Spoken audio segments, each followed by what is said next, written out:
Welcome to Mudding with BEAGS. This is episode 26. And tonight we're going to have a special guest, Art of Dino, that'll be coming up later. But first, let's go ahead and get the stuff we got to get done. And we'll get to the next stuff and see what we can get into, see if we can get this train wreck rolling. Beagle, roll them credits.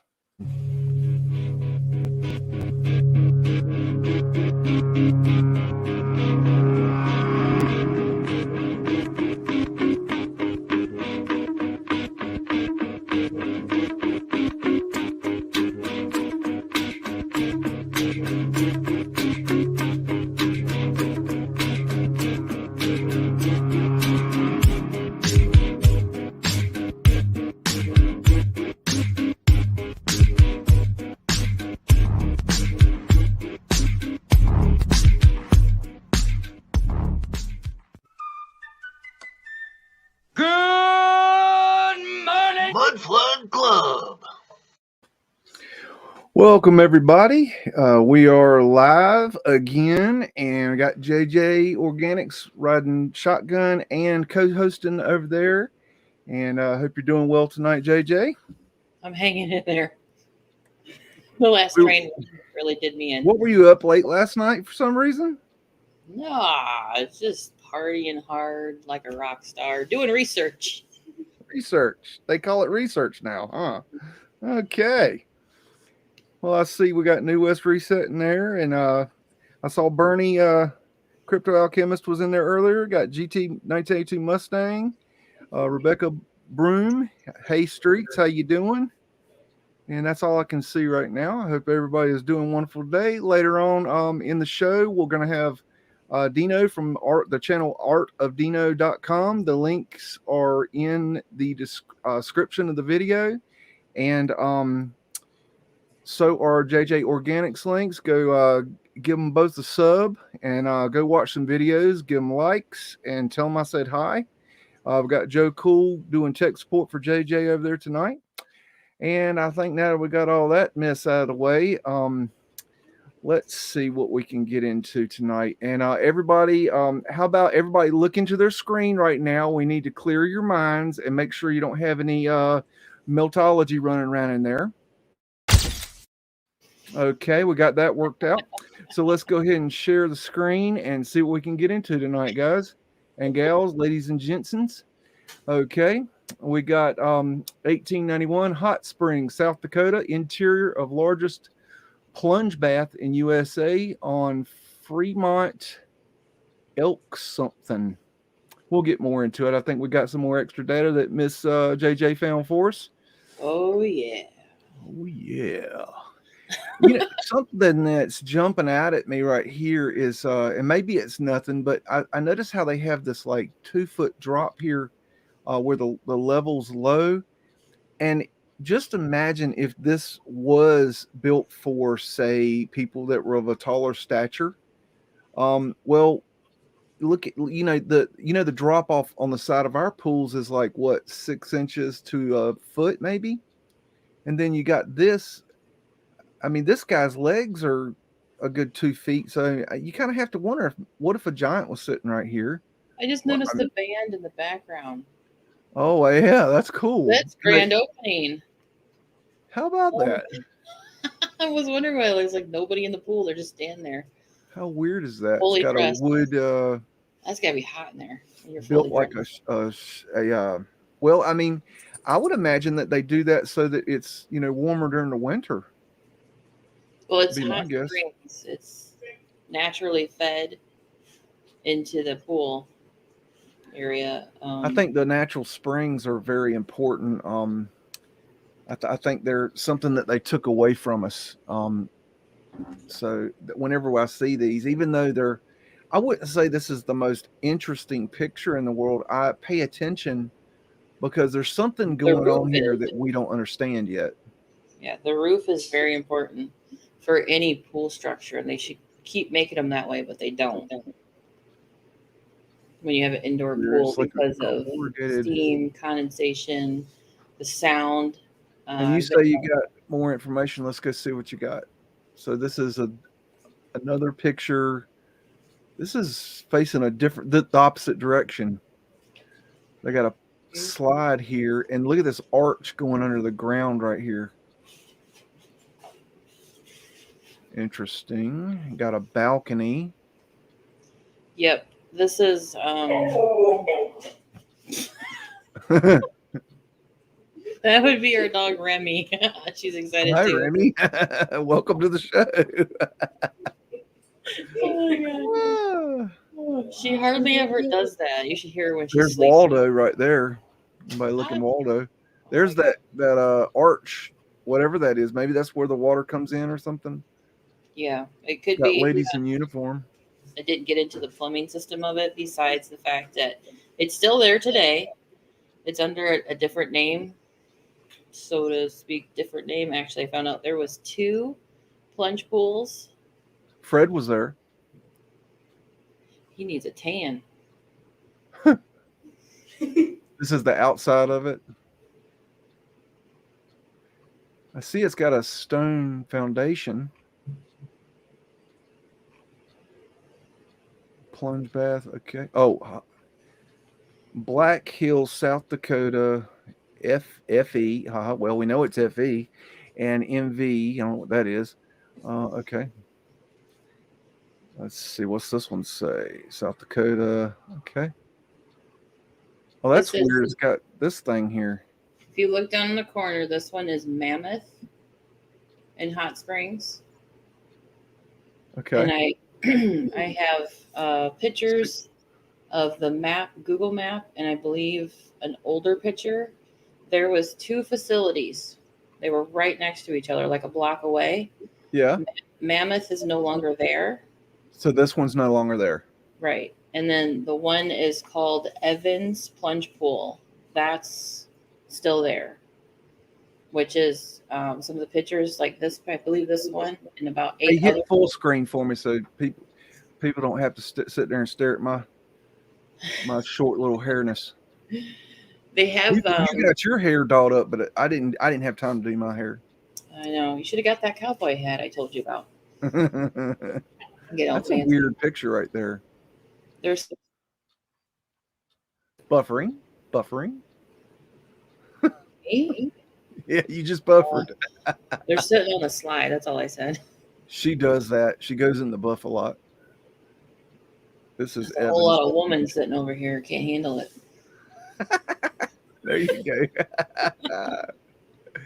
This is a weird picture too. Look at these people. What are they? They're like. Look at how they're looking. That's odd. Some of them are actually happy. There's me. See the bonnet?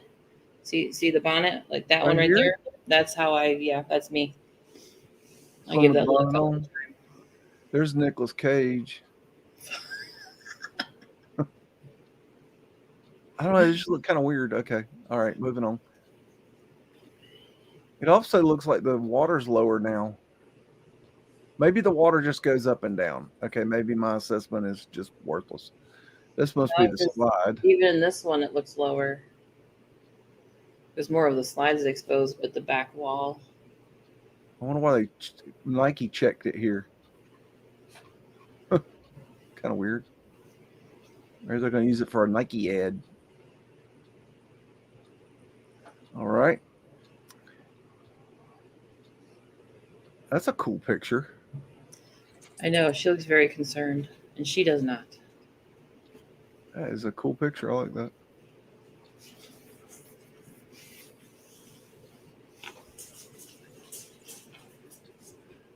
Now, what am I looking at here? Oh, okay. This is the courthouse. All the way to the left is a hotel. Over here. And then the courthouse. And on the other side of the courthouse, where the parking lot is where Mammoth. No. Next to the courthouse. Not across the street. Here, right here. This is where Mammoth Plunge Bath used to be. And that blue roof all the way in the back is Evans Plunge Bath. That's the one that's still there. Their slogan is over 100 years of fun. Huh. Well, ain't that fancy? That's a nice building right there. Oh, See this the must be an others? overhead shot. Okay, so this is where it was, That's and that's Mammoth. where the other one is right here, Yep. Evans. That's a cool That's the picture. courthouse. Wait, where's the? Oh, do you notice anything weird? Let's I see if noticed your eyes can catch this. Let me get it in a little bigger for you. Okay, what's missing? my sanity. My 13-year-old just said the tower, Exactly. the very top part. My sanity. Smart gal. She's learning. She's learning. It took it off. Chopped it off. What's this? This is It's the spring. the Spring Evans plunge old photo. Yeah, because if you notice on the river, the far, there's like a platform, probably walking on it. Could be a wall. Might be a dam. To start damming it. There wasn't much description that I can remember offhand. This is their website. Okay. 1,000 years of 1,000 years in the making. What? For thousands of years, the Valley of Healing Waters is called Waiwilla Kata. Okay, what does it mean? But Lakota, meaning warm waters, was prized for the warm spring-fed river. Both the Lakota and the Cheyenne utilized the natural river of warm water springs that flows through the present-day hot springs. In 1891, the spring was held by Joe Brimshit or something. Okay, what a hell of a name, Brimshit. Okay, he traded the spring to Joe Petty for a horse valued at $35. Well, good for him. I know. Another horse shit narrative. Petty then sold the plunge springs to Dr. Stewart, who filed on the surrounding land. What? Mineral spring salt as a cure-all. Finally, Evans Plunge, named after its builder, Fred Evans, was built in 1890 over the numerous small sparkling springs and the one mammoth spring of mineral water. I wonder why they got rid of one.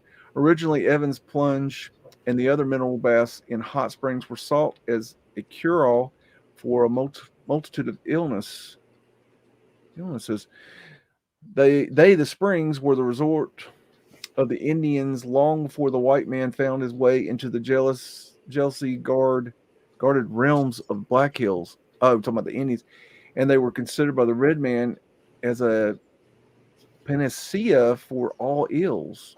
So, this is something interesting. I mean, we're hearing more and more about these springs all over the world being healing, and that the waters were better to drink. Like they went through a process as being underground and then coming up from the ground that our water doesn't get today.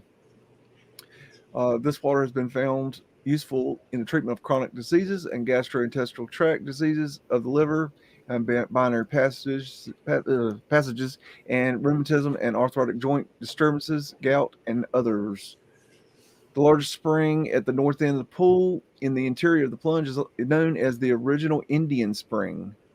Here, Native Americans drank and bathed in the spring's warm, healing water. Today, numerous areas of warm, sparkling springs may be felt as one moves through the crystal clear water towards the original Indian Springs. And those are some of the pictures you got. A lot has changed in the hot springs since 1890, no longer promoted as a cure for ills because, well, now we sell pharmaceuticals. In the water still invites visitors for rejuvenation, refreshment, relaxation, recreation. Purchased by the city of Hot Springs in 2013, Evans Plunge is forging a new name for itself by looking to its past. Well, that's about time. With each day, the city of Hot Springs is working diligently to restore Evans Plunge to the iconic tourist destination has been over the centuries. Huh. Yeah, Okay, what else we got? there is information out there about not drinking the water because of today's contamination. Just a health side note. There's hot springs here in Florida, and over summer they had to put out a warning that even in the hot springs there was a bacteria issue. Don't drink it. Besides from the fact that it's naturally fed and filters itself out 1.5 to 2 hours at a time. That's not cool. They're doing something to it. So yeah, they're doing something. Yeah. What am I looking at here? What is this? Hot Springs. It's Hot Springs. I would say it was a semi-construction photo before the pools were built. Okay. Because it said Hot Springs and it's a small town in South Dakota, I thought it was really cool looking with It is. the similar location of the river running through it and the buildings. You know, you got the canal and the train run together, so that's a common theme we find back See then. how not built up it is. Our history, the Mammoth Site, Hot Springs, South Dakota. In June 1974, heavy equipment operator George Hansen was leveling ground for a hot springs housing development planned by the landowner Phil Anderson. Hansen was grading a small hill when his blade struck something. Zip it. I ain't got time for it. I said zip it, and I meant zip it. Excuse me, folks. The Chihuahua has lost his mind. Oh, okay. Where was I? Hansen's blade was, let's see, where was I? I don't know where it was. Stone White. Hansen was grading a small hill when his blade struck something that's shone white in sunlight. Hansen got out for a closer look. What he saw was a tusk, about 7 feet long. Tusk, okay, sliced in half wise, along with other bones. Mr. Anderson contacted 3 universities and colleges in South Dakota and one university in Nebraska. None of the 4 colleges were interested in the project, nor did they have any desire to come and see what was discovered in Hot Springs. Well, that sounds right. That's how they do us. What is this about? This looks... The Mammoth location that was torn down, basically they kept the name Mammoth and they have like a museum site. Okay. It's in a different spot because the courthouse has a jail next to it in the parking lot. So it's in the same town. It's like 5 minutes down the street where it's more of a museum. I think hands-on museum. You can walk, like climb down into a pit that's kind of like being an archaeologist. Oh, okay. And they have a mammoth themed museum. So Wow. keeping with the name, even though mammoths were a lot large. I think they were like 2 or 3 times larger than the elephant, modern day elephant, maybe bigger. that's what they say. That's what they say. So this is a more modern picture. Is this wait, which one? This is Mammoth, right? I couldn't really find any information because the roofs are the same after a while. Oh, they changed the roof. Why did they do that? Yeah, you know, wear and tear. Huh. Curved architectural arches are. I mean, why didn't they just put on a new top? I mean, why change the framing? Maybe they had maybe there was like a tornado or something. We'll give them the credit for that. In South Dakota? I'm trying to help these people. Oh, I figured it was just high maintenance. It's up on the mountains and hills, and actually I was going to say something else. I don't remember my thought. No, that's it. Or maybe they had a fire. Maybe it was a fire. I don't know. Fire. Oh no, they're hiding something because the arched roof, you know, it's like the canopy of Earth. Makes you think of other things. That's a weird picture. So that's the old roof there. See, over 100 years of fun. See the arched roof? Years of fun. And they painted it now. So I'm sure that helps the water. Well, it's fun. This was a neat find. Because they're doing maintenance. Yeah. They drained it.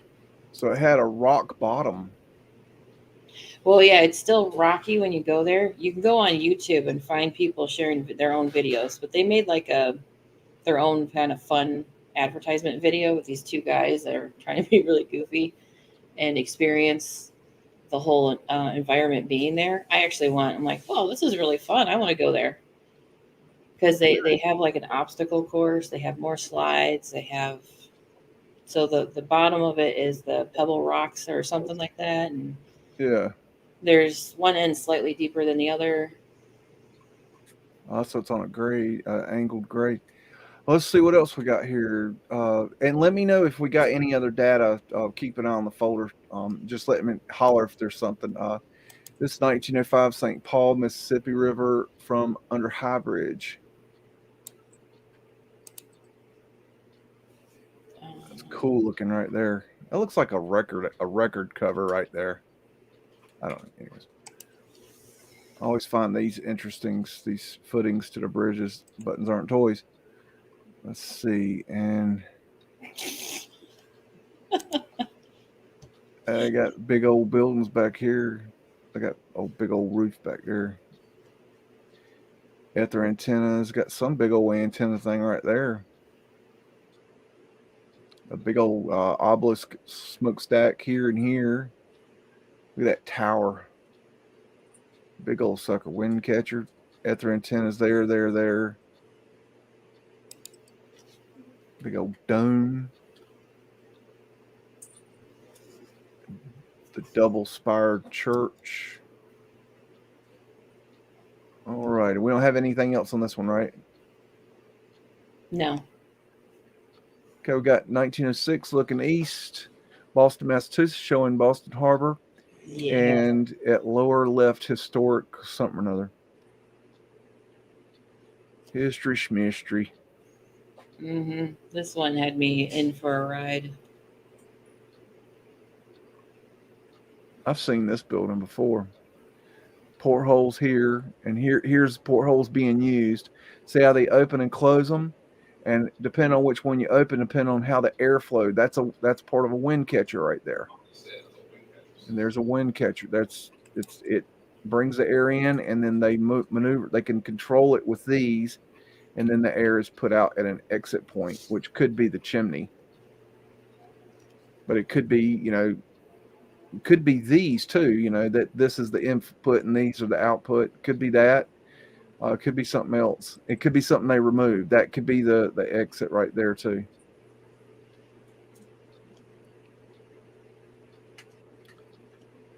Mansard roofs. Arched windows there. Cold storage. Okay. And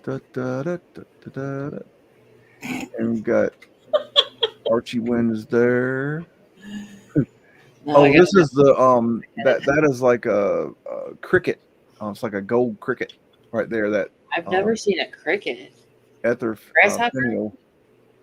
Yeah, grasshopper. Yeah, I've never seen one. Wow. There's a obelisk chimney there. Another one back there. La-di-da. Buffering, and we got a big old tower back here. I changed my name to Buffering. Yeah. We need a buffering GIF. Look at that. Look at those tall ships. Wow. You already matey. Bad. Got a big old cupola up here, wind catcher. Look at those ether finials. They look like whack-a-sticks. It's going to sword fight. Lower leaf of control. Probably a Phoenician shell. Welcome, Drew Duncan.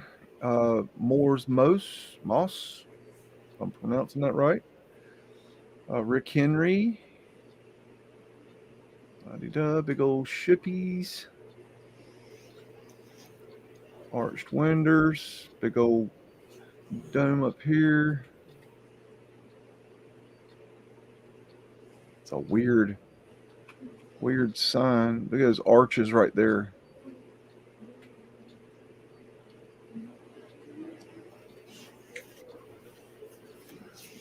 Okie dokie, what are we gonna find? Got bricks.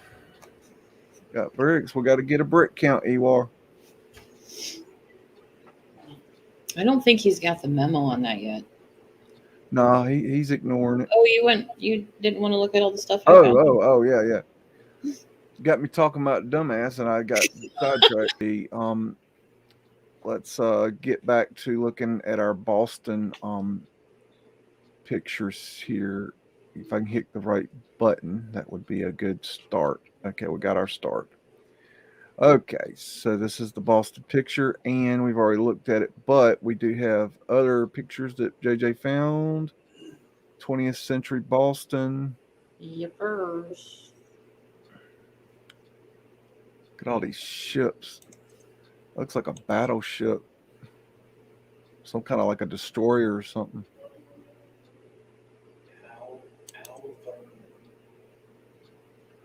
So this is the island here, the peninsula. That this would be the back bay right here, and Cheers is over right here, and the State House, I believe, is here. I'm just going from memory. That sounds right. If it ain't right, then I'll blame it on JJ. Be all good. Don't worry. And so they say the official story is that they filled in a ton of this area, and I've had a video where I've gone over this before. If you hadn't seen it, well, I have a photo. I have a video. Oh, I got you. I can one up you there. What I'm looking at here? It's supposed to be in a different folder. What's this one? It goes to a different picture. Because we're looking at the Boston Harbor, and this is a park. Okay. It's 3 in the morning. Okay. That's all right. No. Oh my God. What is this? This is Boston, isn't it? No. That's oh, possibly. Boston. I think that's the Boston. top. I think that's the top. I'm okay. The train wreck's on this side of the page. Don't worry. This is Boston. Look. Boston. Boston. And Fred's right here. Fred's Horse Build America. The Windcatcher Tower is the top part that's in your photo. Yeah, that's what I was thinking. That's what the grasshopper right there. Took me a second. Danielson. I had more than enough sleep, but it doesn't agree with me. Okay, and what else you got? This is the same one. Just a different skirt. Yep. Alrighty. Stereoscopic. Yeah, cross your eyes, people. Yep. I mean, these are cool to me. These kind of I don't know. They're not my favorite, but no, I got a headache after a while. Yeah, these are cool if you have the gear to look at them. Old map of Boston. Notice the star forts. Yep, they had 2 or 3 star forts. Now I did an overlap with this map and Google Earth, and I screenshot it so it was in one spot. I think there was one here, wasn't there? And I think there was one up here. Somewhere. I used this map and Google Earth because I couldn't get too deep into it. You limited my research. I might have. Otherwise, I never would have sent you the folder. You're like, don't get too crazy and whatever. And I'm like, well, we ran out of time. I mean, Yeah, this one really was doing me in. This was fun. That's a weird picture. What the hell am I looking at here? Maps of Antiquity, 1900 Boston Harbor. It's what they say. It's what they say is what they say. What they say. That's a weird map. I don't know. Maybe no. I'm trying to get my bearings. I can't tell where I'm at. It's the very tip of Boston. I think looking out into the harbor that goes out into the ocean. This right here. This is just weird. Looks like are those beetles? Beetles that have those tongs. Yeah. I don't know. That's weird. Antique bird's eye view of Harbor. Huh. I don't know. That's a weird one. This is a modern picture of it. Okay, so it looks so different in color, doesn't it? Oh yeah. Look at those old portholes right there.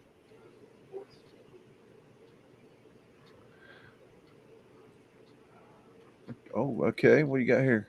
What you got going here? 12 photos of Boston from early 1900s. are beyond fascinating. Oh, okay. Well, I'll bite. Start 20th century was an era of change, innovation in Boston. In 1901, the first section of the Orange Line opened, and King Gillette invented the first disposable safety razor. Well, thank goodness. 2 years later, the Boston Police Department used the vehicle as the first ever police cruiser, driven by a chauffeur. Okay. The chauffeur needs to be mentioned. Yep. Wow. In 1908, the North Avenue Bridge was completed, and the first pizzeria opened on Prince Street in North End. And for We love the our pizza. Grace Finelli's opened its automatic bargain basement under the existing department store. Well, that's interesting. Huh. So we actually have a bargain basement in the basement. Okay, maybe that's where that term came from. Wow, these 14 photos, time period in Boston, help us better imagine what life in our city was like in the early 1900s. Okay, well, we'll see. We'll Looks like consider a what life Flatiron is like. building right there. We'll take it into consideration. There's Fred right there, hanging out, getting the job done as he does.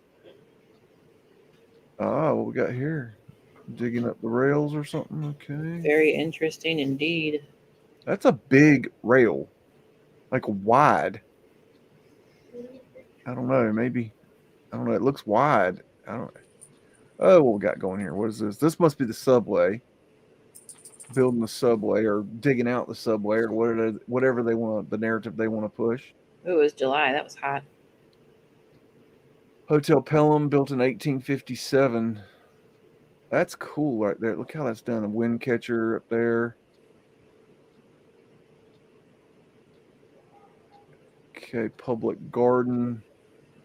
Oh, so this is out there in front of Cheers and the State House, and over there on the side of the Back Bay. Where everybody knows your name. Do. And they're always glad you came. That was one show my parents watched that did not torment me as a child. I actually enjoyed watching that. I like that show. Like, that was a long time at least ago. 10. That was one of the first videos I made was on Cheers, Boston. Ladies in uniform, come on, salute. Yep, there's school ladies in uniform. That girl is tall. Look how tall she is. And she had to slouch down too. Yeah, I mean, I she's know like, what that feels like. she does not fit in that chair. I know that feeling. Oh God, that was torturous. Oh, that's interesting. What is this? No, that's a bench. What? That's weird how you got a platform up here and then it goes down. You know, in case it floods again. That's odd. Oh, look, see, flooding. Old Nico building. Okay. There we go. Oh, that's a cool picture. Don't fall in. Why is everybody always sitting around for a picture? It's so weird. There's Fred. Is it weird or is it staged? Well, of course they're staged. It's still weird. It is. It's wackadoodle. Especially when you see empty streets. Got Mudflood windows right there on the ground there. Oh, look right here, some more. I mean, because, that makes sense. 1869. In Wackadoo World, it makes sense. Fremont Street. Oh, got some Mudflood drop in right here. Mudflood windows there. Probably there. Fred's, of course, there. I mean, all this brick got here because of Fred. I mean, why would he not be there? He'd have to be there. He never famous. stopped. He's famous. Famous. These are Mudflood windows right here. Look at that wrought iron work right there. That's pretty. Oh, wow. That's nice. I love that old wrought iron. And these are the orphan trained children, I imagine. Those are great grandparents. That's something I noticed a lot. There's a lot of deaf and dumb and blind schools, like an abnormal amount back then. Must have been the X Factor. Yeah, the X Factor. Let me know when somebody figures out what that is. It's an anomaly. Yeah, An enigma. well, bricks do tricks. You see that one? It just jumped. It jumped through a fiery, flaming hoop. All right, don't get me started. I won't be able to do this show. I'll contain it for the last hour. Okay. I've had enough of tards this week. That's a weird picture. I'm like, that doesn't look like her. She's painting herself. Although if it's a self-portrait, you just never know what you're going to get. So weird. I don't know. That's kind of strange looking too, but I guess it's just because they moved. Don't flinch. There, we were just looking at that building there, right there. That's that building, same building. We have enough people to fill that picture for a parade. I sent the memo out in time. Look at that Mudflood winners right there, and right there. No, these aren't the best pictures, but you still get to see stuff. Yeah. They're not all, you don't always find quality images, so sometimes you have to go with and then sometimes here's a trick, y'all. You could find a crappy image and then reverse image search, and sometimes you can find the original, and then you've got a better image. So that's a nice trick. If you don't know how to reverse image search, then I don't know what to tell you. You got to learn how to do that. It's not hard. I said I would do it next week. I mean, a Meltard can't do it. Obviously, we've proved that before. Oh yeah. Got Look at this winners wonderful right here. location of this building, and I won't tell you where it's at. Okay, say it again. I missed you. I said, look at this wonderful location of this building, but I won't tell you where it's at. That's what they do. Oh, I thought you were talking about the picture I'm looking at. I'm like, I'm about to tell you where it says on Temple Street in Beacon Hill back in 1886. See, that was easy. Let's see. Oh, okay. Look at that pretty thing. Good grief. Look at that old Faneuil up there. This looks like some Freemasonic opening or something. That's a cool picture right there. How the wood is going over. And got Mudflood windows all across here. Got the Mudflood coming down.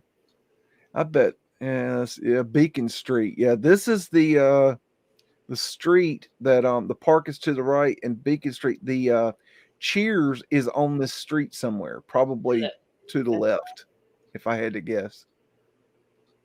Beacon Street again. So this is Cheers is on this block right here. In case anybody wondering. Now those I just never have understood those. They just look so stupid. Yeah, it looks like a major wedgie. I just don't get off your why bike you would even and it accidentally grabs everything, and you're like, ah. Those days. You ain't gonna have bicycle small from that. Naughty Beags, naughty. Okay, so that's the end of that. Now, didn't we have some video? Let's see. No. Overlapping. Make sure this changes over. I got the Google Maps going here.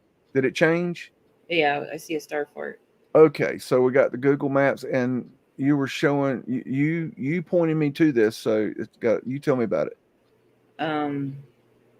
Well, I wanted to point it out directly because the other pictures I have it pinned with the red dot to compare the old map with Google Earth and what we see now, as you mentioned a little earlier about Boston being filled in with land. Right. So this and the old picture, or the old map, a photo of the map of the wordage, whatever. It's an island. There's two of them. There's two islands. There's two star forts on that old map photo. Now, if you look at Google Earth now, it's connected to the mainland. And I was dumbfoundedly struck in having a weird mental trip of how much they brought, just bringing in the dirt. Okay, so I'm going to pull it out so you can see, so we can see where you're talking about. That's where we were right there. Yeah, I took screenshot picture of the map and Google Earth, so you wouldn't have to bounce back and forth. Do I have that? Yeah. Okay. There was more pictures. I thought I was done with pictures. Oh, I was So trying this to is keep it a organized. this is that hall that we were looking at originally. That's a Yeah, that's different. the wind catcher tower. It looks part. different, don't it? The way it's Oh, yeah. painted or drawn, I guess. I Well, should when say. they draw and paint stuff, they can manipulate more or less. There you go. This is what you're talking about.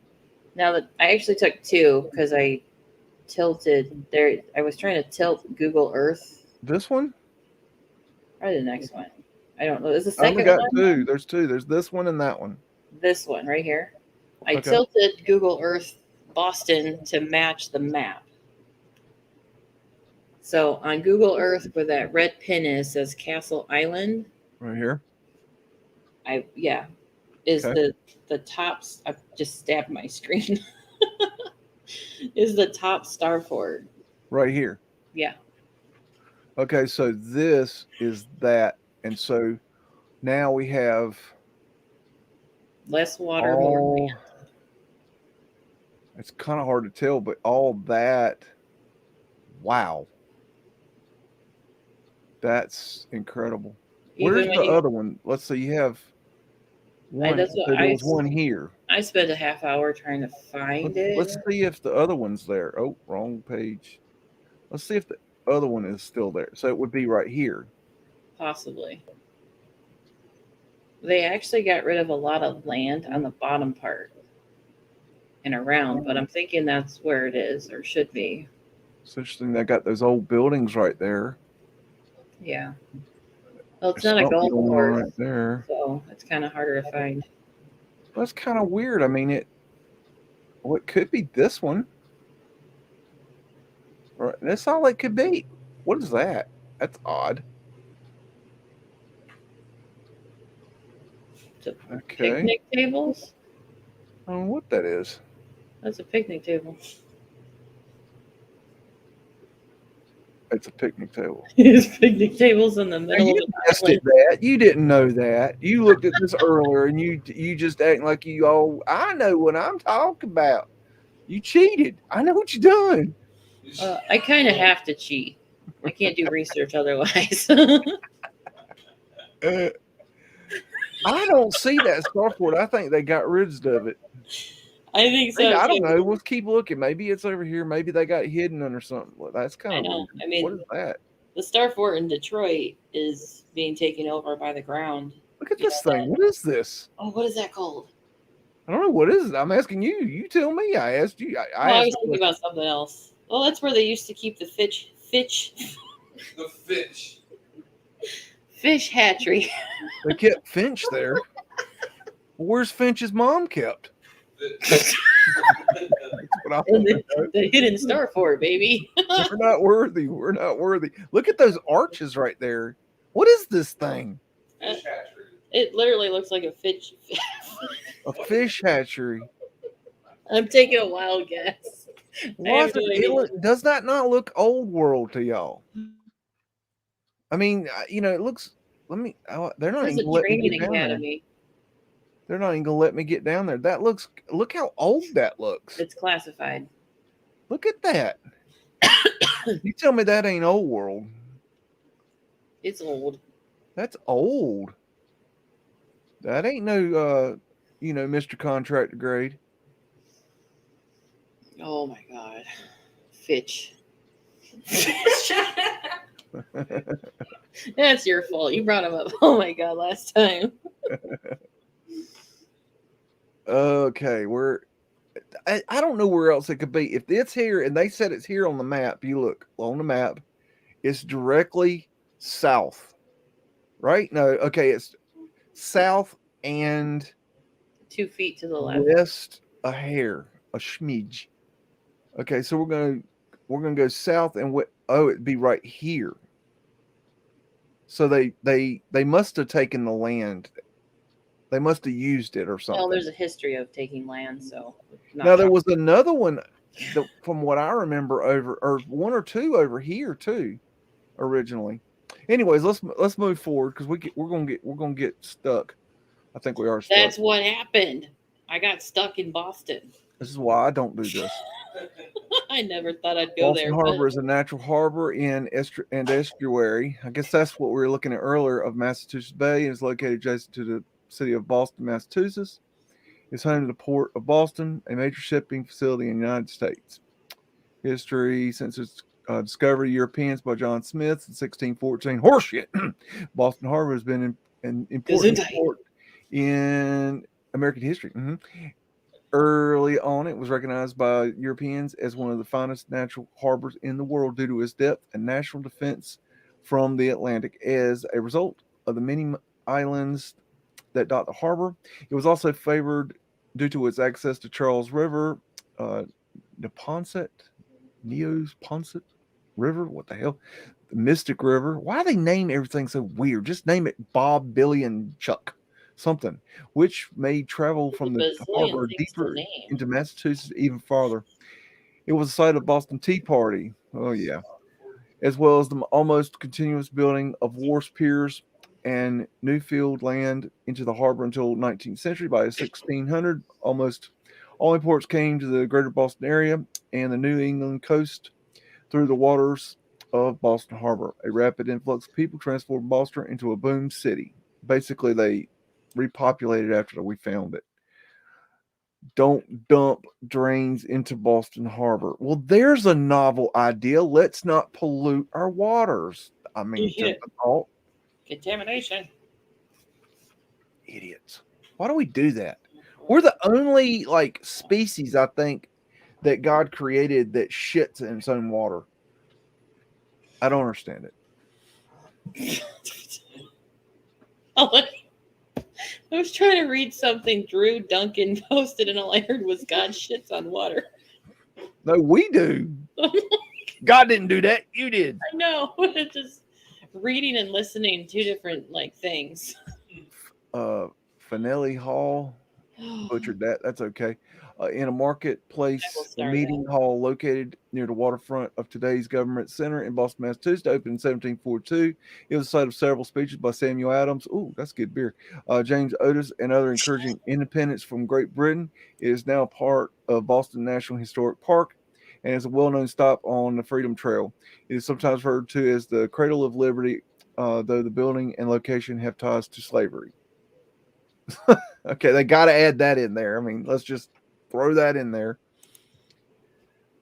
2008, Faneuil Hall was rated number 4 in America's 25 most visited tour spots. So I'm going to skip that. I'm not going to read all this, but I'll let you see it so you can do your own thinking. We'll keep moving forward. We're not trying to reinvent the wheel and do in depth, totally learn everything we can about everything we're seeing here. Well, I don't know what I just done here. That was weird. Buttons aren't toys. Okay, and we got something else here. And history of Boston. Okay. Woo, that could get into. We're not even gonna go there. I think I was looking at some of the pictures they had because they were different. Yeah. And I figured I'll just, because it's 3 a.m, I'm just gonna grab it and save it. What are we doing up all night? Counting the stars. It was really hard. I was sleeping all night.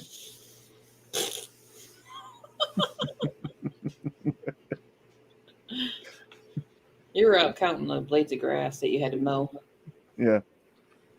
Yeah. I think I do see blades of grass in my sleep. What else you got? Oh, this is a cool. So Charlestown. That's a cool map. I like that. Well, thanks. I worked all night on it. That's really cool. No, if you hadn't figured out, me and JJ stayed up all night talking, and that's he interrupted my research, but yeah, pretty much. We got to know each other better. I admit it. It's my better okay. half. Let's see. Okay, so that's that we got. So we're all we were missing was the marshmallows and okay. So we got a map next time, but we're not going to look at that. Let's see. Hold on. The park. I think this is where I accidentally mixed some of the photos. Oh yeah. Okay. Well, let me just Holler at me if it's not right. Let's go on to the next picture. 1906 Washington Park, Charleston, South Carolina. And It's my favorite objects. 1901. I see an obelisk. I'm like, we need to do research. Hell yeah. They always have an interesting history. I mean, if you can find it. That's a weird light right there. Oh, I just noticed that. Look at these arches. Looks like See, a I try not. whale. I'm looking at the photos to do research, and I try not to get too into them. But Yeah, you have to, because otherwise you'll start. If you start thinking about it, you're done. It's just move on. I'm serious, because I tried to do it for the show, and I the problem is I did not get past the first picture, and 4 hours later I had a folder that there was 5 hours of data yeah, to go through. That looks like two pieces of 3 pieces Three. of rock. I bet. I don't know. This one might be New World. This obelisk here, because it's done in 3 pieces. Because the old world ones were done in 1 piece. So I don't know. I'm just saying it's interesting. yeah. Maybe they cut a pretend line into it. Yeah, pretend line. Yep. There you go. We camouflage. have something on this, right? So we'll go to that. Let's see. Yeah, What am I looking at? the wrought iron entrance gate. That's pretty. That is so. I've got a video on how Is they that in do the that. garden section at Walmart? Yeah, pretty much. I mean, that's about where you go to get it. I mean, It's not aisle Yeah. 6. That's gonna be no, outdoor. that's a different exterior. aisle. Different aisle. The clocks are on aisle 6. Let's see. Those are old. Look, old world there. Look at these arches they filled in here. What do we got? What is this? What am I reading? So Washington Park. So that's the park that's around that picture that we were looking at. Yeah. Oh, that's that picture you were talking about. You put in the wrong folder. Yeah, Right? park and square are interchangeable. Because I had to make sure I was looking at the same spot. Because your photo says park, and then only thing that came up said square. Oh, okay. But they're sneaky like that. I don't know. I get a feeling that this is not old world. I could be wrong.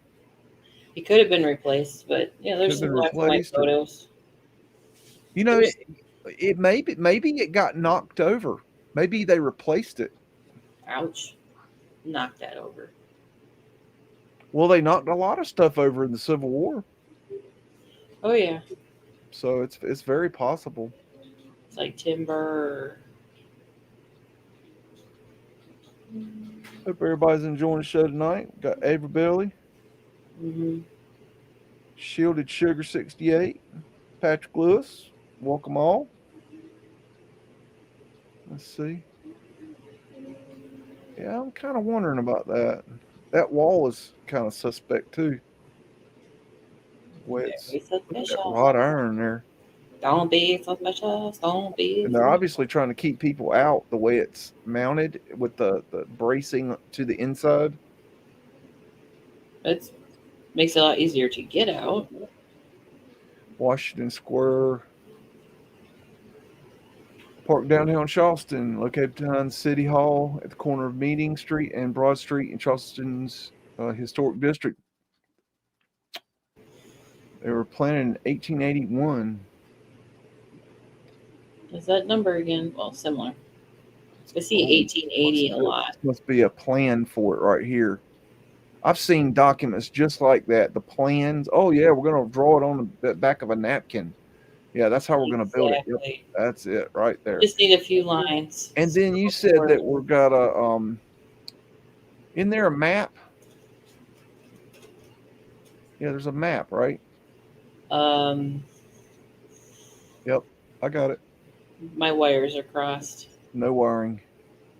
Oh, this guy, sorry. This link was to a guy on a travel thing. If you go back up, because it's the link, he has 90 pictures. It's like walking through the whole thing. I think you can make it bigger. Full view in the middle of the picture.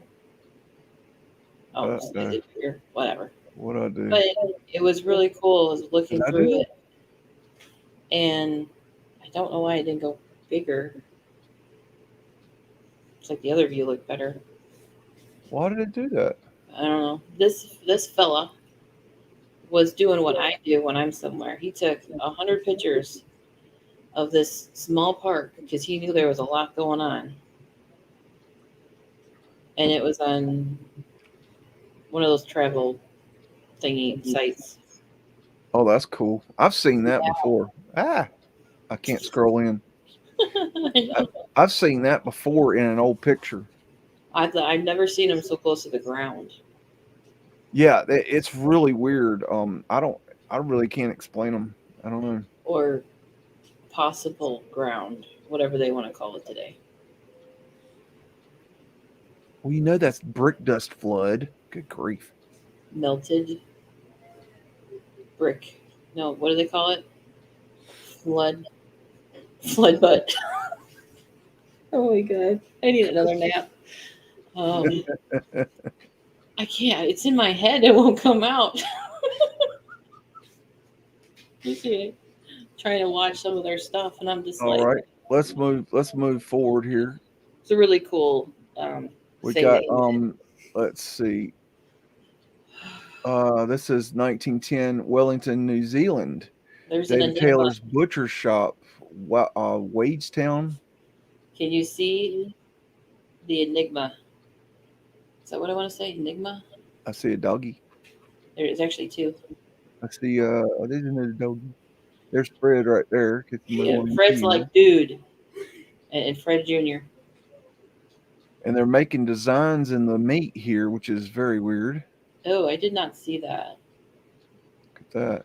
I zoomed in on this a couple times because the wrought iron on the bottom is really cool, but something's wrong with the left part of the picture.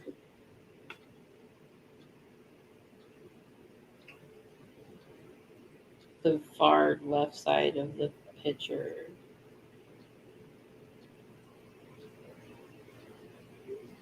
It's like Something's missing. well, the back of the building, unless it's like a V, like a triangle shaped building, but I don't. Triangle? It's on a cliff. Well, I mean, still could be a triangle shaped building. It's like it could, if at this angle, if it was a triangle shaped building, which I don't think it is, it would be missing. That is weird. Because the other building on the right side is significantly lower, like a cliff. Frankie got it. Frankie got it. Where's Frankie? The whole building behind the pole is missing. There is no building. Okay. I'll just say it like that. The building beyond the pole is missing. Yes, Morgan. I mean, said this would buttons aren't toys.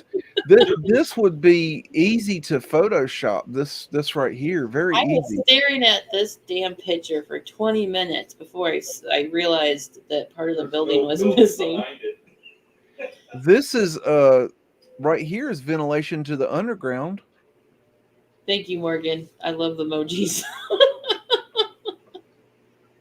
I should tag that on a shirt. Flood butt.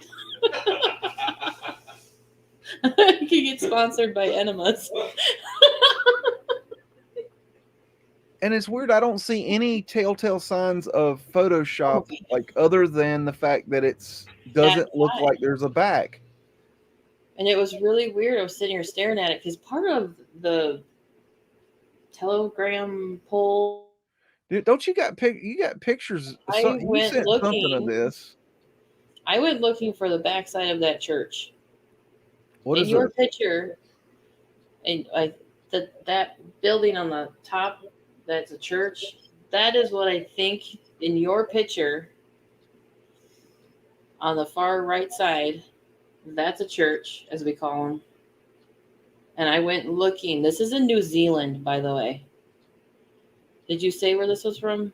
I don't even know if it mentioned in the description. Yeah. So, this is Wellington, New Zealand. The North Island is where Wellington is. So the south tip of the North Island. And I went looking for churches in Wellington. and I compared what was listed and went looking A and different picture. found a different picture angle on, and it still is like a problem on the left side. Yeah. It's even more like, I want to say smoky effect to like wash it out. Now I can't. It's possible. I mean, we got to use. What else could it be? It could be a pyramid shaped building. If this is, let's say, the bottom of the pyramid, and you look over top of it and look down, the pyramid could be going to the back. The top of the pyramid being the back of the building. If that's the case, then this could be it could look exactly like this. But other than that, it doesn't make sense. So I went into Google Earth and walked around the cliffs, because this is on a cliffs, and I was comparing what was in your photo to possible, because everything's so sodded and rotated and upside down. This part of the church that's like a square sticking out, and that right there was, and part of, I think, some of the windows, the details on the windows, because things are always renovated. I was like, this is the closest thing I could find to what it looked like. And this is in Wellington, New Zealand. Yeah. And it's on a cliff. These roads and structure houses are built in the cliffs. The other churches were down on the flatter plain, and they look so much more different. So I had a little fun. I was like, hey, it's right there. Let's go see if it's, because it looks like backdrops. Those windows in the middle look the same as the windows on the church in the black and white. Yeah, because I was looking at the other churches, and they have different shaped, like narrow windows. But it was like the details. But then again, there's a level above these ones on the look at. Okay, you got the little arched windows there on the church, but then here you got a level above the arched windows. Yeah, they renovated. Yeah, they're always tweaking things. And then you found some kind of link, right? I don't remember. I really don't remember. Wait, what's this? Oh, that's the name of the church I found. Because, we name things around here. Oh, this is the thing you were looking at. No, this is in Charleston. Sorry, we're going backwards here. Oh, my God. I'm not doing 3 a.m. anymore. As long as you sent the photos to me sooner. That's crazy windows. Yeah. I don't think that's Charleston, South Carolina. That's not New Zealand. Right. Yeah, I know. I didn't want to miss it. I forgot to go look at it, and I just wanted to take a look at what you shared. This is cool. Did you go to Charleston yet? Okay, so then we're gonna go to let's see, cardboard. There's the church. So you're thinking maybe that place was right up here? The church is just, to me, your photo that you shared. Yeah. I just call it your photo in reference. I think it looks like a layered backdrop of like photos. Like you say, you can go in that dark room and you can tweak stuff. And they took things that are around this location. Yeah. But I'm like, that's cliffs. It's tight, narrow streets. Very weird. It seemed like there was more that you found? I was just trying to have fun. No, you didn't. Okay. Like a research angle. All right, so we'll move on to the next picture. We got April 1865, Petersburg, Virginia, Federal Army camp, soldiers boxing. So I just like to show some of the monkey business every once in a while. It's very monkey. You see that guy's wrist? He's gonna break his wrist. Yep. That's worse than a bunch of clowns is all they are. But yeah. They got their uniforms on, their costumes. Got Vanilla Sky. That outfit doesn't even fit him. Ghost man back here.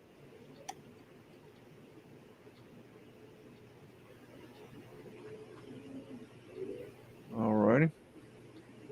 I think it's weird they made this, structure here. It's kind of strange. Okay. April 1937, Shawnee Town, Illinois, and old residents near the Levy after the flood. This is another fun one.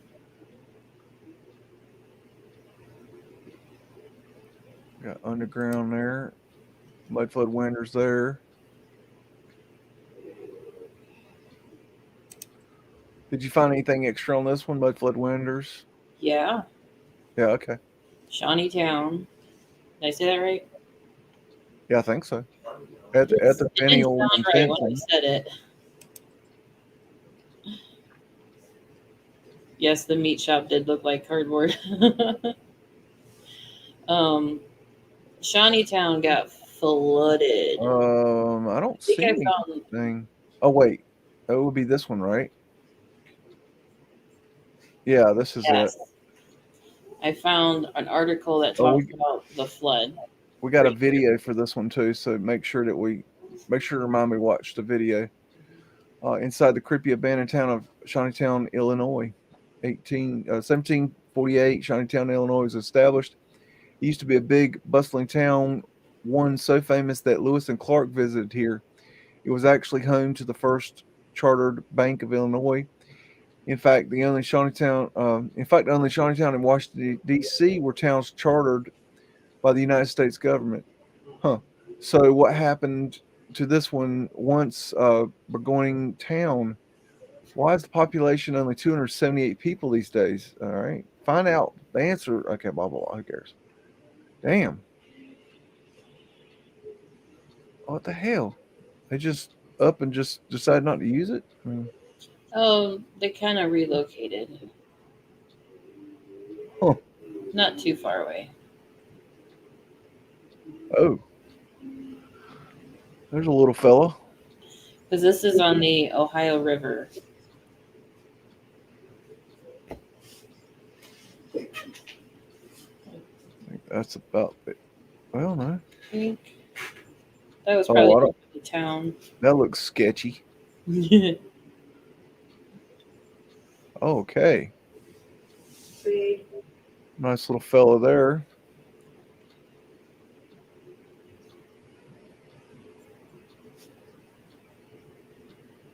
Wait. What did I say? Joseph Smith. Is this where Joseph Smith's from? Junior? Junior? I don't know. We have to ask Streets Tartaria. That's his territory. Yeah, that's. Oh, yeah. Look at that. Uh-oh. The historic Carthage jail where Joseph Smith was martyred. So they killed Joseph Smith here. Oh, the streets are like that. There you go, Streets. There's some of your history. Check that thing out. What is that? A Mormon church? Yeah, Mormon temple. Look at that thing. Is that Mudflood winters on a Mormon temple? Nah, you're just seeing things. That's all facaded. Jeez. Just there to blend in with some Portholes. Wind catcher. Clocks. Okay, Omega Mart's got clocks on sale this week on aisle 6. 4 for the price of 1, and 1 is very expensive. So really, it's like buying 10. Pretty much. Portholes. What is this thing? Town. What is this thing? Doesn't say. He looks very sad. It's a very sad statue.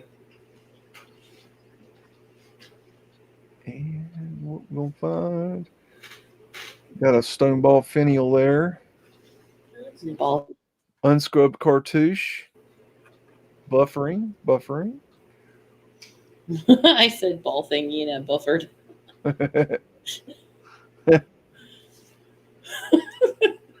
Patrick Lewis is saying Mormon Girl Scouts in Salt Lake City. Who wants a hug? Jeez. What? Okay, that's weird. It's a liger. No, what is that? That's a griffin. That's a griffin? Birds. That's the ugliest griffin I've ever seen in my life. Wow.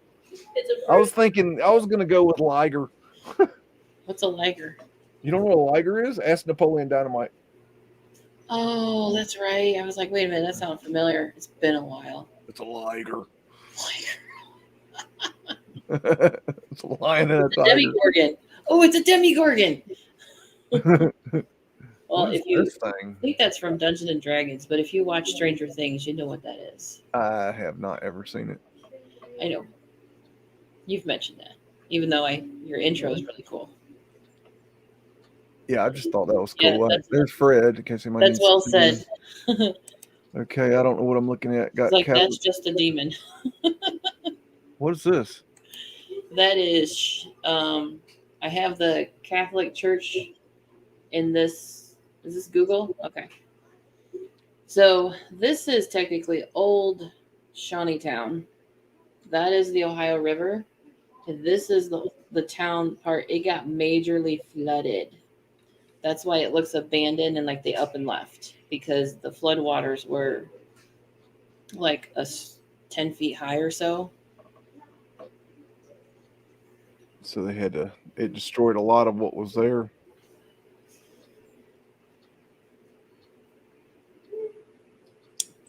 That had the tower taken off that one. I think we have our special guest on standby. Okey-dokey. Alrighty. We'll be there in just a minute. Old Shawnee Town, Illinois. That's weird. We'll leave that history in there for you. Okay, I think we got that covered. Okay, let's see what's going on here. Stop easy to shrink screen share. Okay. I tell you what, let's take a break real quick and we'll come back and we will meet our guest tonight, Art of Dino, and we will go and see what he can teach us, because I think it's going to be very interesting and Very educational. educational. That sounds about right. I got to find my I got to find my break here. Give me a hot minute, hot second, something. Give me some time. Jeez. Okay, let's see. What are we gonna play? What are y'all in the mood for? Anybody? Any requests? I tell you what, we'll go to Easter Island. What is it? Is it treasure map? Just kick back on the living room couch, cause we've got a little ditty for you about a place called Easter Island, also known as Rapa Nui. It was discovered by Dutchman Roggeveen, who was just passing through on a sunny Easter Sunday in 1722. Oh, Easter! It's a tiny volcanic island off of Chile's coast, where the sun beats down all year round, so wear sunblock or you'll roast. Bummer! But don't get up yet, cause there's more to tell and tons more you should see. Cause here on Easter Island, it's a famous mystery. We are the Moai statues and we stand on Easter Isle.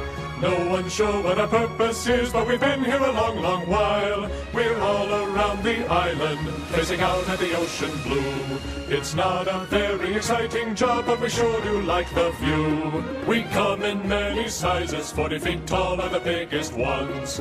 And we're pretty hefty, even our hats weigh 10 tons. There are many theories of our origin and the folks who made our poses, but no one really knows why they gave us great big honkin' noses. We were carved in a crater called Ranararaku, about 14 miles away. But how we got from there to here, no one can really say. Some say we were moved by native folks when they had no wheels or mules. And how'd they make us look so pretty without Sears power tools? Ow! Well, that's our story, and we certainly hope that we've made it clear. Don't believe most of what you read about us and only half of what you hear. Cause there are lots of crackpots out there with tons of theories they're selling. But we're the only ones who know the truth, and buddy, we're not telling. Say woof again! Say woof again! I've got one that can see. This is my kung fu. and it is strong. See you later.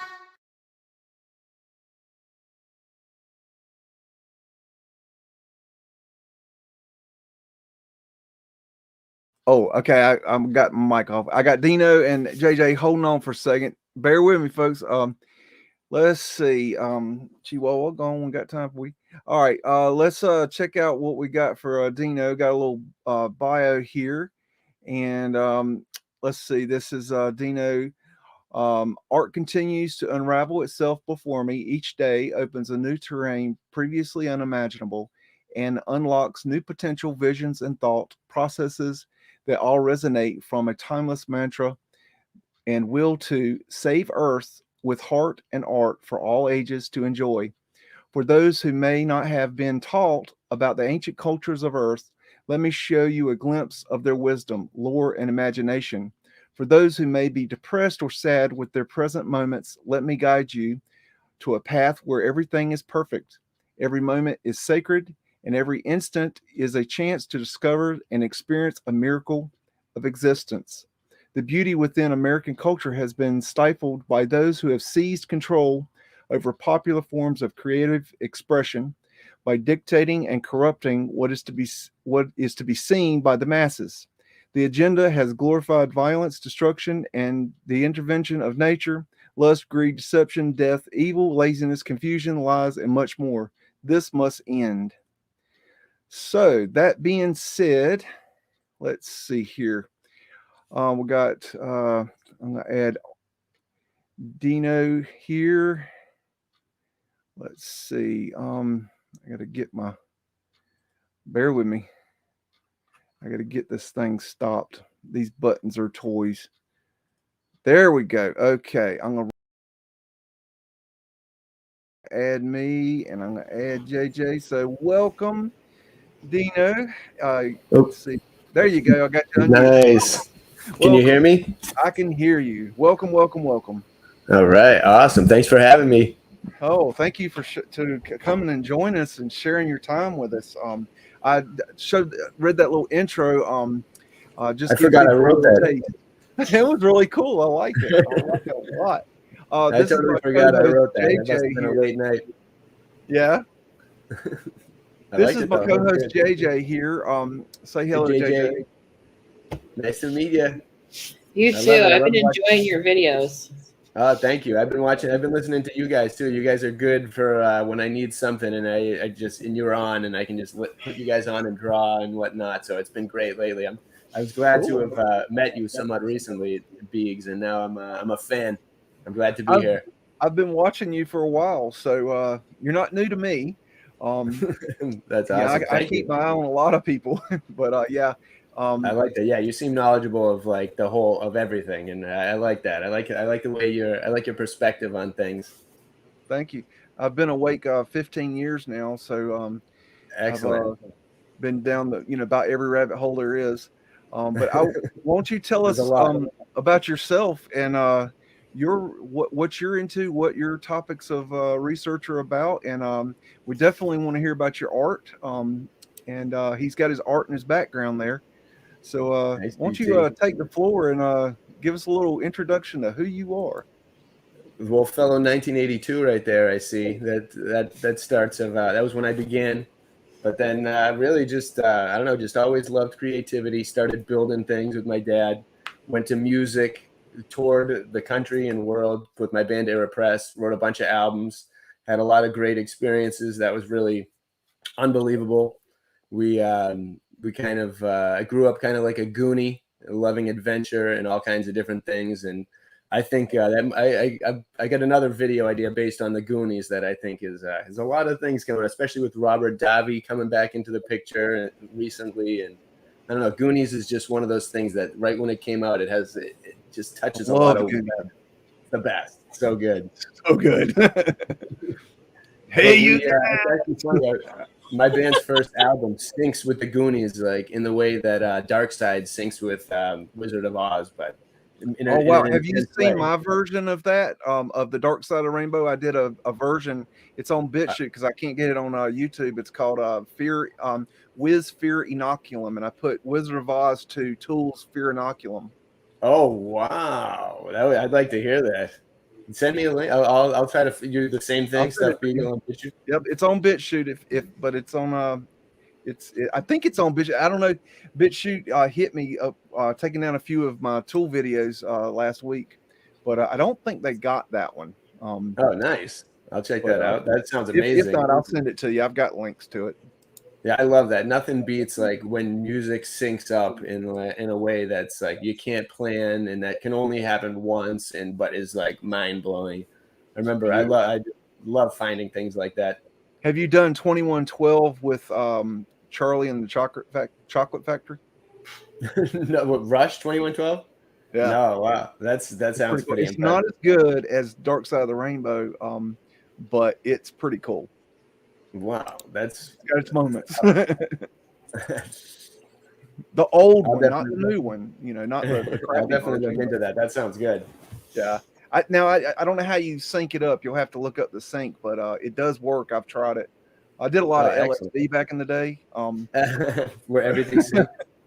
You know, there's a name for that. I forget what the name is of when what happens is you're when you put like a music and a video together, there's a name for the synchronization that happens, and basically your mind fills it in. Oh, interesting. Wow. I could see. I remember one time one of my like most like interesting ones was watching like old like it was like near Steamboat Willie era like cartoons at one point back in college with this band called Saved by Grace at the time, who was like brutally heavy. And it was, I remember it was like one of the most, me and my friends were just like terrified, but it was like an old school cartoon. It was like some like, I don't even know. It wasn't Steamboat Willie, but it was something that old. And it was like, it was like shaking, like terrifying. I don't know why. I can't even tell you why, but it just, the music like made it like just something unbelievable. And then last Halloween, I put out a video on BitChute of old Halloween cartoons, black and white Halloween cartoons that were mirrored and then synced to Slipknot's Iowa record. Oh my God! Wow, that sounds ridiculous. It's wild. The mirrored idea sounds cool. I love looking at everything that way. That's incredible. Then keep mirroring it. I used to call it fractiling, and I'd like turn, because a lot of my art I sometimes design so that you can connect it. So I'll like measure things on each side so that they'll be in harmony with each other if they were to continue. So, wow! So I've always kind of experimented with that. Yeah, I always thought of like making a tapestry or something. I see some of Dino's earlier videos because when I go to your channel, I went to the oldest stuff, and he's got some of his artwork spinning, and it is so freaking cool. That's some of my favorite, my personal stuff. My favorite drawing that I have that like my most prized treasure is the spiral I did. It was like the second or third spiral, but it came across like I was finishing it around the time. If it's ever finished, it's never really finished. This one exhibited the fact that like artwork's never finished, and a spiral especially is never finished. More than anything, I think I did it for like years. I like kept adding to it so that there wasn't like anything out of place. And then I put a pinhole in the direct center of it, and it's I used to put it above my bed, and it would like. I remember one time it sucked me into one of the more intense dreams I've like ever had, and I had the decision to like get sucked through it or like stay, and I pulled out and I woke up and I like regretted it for like months because it was like some being was like came to me on this huge grid and was like stared at me and like pulled, like I felt my like whole body getting sucked through like a tiny hole, and then I pulled out, and I wish I didn't. Nice. That reminds me of my first acid trip. I took the day after coming down. I took a piece of a card that somebody had sent me. It wasn't round or square. It had this weird top. I've still got it hanging on my wall. And I put a pen in the table, and then I started writing in a circle, and I was like doing poetry in a circle around and around and around. And I was just using my thoughts and putting it, in that awakening part of after you're coming off the LSD. Oh, wow. So I still have that. It's just, I should should make a video and just read that thing. It's so You crazy. should read it and see if you can like get video it like After Effects or something of it like spinning, unraveling as you're reading it or something. Yeah, that would be cool. I'd have to figure that one out.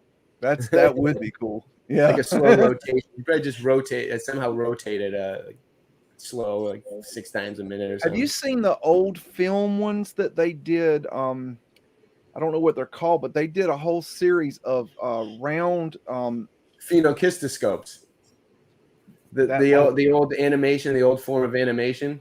And they spin around and move. I made an app that was called Mandala Magic that was out for like 3 years, and it's again one of those things that should have been big, but it actually I spent like 2-3 years making it, and it came out at the same time fidget spinners came out, and they completely pummeled like any kind of interest I had. But I used it for a lot with like schools and teaching, and you could take a picture of anything or upload a file and spin it as fast as you wanted to, and you could zoom into it. I still have it on like 2 of my iPad or like 1 iPad, but cool. It was an app like designed to make that like so that when you're working on those kind of drawings that animate, like I figured I used to teach, I still kind of do teach classes on how to do it. I think I have a video actually of 2 classes that I taught on how to make that artwork, because you have to like cut it into certain frames, and then you like a pizza, and then you can, there's a whole method, and there's all these different potentials to it. I explored down that like crazy for a while, and it's because I'm convinced I started with just spinning that spiral, and then when that happened, the most multi-dimensional, like besides that dream thing, and it used to lull you to sleep. Like there's like I could rattle off a ton of benefits of having a spinning mandala over your bed, but the illusion that it gave, like you could stare into it for hours, and it wouldn't like, you'd constantly see new things. It was like the ultimate like multi-dimensional Rorschach, and it would spin in and out, and you could dive into it. It was like, and it would Where really, were you when I was doing LSD, man? yeah, and all these things were natural too. I used to test it on my friends, and I'd like bring them in like during different states of like sober or just like drunk or anything, and they'd be able to see it no matter what state they were in. So that became my goal of trying to represent those kind of visions without the use of anything except art in a weird way. And the spinning mandala holds the key to that. It's going to be like my lifelong project. Well, yeah, when you're doing your art in general, I know you do different types, but I mean, what, like the example behind you on your background, did you hand draw that with a pencil and then color it next, or did you color it in what's the process like in simple terms, in dummy terms? I'm dummy. That one, this one took like 2.5 years. So this is like, they're all a little different. Like some, I actually have the newest one I'm working on is a book cover for something that I wish I could mention here, but I can't because I'll jinx myself and I'll end up, it'll fall apart. But hear that. Stay tuned, because it could be something. It could be one of my best things, like one of my best, like just a good thing.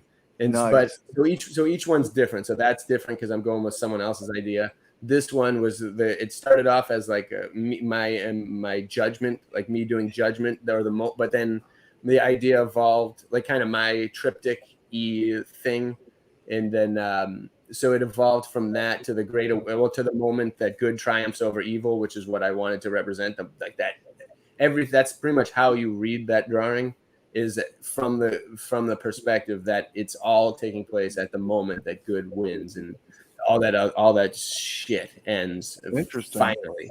And so it's got the hell crumbling down on the right, and the divine beings like just staring it down, and then it's got kind of the firmament on the right.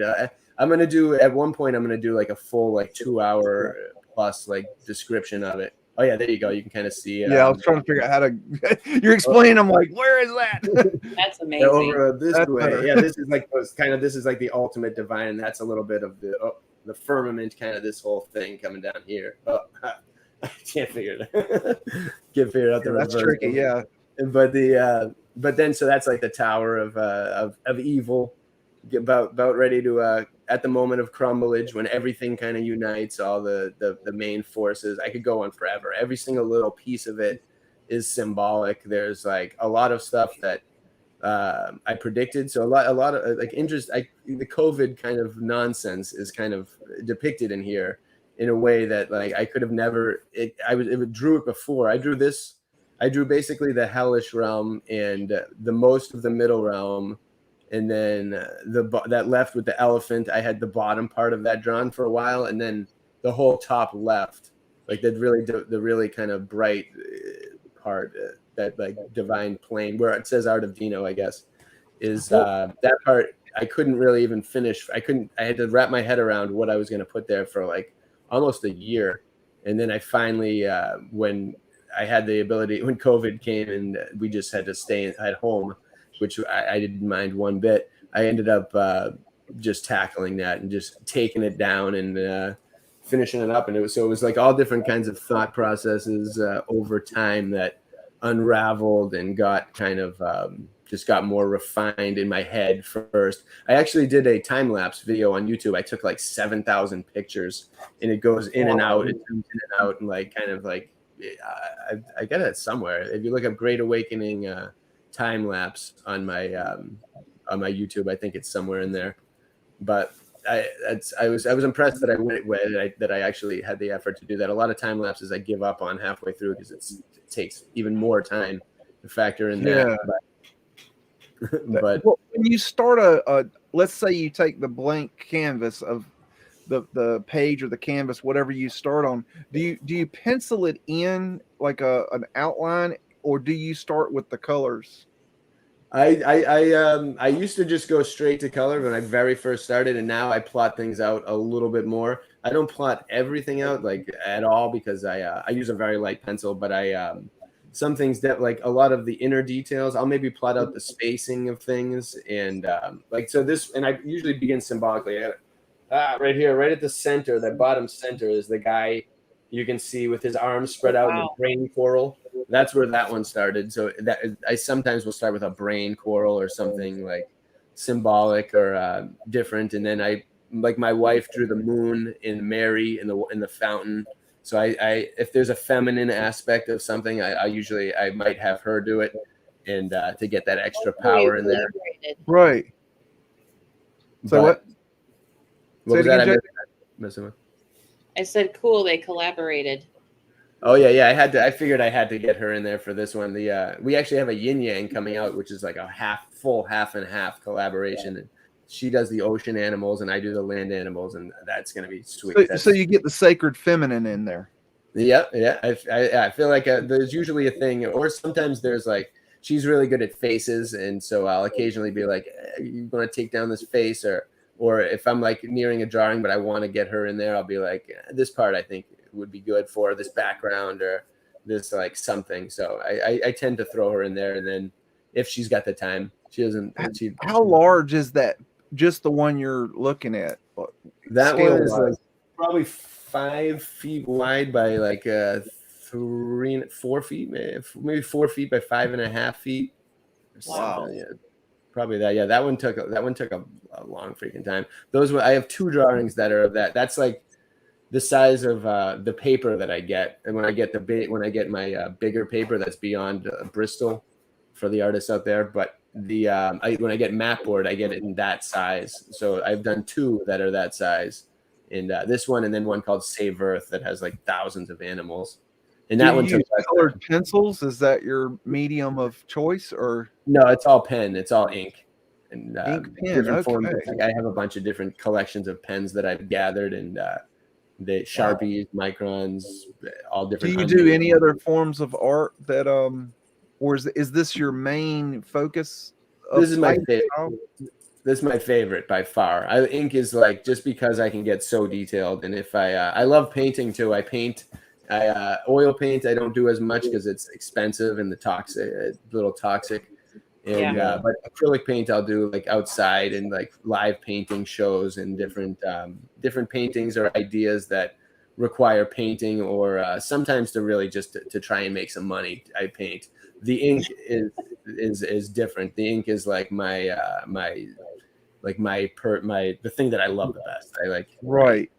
Nothing beats drawing because it's full control over every detail, and I have like a process like like once I fill up all the space and I have everything kind of like where I want it to be and it's majority filled up, my favorite spot, my favorite time then, because I don't have to think, I can just like get in the zone and just for hours, just go over tiny details, like put a couple movies on, put some music on, and just like go over every detail. And it's almost like used to refer to it as like acupuncture, because the drawing will go from when it's full, it looks nice and it looks great, but when it like as I tweak it like more and more and more, it starts to like pop out and like come alive and like turn into something like so different. That's like why the spirale never ended, is because the nature of it, but also it was like any drawing, the more you look at it, the more you can always add something and refine something or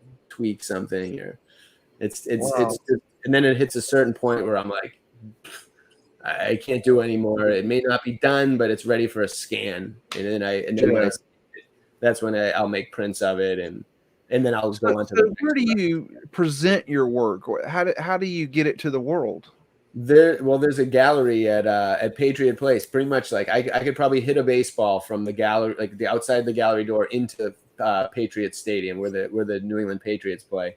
And so that's really good. That's a gallery that's like right next to my hometown where I grew up. So it's in Foxborough, and Bob Kraft actually donates the space, and he started off donating a really small space like about 15 years ago, and I think it was his late wife's idea. And say what you will about Bob Kraft and other areas of life, but what he's done in that Patriot Place and for us is phenomenal. Okay. So this is my ignorance.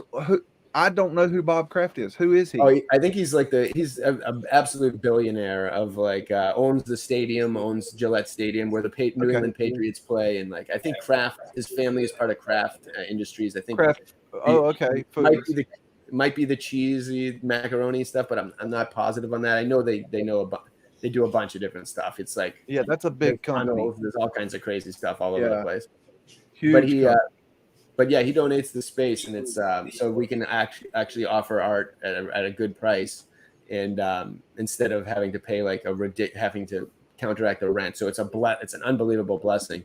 And right when they came to like my town, right when they opened the gallery the next town over me, I like staked out this guy Frank Quinn, who's one of my good friends, this older artist, and I stalked the gallery for like a little bit, and then I ended up being a guest artist, and every time they needed me, yes, Patrick, definitely, all over the place. And you can email me. And that was my next question. I do like custom. I have a certain selection of things, and a lot of I've worked with the same printers for 20 years.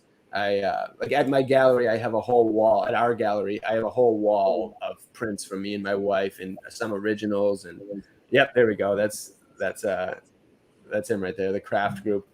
But but it's great. It's amazing. So that's how I like to deal with in reality. And before that, though, I used to go to Newberry Street. Like for about 15 years, I would get my peddler's license in Boston for like $60 a year, and then I'd ride my bike from Brighton. The first few years, I would ride my bike with a backpack and a blanket and set up on the side of the street and sell art. And then oh wow! Did you ever hear the story about Bansky selling art on the street? They were really cheap, and everyone was downgrading it, and it was that's what it's like. That was great. I love Bansky. I love him.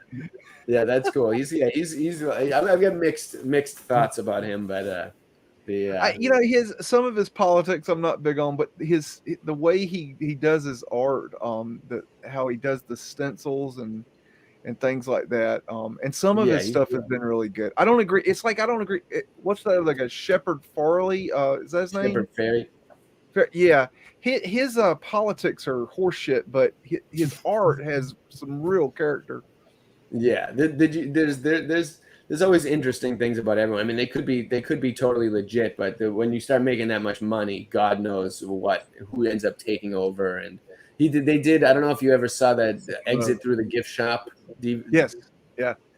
With Mr. Brainwash, who again is like, I don't really. I don't like. I've been, as I dive more and more into the artists that we're all looking at, like behind you and in the past, like, and seeing all these engravers and these Alphonse Mucas and learning more about all these artists that are just like, it makes me respect these other people less and less and less. And like it's like Andy Warhol. I never knew much about him. Terrible. But I always was like, ugh, garbage. And although I do like recently, and it was just even worse than I thought. Pathetic. Keep going. John Michel Basquiat. I like him. Oh yeah. He's got great stuff.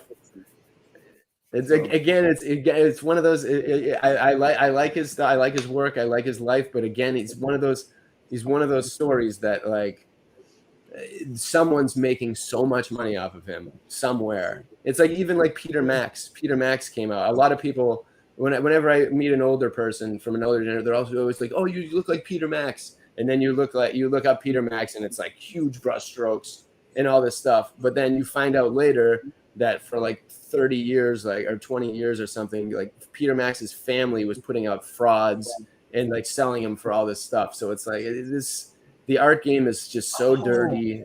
What was the story about Big Eyes? Have you seen that movie with the artist? Oh yeah. Her husband, the girl's husband, took advantage of it. So everyone's out to get you in this game, and it's like it's nuts. It's weird. It's wild. And then Hunter Biden. They all the classics. So they're all in the same. And I can't imagine the dirty things that go on, the money laundering, and then the whole NFT thing. It's so much. Yeah, I don't understand the NFT thing. I don't quite get that. It's not going to be worth my age. I'm 50 years old. I think I'm showing my age there. Do you take if people contact you and ask you to do a piece of work, do you take on that kind of work where they? I love that. I think that's some of the best stuff, and I always welcome that because I have a method of doing it now. I went through years of getting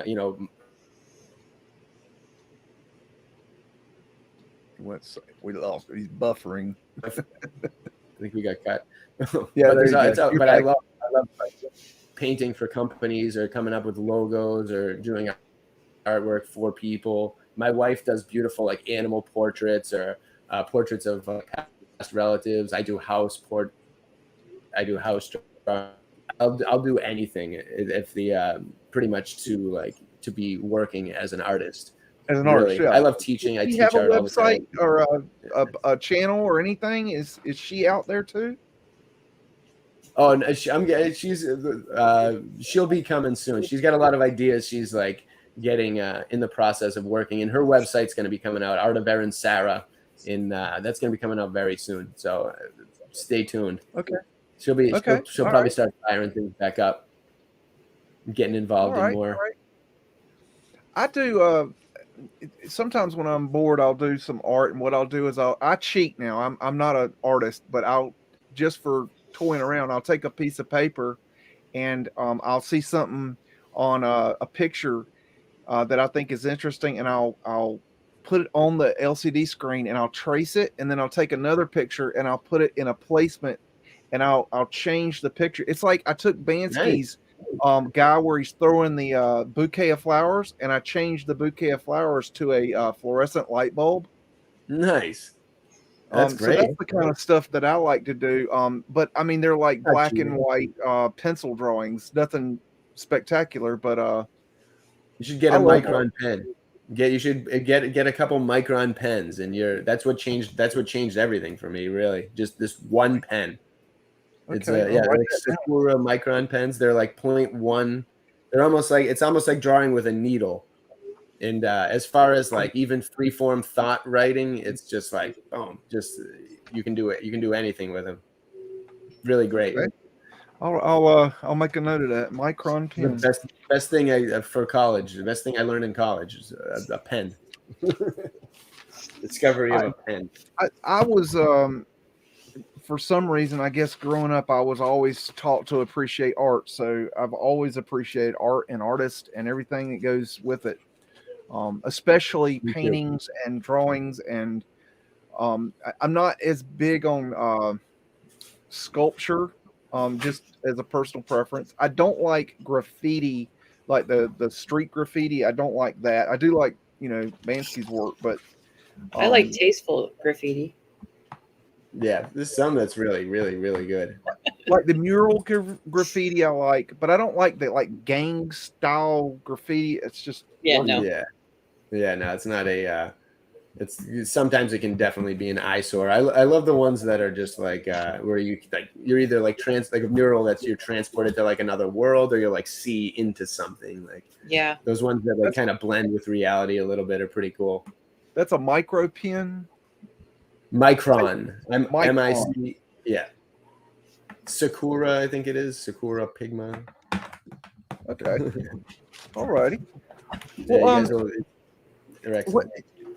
okay, just for my interest, we're all born into this world, and all of us have our heads up our tail ends. So what woke you up? What got you to awakening to what our world and our universe really is? I've had a lot of different things like throughout life that have kind of like made me question things in like big ways, I guess. One of my earliest creativity was really in like 6th grade when I in 5th grade we had to write like a 3-page story or something for class, and I ended up writing a 20-page story, and then I liked it so much that I like the next year, 6th grade, on my own, I like hand wrote a 350-page book. And so I was like entering another world and like getting into like just like really exploring like a whole new realm of creativity that I'd never really done before. And so that actually started me doing research on a bunch of different topics that I never would have really thought about if my story didn't like take me to need to research them. So then I started kind of getting clues then. And that was right around the time that I started listening to like 80s metal and like Megadeth and Queensryche, different bands that like helped snap me out of it as well. And I even remember I used to love Queensryche and Empire. Empire, hugely political. There's Megadeth, a couple members of Megadeth, Chris Poland, I think, and a few others.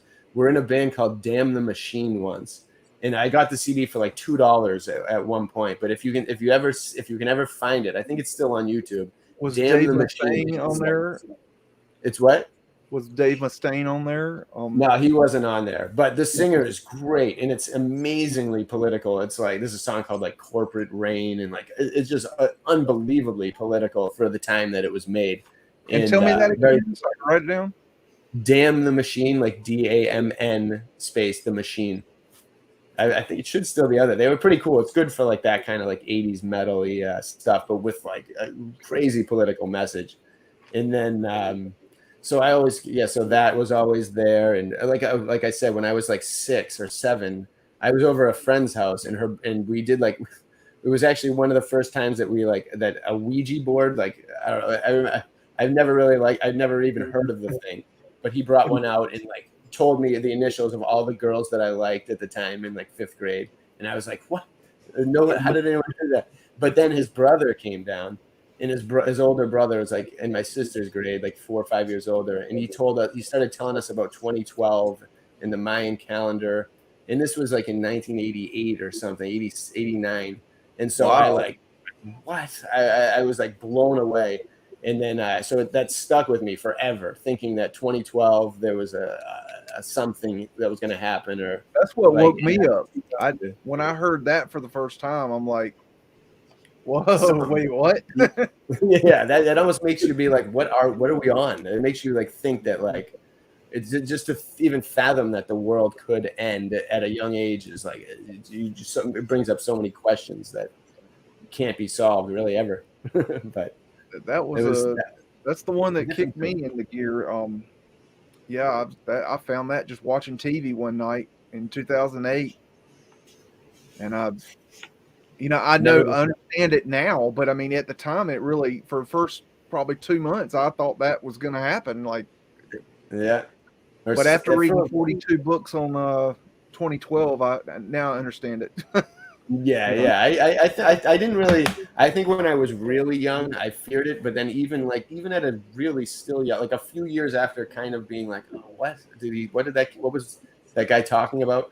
I started thinking about it as like a good thing, like pretty early on, like it was going to be something great. And I was under the impression that I obviously didn't want the world to end. So, but it just started, and then everything started falling into place. But it was still an interest. And it was actually kind of funny. On my morning of 2012, I went to see the sunrise. Like I didn't do anything really too special, but I went to climb this water tower in these woods that I like. And I watched I was going to watch the sunrise, but it was like a rainy day. But from the view that I had, it was overlooking kind of Boston and Boston Harbor, and the water. It was nuts. I've never really seen I've never really seen anything like it before. But all the clouds and the clouds were so thick and the fog was so thick that I was overlooking the whole Boston, like hills, Blue Hills, and all that area. And all of it looked like there was water. It looked like the whole city was flooded with water because of the way the low clouds were. Wow! So still got a glimpse of like the apocalypse, like by the clouds. It was kind of. Have you seen my the work I've done on Boston's Back Bay? No, I'd like to check that out though, because there's a lot there. There, I don't know if, well, maybe you don't, but do you know that the story is that they filled in the land in Boston? Yeah, they chopped up a couple hills, supposedly. Yeah, and then filled in the water. And I've looked into it, and what it seems to me is that all those buildings were already there, and that is all fabricated story. I'm not surprised. I'm definitely not surprised. And the hills, there's something interesting about those hills too, because there's Blue Hill and there's Hancock Hill and Buck Hill. Mm-hmm. Buck Hill is actually my favorite. Are you from around here? No, I just found it interesting. Oh wow. But yeah, there's like leading up to that, there's like 5 like hills and like almost like in the succession of like getting smaller that seem out of place. And at the top of Blue Hills, there's like a castle, like a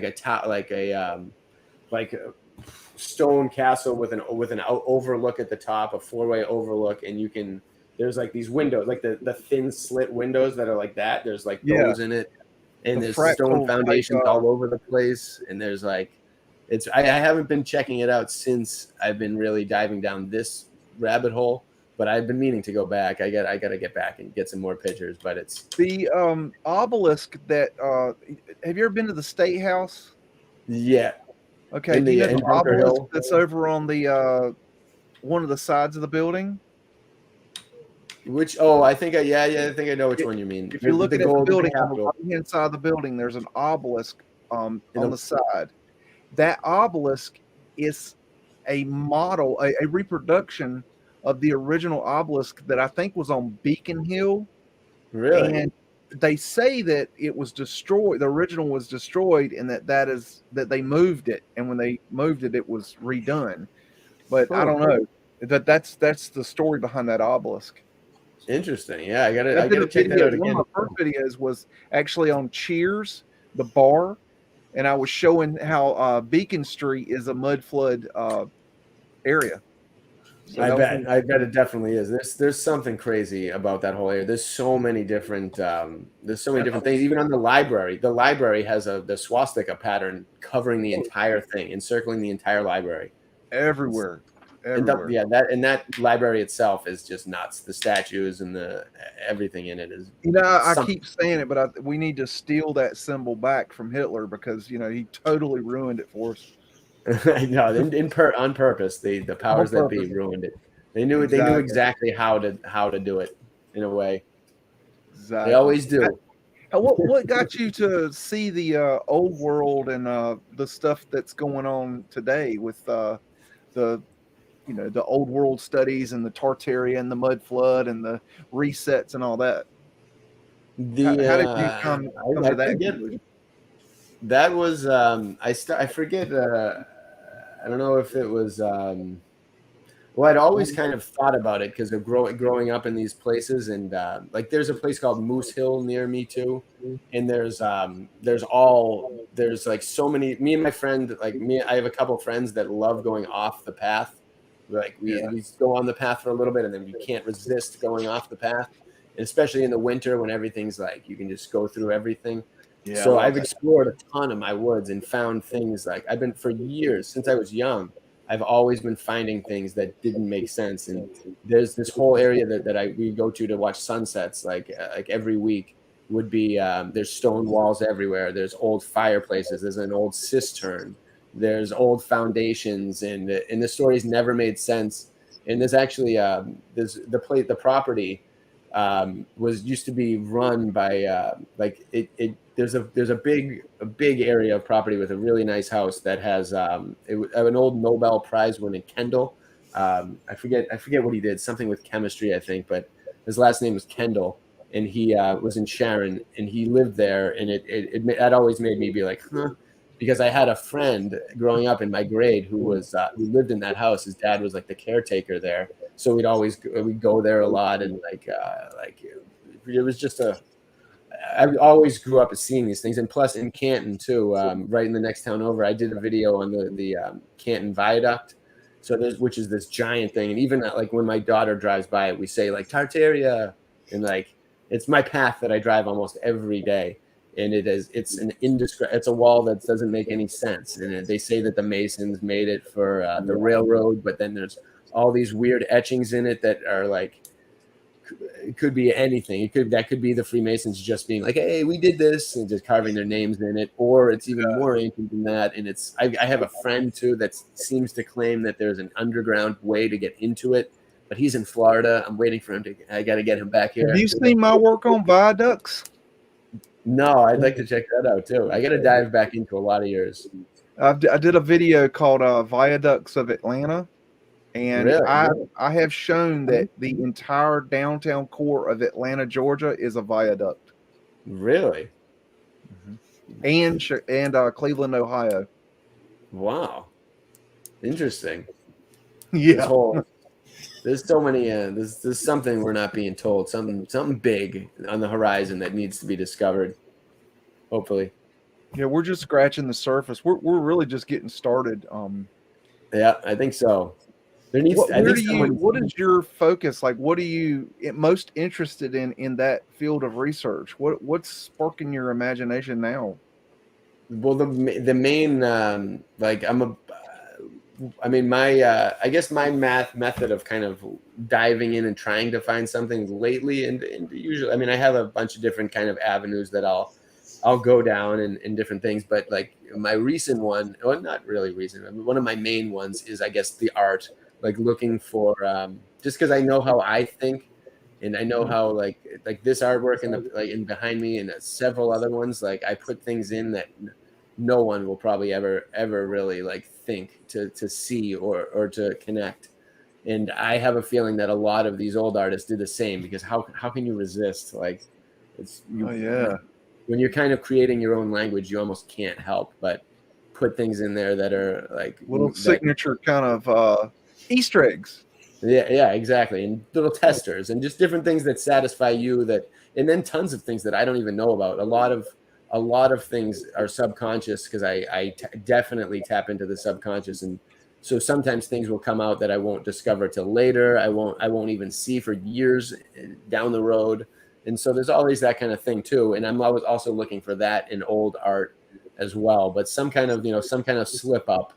Always on the lookout for. When you say old art, are you referring to the paintings, or are you talking to the sculptures, or anything really? I like. I mean, I search like archive.org like always for like new things, just new things to see. And David Rumsey, has just recently put up like a bunch of different books that hadn't really been on there before, so I got some of those cool artworks.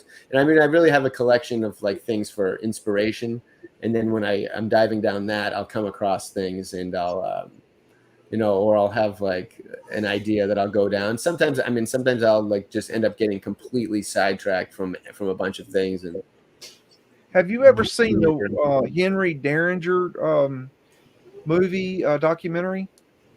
With the guy that does like this huge thing his entire life. Is that the Yeah. one? Nobody Yeah, I knew think he that was is. doing it. Yeah, that's pretty intense. That's great. That's then a lot, and I love that, and it's good that people got to see it. But there's a part of me that like loves showing people stuff, not like just as a way of like I don't know. That's why a lot of times like I'm in the gallery. Actually, I'm one of the few artists that has prints of everything, because I cherish my originals, and I couldn't part with them for like for just like for like a couple $100 if I'm pouring my soul into it. So I make prints of everything so that and I offer them as cheap as possible so that everybody could like really spread the message and kind of brighten people up with like good positive things. So but the art world can like beat the crap out of you. So it makes sense that a lot of people like that's where I think a lot of the amazing little miracles will lie, in the people that like the creative people that don't get heard as much as they should. Like I have a cousin in San Francisco. He's in a band called the Rabbles, and he's been in bands his whole life, like since he's like probably like 30 years, and he's an unbelievable songwriter. Like it absolutely takes it. I like Sonic Youth to an extent, but I think he takes a dump on Sonic Youth and like and all those he's just got a style that's just unbelievable, but he does it purely for like the spirit of music, and so he doesn't really like promote it as much as like, I mean, there's so many art forms that if they were like, to replace like Megan Thee Stallion and like all these other freaks, that the world would change. That Hillary video, I saw that Hillary video today. That's what made me think of that. It was cringe.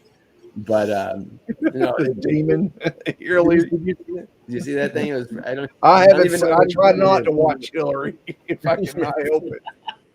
It's ridiculous. But What that's does all he it do takes. now? Do I want to know?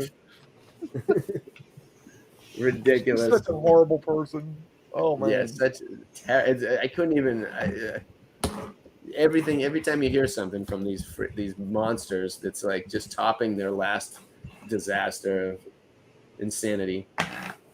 I read a book. I forget what it's called. Like a book about the Chinese finding North America, and in the book, the guy's talking about. I think it's called 1427, but the guy's talking about how Da Vinci got his ideas for his art, the inventions from the Chinese, from their books, and he I bet. then made new art to. He made better images of what he saw. I And bet. so that was a really interesting book. If you hadn't read that book, great book. I would like to. I remember seeing that when it came out a long time ago and being like, "Whoa!" That was another one of those like things that like I remembered that stuck with me, was reading the back of that book and being like, "Oh, that makes sense." I bet. Like that town that I was telling you about, the viaduct right next to me, is called Canton, and there's like a series of. I did one like drive through because I couldn't resist, and it's just like golf course, cemetery, hills that don't make any sense, like stone wall. Like next cemetery, next golf course. It's like you can't make it up. It's everywhere. But I'm actually convinced that I kind of wonder if how much of a role Tartaria and China played in America. Like I have a feeling that might be what one of the big cover-ups is that China was like a huge influence here, and then when they you lost, probably know that they erased the official history is that they erased the official history of China, so we don't know what the history is. Exactly, that makes sense. That makes total. That they whatever was here, they erased the total. They erased it completely, and this probably had monks doing the monks just constantly pumping out stuff in order to make it, reproducing other people's thing. Like something happened at some point. It's just impossible to believe. Well, I don't think we know what. I think we got a long ways before we know what, but something happened. And I think that's a good place to start. I mean, heck, for most of my life, I didn't know anything happened, so I guess I'm doing better than I was. That's true. We got to start. I have to say that. You mentioned archaics earlier in your email. So I wanted to give you opportunity to voice your opinion on archaics. I mean, I don't really know. It's just I really do like it. I think everyone in these communities has something to offer. Like whether even if you're, to be honest, even if you're a fraud, and I'm not saying that he is or Right. anyone is, but even if you are, you still will probably maybe trigger something in someone. Hopefully, not too many of the wrong directions, but you never know. But either way, I do think that there are, it just not regards to anyone specific, but I think it seems like they're sending out certain people to this seems like certain things are rising at an unnatural I'd never rate. heard of it, like at all. And then all of a sudden, I started in like 1 week. I started getting comment after comment and email That's after it. email. People telling me about it. I'm like, what? Who is this Yeah. person? And then when I go to look into him, the first thing I realized was that he was predicting things. And as soon as I heard that, I turned it off because I don't listen to anybody that predicts because no man knows what's coming.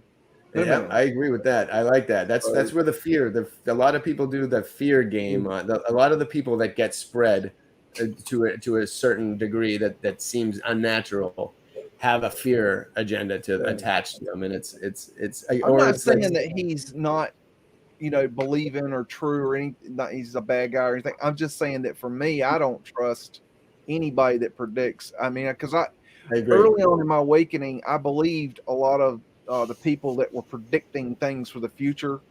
It's like an example would be I told everyone in 2008 that they were getting ready to collapse the economy. Now they did collapse the economy, but the problem is that it has never been gone. It's never gone public. The economy's gone. We just don't know it yet. They're just propping it up with this fake money. But Yeah. I was right, but I was also wrong. So I learned very early on not to believe or trust prediction. Yeah, I agree. It seems like you can't. I gave up a while ago as well, doing the same because it's just never. It always like there's always something better in some way that is coming or something. I don't know. I always it's all the path is it's gonna unravel no matter what, and it's better to just embrace it. I think, and again, just thinking. I'm big in living in the present and thinking in the present and. Not In the letting now. the future, not letting anything, the future or the past, really mess with the present. That's seems easy. I definitely agree with that. It's because every time you predict something, it just slams you, and you'll get slammed by something, and you can't And if predict. you tell people about it, you look like a fool. Yeah, exactly. That's true. And especially online too. It's definitely not worth it. The reason why I think I mentioned in the email is I just seen I think Tartarian Truth put out something about that guy Archaics getting this bike, walking out of KFC and showing his motorcycle with all these lights on it or something. Yeah, I saw that video. That was kind of it seemed interesting. A couple different things. It's but yeah, I don't really know. He seems. One thing I've questioned is, he talks about how he was in prison and he read all his books in prison. But then my question is, what kind of quality books do they actually have in prison? Yeah, that seems interesting. I don't know the answer. I haven't really watched any of his videos. I've read over 1,000 books. You can't see it behind me, but I have over 1,000 books behind me. I've read each one of them over 4 times. And so I'm a book hound. I love to read, but what quality are they giving? I've got quality. Okay. I got quality you wouldn't believe, but are they giving the prisoners the quality of books? Because that makes a big difference. There's a lot of crap out there. Yeah, I wonder what he was in for too. And again, that's a sign that you're in the system. I know this. Kidnapping. Really? Yep. Oh, it could be. I'm not gonna die. I can't. I don't think I've ever. I think I've never watched more than 2 minutes of his videos and stuff. I like the titles. I don't even know how I caught that. I check into people when people recommend something like that. I check into it because they might be on to something, and I'm not putting the guy down. It's just not for me. I don't resonate with it. That's all. Yeah, that's the interesting factor. It's really it's one of those things where you can't really change how you resonate with something. I remember like especially when I was in a band, being in a band, I remember like when Limp Bizkit came out, like I had so many friends that were just like, yes, like, and I was like, ugh, like immediately it was just like, Yeah. ugh. Like what is wrong with you guys? And then I never really fell for any. Music's always been one of those things where I've never really. I'm proud to say I've never fallen for any like just not. It's like just one of those like hints that when the vibes. It's the same with people. Like I've met like. Out of all the people I've met in my life, like thousands, I think I've not vibed with like six, like in person, and then online, God knows how many. But you never know when. I think I think a lot of the people that have come at me have been not even real. So it's like I'm an empath, so that anytime when somebody writes a text or a comment or text or an email, I'm an empath, so I can sense through the text, through the words. They could be being just as nice as they want, but because they've put that energetic impression into that email or comment or text, I know where they're going. Like I can feel that energy, and I know before they know where they're going, and so I'm way ahead of them. And I know a troll as soon as I see a comment and it's a troll, they don't have to be they could be just as sweet as pie, but I know they're a troll, and I just play with them. Like you really have to. I do the same. You can't like take any of them seriously anyway. Like it's again one of those things where you like just have to learn that like quick. The only reason why that OWF actually got to me was because he sent he kept sending people after me, and it was just ruining the calmness of everything. So he had to be put in his place. What was that? I mean, I saw that he was messing with you.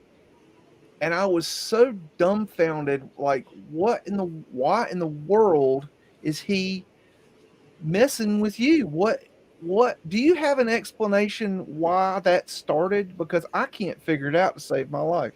What I've come to think was that maybe he got, because that was the first Floridian Tales I did. It was Floridian Tales 1. So I think he had a feeling that I was beginning a new series, and that might I don't know, be in competition with him. That's all I can really get. Like but like the attacks he had against me were like so like they were so they were so weird. And then the ones that his friends or his people would say, it just didn't. Again, like you said, like you can tell when there's like a soul impression into it. And then you can tell when it's like someone that's just trying to do something, or it's not a real person, or it's someone being paid to do something. It's the genuineness is not there. And so he called me out for something that was so obviously, since I've never, even when I had to try and, the only video I watched of his ever was the Garden of Eden video, which I don't think he even says a word in. It's just like some other guy for like 20 minutes talking about the Garden of Eden being in Florida. And I think I got like 10 minutes into it, and that was the only video by this guy I ever watched. So then when people were like, then that was okay, and I still don't believe in it. I think it's a nice little thing, but it's like just to think that the Garden of Eden and the birthplace of life is in Florida, it just goes against like everything that I actually really. My research doesn't show that. Personally, my down has shown that it's basically south of Iraq. Down in the tip of the Mediterranean, but that's my research. So it was a funny video. His video for Florida being paradise, whatever you want to call it. I watched the whole thing because the old gentleman says something really funny at the end about Eve not wanting to live with a crazy person. Really? And that's why she was like, yeah, I go, this guy just went sassafras. And I was like, he's not really the ultimate source, I don't think. I mean, the way I found it, I saw that he was making videos on Florida, and I thought I watched his videos and they were interesting, and I like Florida history, and I really had not done much Florida research because it seemed to me there wasn't really a whole lot going on for the old world in Florida. So when he's showing this Florida research, and he seems to kind of show that there is a lot going on in Florida, or was going a lot going on in Florida, it piqued my interest. So I started paying attention to him. And then I got to the point where I said, he'd be interesting to have on and have a conversation with, just as I am having with you. And so I contacted him, and he said, yeah, I'd love to come on the show, and contact me through Instagram. So I did that. And then he said, okay, well, tell me about the show. I said, okay, here's a link to the show. And then I didn't hear back from him. So right before the show, I sent him a link to the show, and I said, here's a link to the show. If you can come on it, that'd be great. If not, okay. And, if you have time, if you want to. And then he comes back, he's like, basically, well, I asked you to tell me about you and your show. And I'm like, well, damn, you can't do your own homework. Why? I got to wipe your ass for you. I mean, and then he turns on me, and he's got this whole different attitude. And he's like, well, who is this? Well, I mean, dude, seriously, it's like, I've been doing this 3 years now. I mean, you should know who I am. Who the fuck are you? Excuse my French, but seriously, it's like he flipped a bit on me and went to this little 20. He's 25 years old, and he's entitled. That makes sense. He's an entitled, kid, and he flipped on me. And these entitled kids, they expect you to respect them just because they were born into this creation. And that ain't how the world works, man. And from where I come from, if you disrespect your elders, they took you in the back, and there was a lot of hooting and hollering and screaming because they were beating the hell out of your hind end. And your attitude was adjusted, and you didn't disrespect your elders. But and I'm 50 years old, and I would have loved to have him on, but he told me he would check his schedule, and that's the last I heard from him. So I'm like, okay, well, I'll check my schedule too, and I see that you're never on my show again. But then, it's like, then I see a thing on Instagram where he's messing with you, and I'm like, how in the world could he be messing with Dino? That don't even make no sense. And so I looked into it, and I'm like, okay, this is really weird. So then I contacted you, and I'm like, dude, what am I missing here?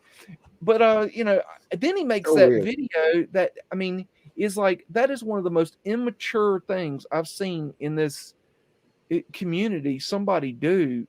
I lost all respect for him. I have no reason to watch his content anymore, because I completely unsubscribed and haven't looked, and haven't missed a thing. I remember when I first started getting into archive.org like 3-4 years ago. One of the first, once you look in, if you type America and you click publish history, and then you go to the top, so you start with the oldest books first, within 20 books, you'll be looking at old pictures of old amazing engravings of of inhabitants of Florida and early inhabitants of Florida, and Florida's seen on all the old maps, like Ley, Florida, and Cuba is so close, and it's got all this amazing architecture. So he thinks he just clicked this in my head, but I've been looking at this shit for years, and it's like, oh, that's why it was weird. And that's why the only thing I can really think is that either a bot, a fed, something stupid here to plop the scene open, or he was just didn't want me to begin a new Floridian Tales kind of series, which is going to keep going. Well, JJ, I'll let you interrupt. This here is that I read you when I was explaining what happened to you. You made a comment that you kind of stumped me, and the way the text that you showed me, the conversation written down, what was going on. It was the way he worded something, because he was like, hold up, like, we need to talk first before you just invite me on your show. And it was however it was worded. I said, oh, he wants to talk paper, like money. Because the way I was reading the first part, going back and forth, and I reread it like 3 times, because I'm going on 40, so there's an age gap, and I used to work in schools with entitled kids. And I heard the lingo when they would, it's like code insinuating, but even through text, it was that self-entitled I'm worth attitude that you could pick up sometimes through text. No, it wasn't like respect. It was just wanting to have respect. Like you're gonna have, I want to say, have such an attitude as if you got to come across kind of confident, but it wasn't confident. It was more hostile and entitled, and they're getting confidence mixed up with arrogance a lot in the last 20 years. And the Obama era. A participation award, and because everybody gets a gold star. even when I noticed with the video conversation towards you, Dino, from him was because younger generation, they feel like they found it first and they got to get to the finish line first. Even though they grew up with the everybody gets an award, they still have this competition going on so that they stand out. And even if it's negative attention, because I did see the video he put out within a day or two, this rap video with some biscuits shaken against a tree. And I'm like, what the hell was that? Who did that? Hit old Florida dude channel to attack you as if the rap video. The rap video, I call it. And towards the end, there's this. You've seen it, right? Who? Me? It's not worth seeing. No. But it's because it's just drama. You haven't seen the rap video? No, I don't. I probably never will. Like I said, that kid. Like I made that video. I spent an hour making that video, and I was like, dead. He's done. Oh my God! Dino, you got to go see the video. He made a rap video about you. It's a joke where it's like it's not worth seeing it, but at the same time you see it because it's a joke. Does he show my art at all? Does he show my art or my name at all? No, it's all about him. I think so. Oh, pretty much. Besides the shaky biscuit twerking. I didn't even mention it to you because I figured you'd seen it. Absolutely not. That kid means it makes him look bad. I don't know what he is. I don't know what he is. Yeah. I mean, he made a comment. I don't know if it was in the video, but he was making a comment that your art sucks, and I'm like, it was childish. What the hell are you talking about? He compared your artwork to stick figures. Yeah. I'm just saying because it's colorful and it's rainbow and it's like, no, that's not stick figures. Just because that is so immature to even make that comment. That is low level petty. Like you have nothing to grasp onto. I don't even care if it was shitty, Dino. You don't tell somebody that their art is shitty. You don't even tell a preschooler that their stick figures look shitty. No, he doesn't. No. He can do whatever he wants. He seems like to me, he's a bot. He's a crap. Showed his true colors. This is one of the things I've never understood and never had a shred of respect is for the people that go out of their way to like be negative. Like if he didn't bring come at somebody me, else down. If he didn't come at me, this wouldn't exist. But it's just like the people that I have no respect for any. Like I would never. There's so many beautiful things out there to look at and to listen to. I wouldn't spend 1 second looking at any of his videos, even this one you're talking about. I have no desire to look at it. It's not worth your. If you haven't seen, it's not worth your time. It's a joke in the sense it's not worth another second. It shows his ignorance and immaturity. I don't care. I guarantee anybody that looked at that and saw that video and then has the will to check out, who is this guy that he's talking about, is going to go to my page and they're not going to think what he thought. So no, thanks. Not at all. Unfortunately, it's like you said, there's beautiful things in the world, and then there's people like that negativity that they want attention, and they're like, everybody's looking at the beautiful stuff. But if I make it a little different, which is being negative, I'll get some attention. But when you put yourself on that pedestal of negativity, you burn out and you crash. Oh yeah. It's not if that's what you want to be about, you better keep chucking up that Kardashian drama for sure. Nobody likes that stuff. Keep looking at Jordan Peterson and Ben Shapiro's male enhancement videos or whatever his first, however he started. Any loser. But that's fine. Let's move on from that moron and not give him another. Because again, this is giving him stuff, and He's not worth any Yeah, of our I time. agree with that. He's a What kid or he's didn't a you fed say something entering about the city. Levy in your email to me? It seemed like you said something about Levy. Leave. I forget Oh, what there was someone that's I mean, I like John Levy. I think he's great. I think everything he does is like. I don't. I think I don't believe agree all with that. everything he says, and I think lately he's No. been kind of falling off the rails a little bit. I'm not sure what's going on there, but Yeah, he's always a little interesting. I hope he's not. I know I like him and his whole thing. I hope that he's not a creation or anything fraudulent. I do like his essence is great. I've had one of the only interviews with him. I don't know if you knew that. Really? Oh yeah, wow, I've talked to him. So he's a real person. He's a I like he's a him. guy I just like like us. He gets a lot of bad publicity, but you know, I think he's great. I look forward every Sunday. I'm like, boom. oh, me too. And if I'm awake at night, like 5 a.m, I'm like, yes.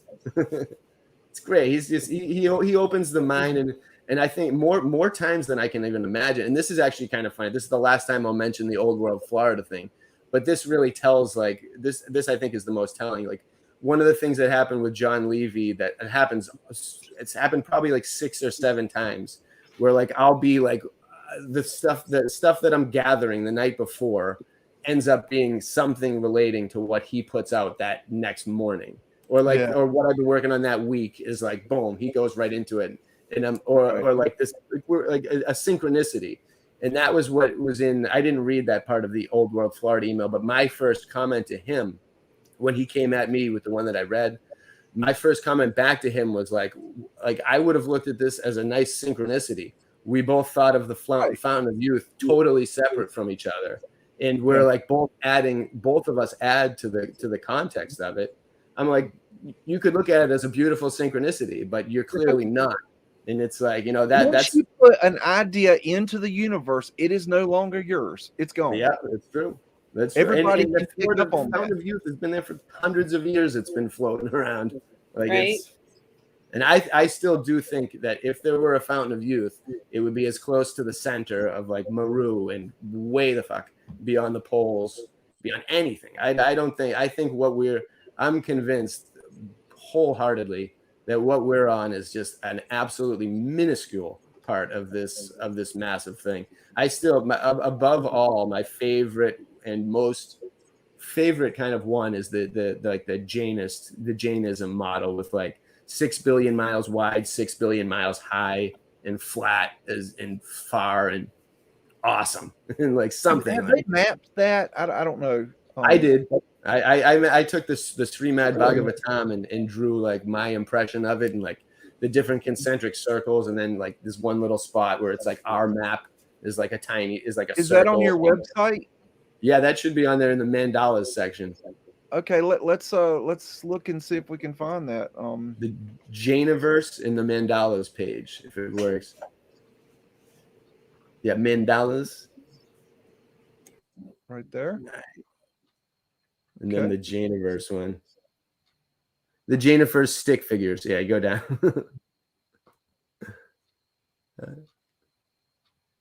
Yeah, those are actually a lot of those little ones that you see, like that flower star child, and some of those ones above, the ones that look like symmetrical, those all animate, like you were talking about with the phoenix. Those are gorgeous. Yes, I love those. Oh, Jainiverse, right in the center. Yeah, that one. You can click on it again, and it might, or click. Yeah, there you go. I love the way you use. Wow. I call it colors of the rainbow. Yeah, why not? I mean, I get closed eye visuals almost every night, and the colors are even better than this. So that's my inspiration. But yeah, so right there, you can see right at the top is our map. You see that kind of like ellipse map in the center right there? You can kind of see. Yep. That's what I would consider us. And then if you go up north, you get to the Mount Meru. And then each one of those is like, they say like, one is like an ocean of milk. Like they use the different like liquids like in as like this concentric rings of water, and there's a ton going on. There's like the above world, the Shiva, and putting music into it. The other guy putting like life into everything. There's a lot of I just for months I just listened to that Srimad Bhagavatam text, and just loved it. Absolutely. It's still one of those things where I'll some days just if I need something to listen to that. So you've done a lot of study on the Indian traditions, it seems. Yep, three of my my drummer and bassist are both Indian as well, and the singer that used to be with us, and one of my still great friends. So I've always loved Indian culture, but they don't even really know too much about Jainism. Flower of life. But it actually turned out that the guy I made the app with in India, who I got connected through from like a gallery connection, actually was a Jain. And when he found out that I was making a mandala app, he was like, he gave me the deal of a lifetime, and it was really absolutely unbelievable. Yeah, this is the classic 2012 one. I think I did that one. That's one of my earlier ones, in like 2009 or 8 or something. Wow. I could just spend all day looking at that. I'd never get anything done if I looked at your website. Jeez. That's why I love what you do on your channel. And you went back, like you go back 13 years. And I think thank you so much. When YouTube was almost like created or first out, that was very smart to put your artwork on there and then play around with it and then showing stuff to go back 13 years. I'm like, that was genius in itself. And your artwork is incredible. Thank you very much. Yeah, it's kind of nuts going back. Is that like the Kundalini snake there, or? Yeah, that's like, well, this one is all about the Native American culture, so like South American and American. It's got a little I think it's got some Aboriginal universal. Oh man, there's so much in there. That one's got a ton. This is one of the ones that has like an educational page attached to it because I'm a teacher. My mom's a teacher. My aunts are teachers. I never went to school for it, but I taught at private schools. I've taught every age group. That's like an understatement. You need a better title than just saying I'm a teacher. Like, yeah, that I know. That's an understatement. But yeah, that's awesome. That one right there. Oh, click on Spirate to the left. Those are my 3 spirals. I have 4 now, but to the left, the other one. That one's okay, but that's my second one. I don't really like that one. That one's, it does some cool stuff, but it's not the best. This one is the one that I spent years on, and this is the one that does like the best illusion imaginable when it spins, and it can't like nothing can do it. Like I found no print, nothing does it justice. I actually printed one version of this that was like with those rotating colors, like a spectraflexy kind of like a spectrum changing kind of print. And it spins and it looks like amazing, but it still doesn't do like the magic that the original does. This one just like you can like when it spins slowly in your room, like you just let the wind take it, and I hang it with like a tripod and then an elastic, so it like spins really like you get a really nice spin, and then it like goes in and out, and you can just see into it, like you can see all the layers unraveling. And Spirella is my last one. That's for my daughter. That one's cool. That one actually looks really nice spinning too. That one and Spirea are my favorites of the Spiral clan. You know, I'd love to have this above my bed.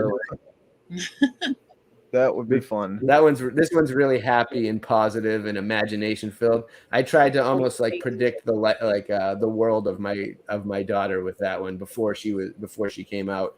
JJ, I bet your kids would like these. Oh, she's sitting right here staring at it. I was telling her about, we're going to have this guy on, and he does all this, artwork. And I was showing her because she loves to draw. Oh, nice. I let her draw when she feels like it. And I tell her that whatever she's doing, nothing's wrong. That's right. We do homeschooling. So there's no restriction, because when I was in school, it was, that's wrong, that's wrong, that's wrong. Yeah. Because there was something to measure up to, and I was like, that was just ridiculous. So having the freedom, I said, here's crayons, markers, pencils, watercolors are when I'm doing it, because I don't want to see the carpet and stuff. But I said that having that availability there and just going, whatever you feel like doing. I do abstract art where I'm just doing. But there's a therapeutic aspect to just paint in general and abstract. Everything, every bit of art. It's like a spectrum of sound. Is that like tarot cards? Yeah, these are the tarot. These are the tarot cards. When I Oh, was, okay, I'm like, am I seeing that right? That's yeah, crazy.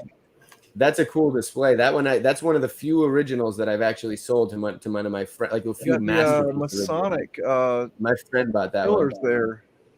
Yeah, that one's nuts. I mean, I took like the Rider Waite deck and I tweaked it and I added like cool stuff and I interconnected everything and I mean, it's still, yeah, there's the dark parts of the tarot, but the tarot is interesting. It's, I think, like, whatever it is, divination methods, I don't necessarily That was the less creepiest tarot card thing I've ever seen. That was awesome. Well, that's a spiritual lesson that I think a lot of people miss is that you have to have light and dark. That if you don't have both, you're not in balance. So you don't have to go to the dark, but you have to acknowledge the dark.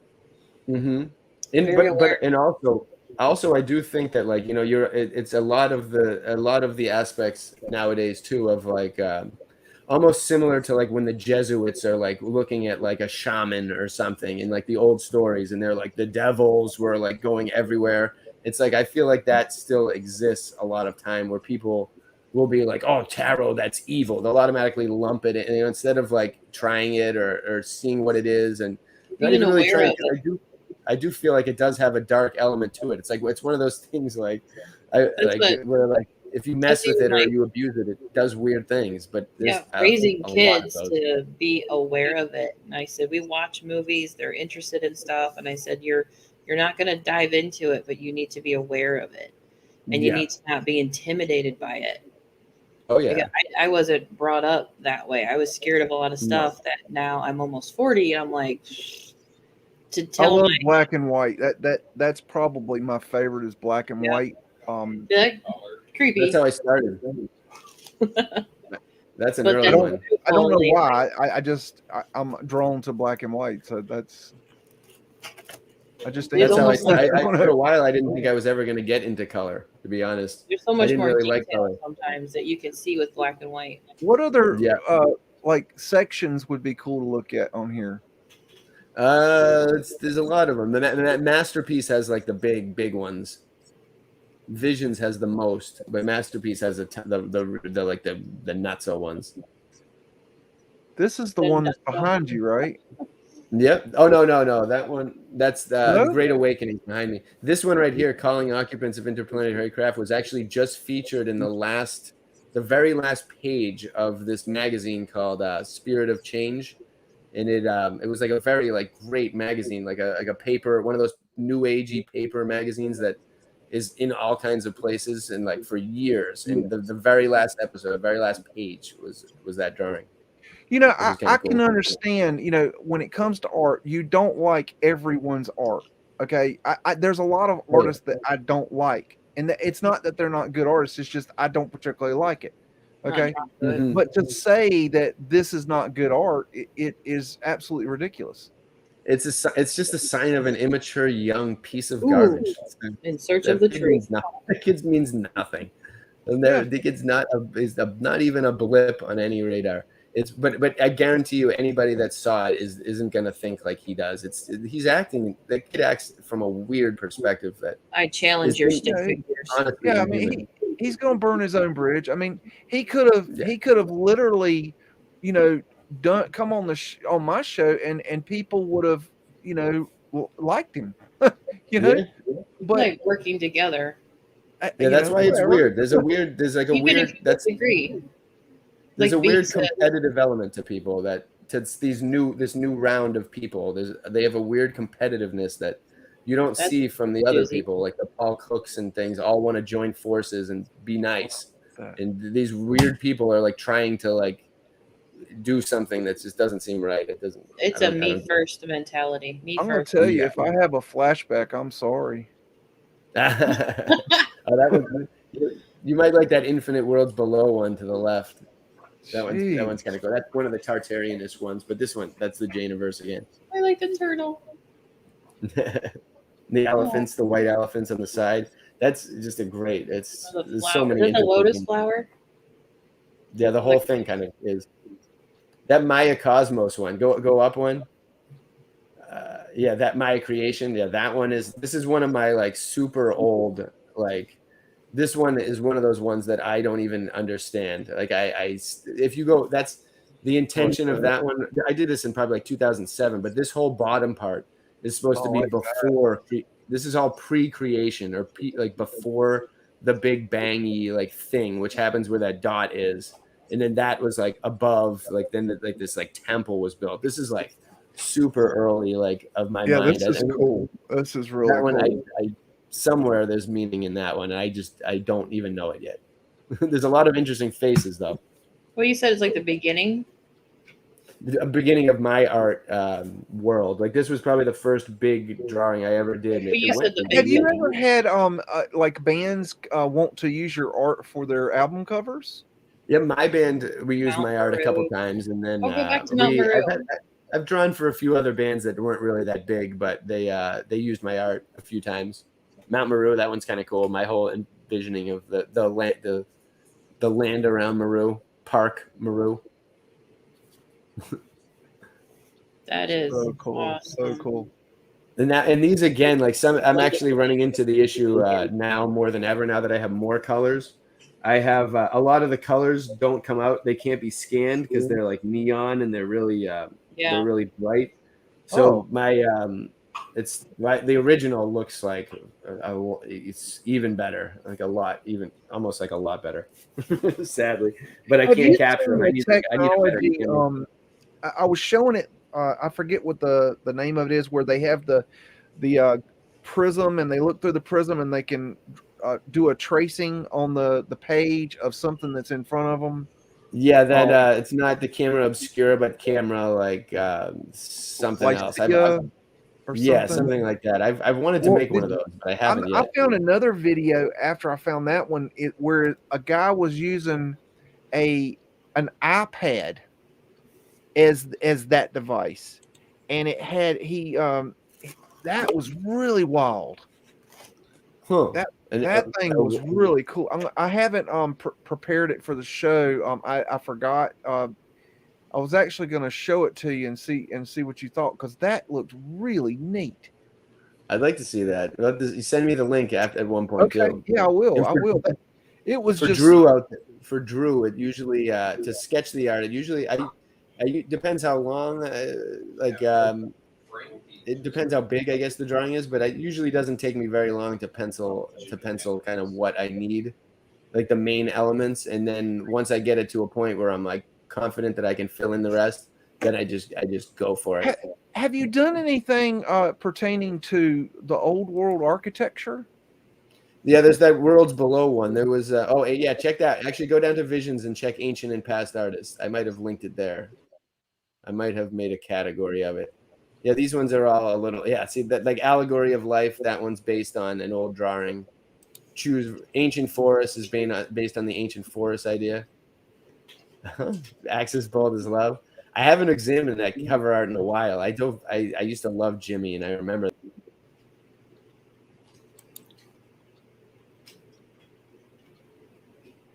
This is some trippy ass shit, man. I think we lost him.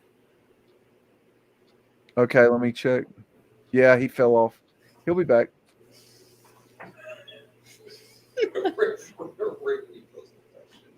Hey, let's take a break while he's coming back in. Let's see. That way it'll let's see. Let me get a break going here. Okay, let's see. Here's something nice. We'll play this. What is it? Is it treasure map?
phantom touches like a breeze, shines its understanding. See the moon is smiling.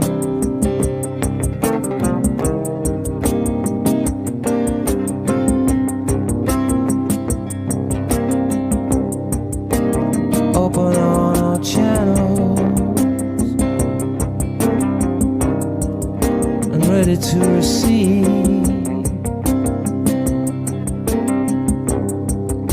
'Cause we're not at the mercy of your chimeras and spells. Your chimeras and spells.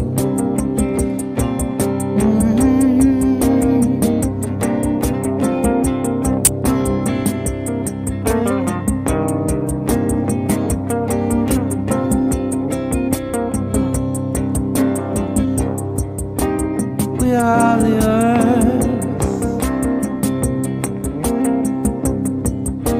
to her we do return, and the future is inside us. It's not somewhere else. It's not somewhere else.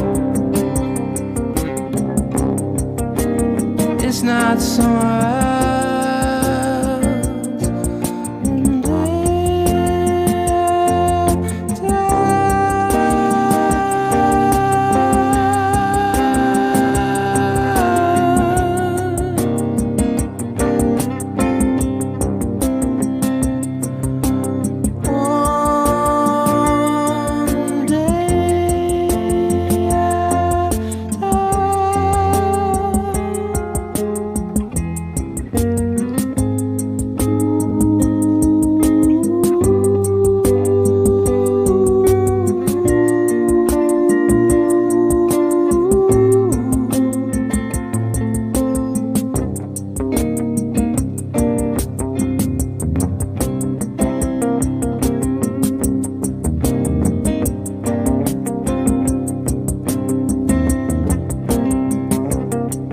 One call upon the people.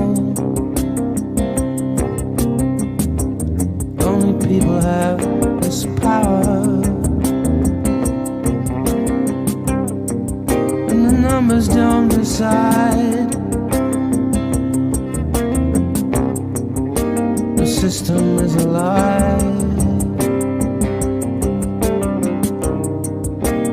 A river running dry.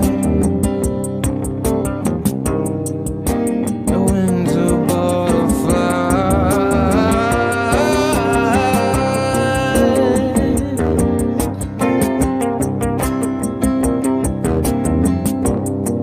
And you may pour us away like soup, like we're pretty broken flowers. But we'll take back what is ours.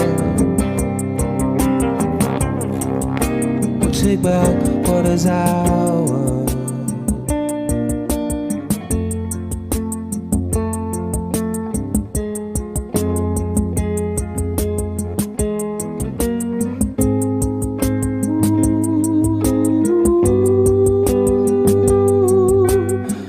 One day at a time.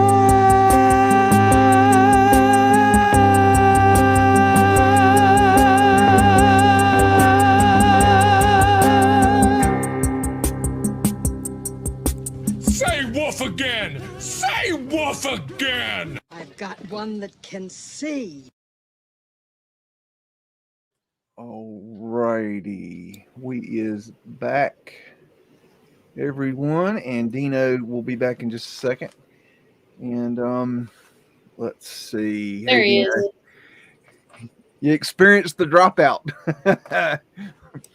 Was that planned? I didn't understand. Oh, there you go. The No, it's Probably never by planned. It's surprise. just a train wreck. We what's roll funnier in. is when it drops me out because it does that from time to time. Oh, really? I was like, forgetting where we were It's at. internet, man. It'll just drop you out. It's aggravating when it does it because sometimes it'll knock me out. Like the lightning will knock me out. Oh, I was gonna share this real quick with you. This is that image that I made a while back. Oh, nice. It's just incorporating, what Bansky did with just an idea I had, and I just thought it was fun. I like that. Yeah, that's not cheating. That's fine. Art is art. It just feel the feeling it gets. There's so many different ways to use art, like it, and just to use the power.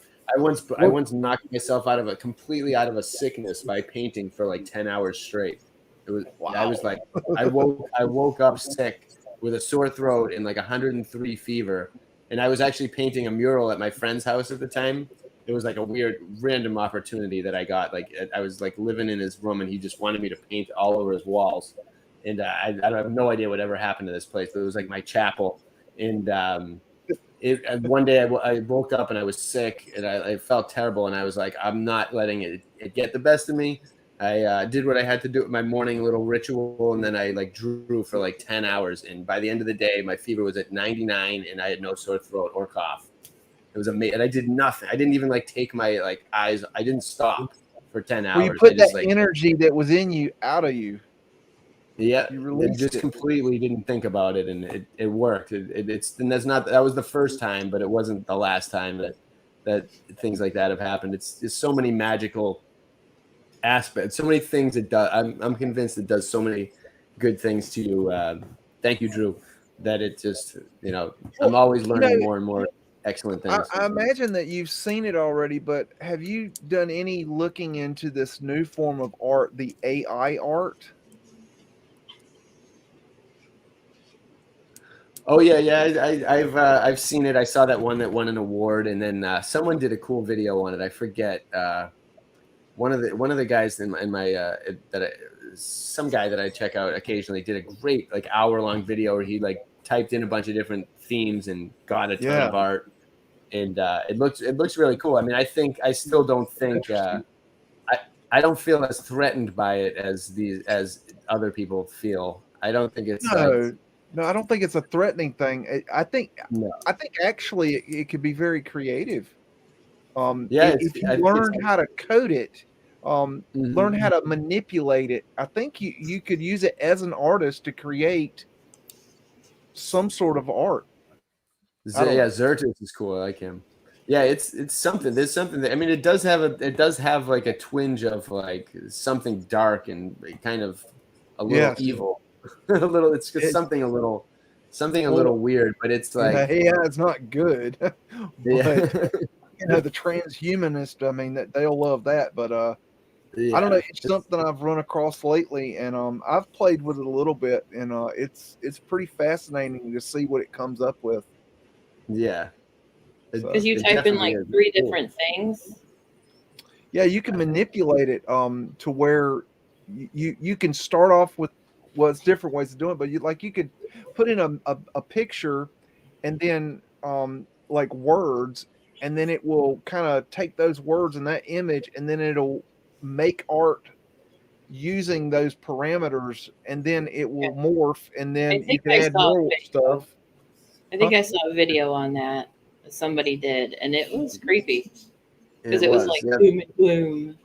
It was like it's like sometimes it works and other times it doesn't work, but when it works, it's interesting. That's when it. Well, that's AI for you.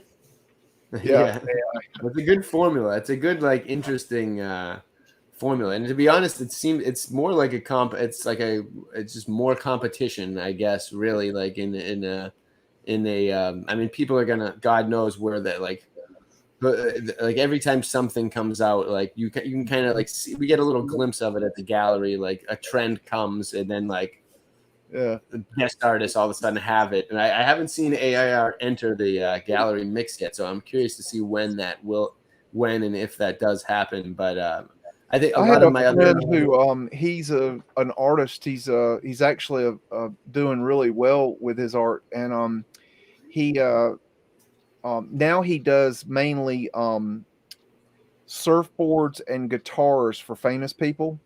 Nice. But he's done like he painted all the Midway Airlines planes one time. Wow. He's just an artist, but the one he did that got me, he did it a long time ago, back in the 90s, and I walked in his office. He owned an art store, like art. He owned a company called the Art Company, and he sold prints, and that was like the way he made his money. And then he made his art, and that was like his kind of side money.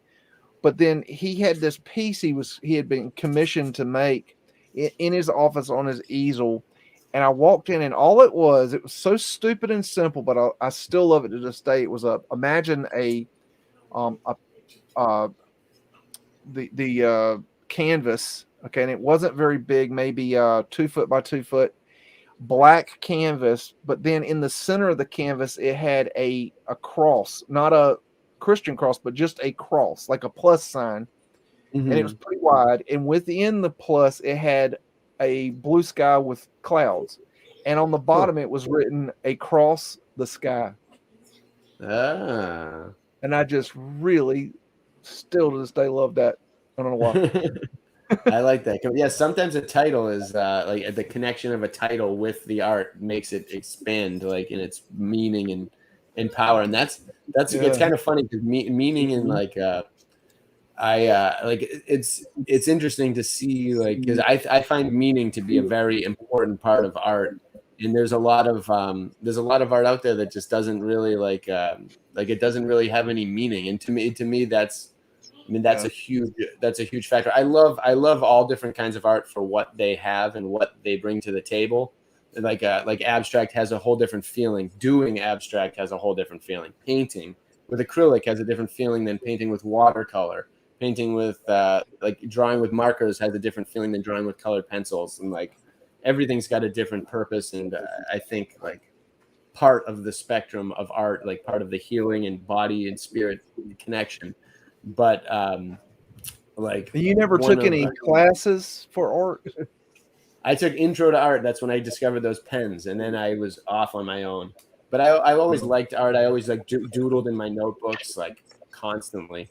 And so when I found those pens, it was like it was a whole nother level, and it was right at the time of Napster. So my music was I was tons of music to inspire me and opening my mind in other ways as well at the time. That all kind of connected. Pens coincided with all that kind of exploration of everything. And then it's funny because something just triggered it, but you at one point mentioned like the rabbit holes, and besides all those other ones that we had talked about, like going up and the different signs, one part that really set it into motion, I think at one point, which is, it's just kind of funny, but is limes, like ticks and Lyme disease.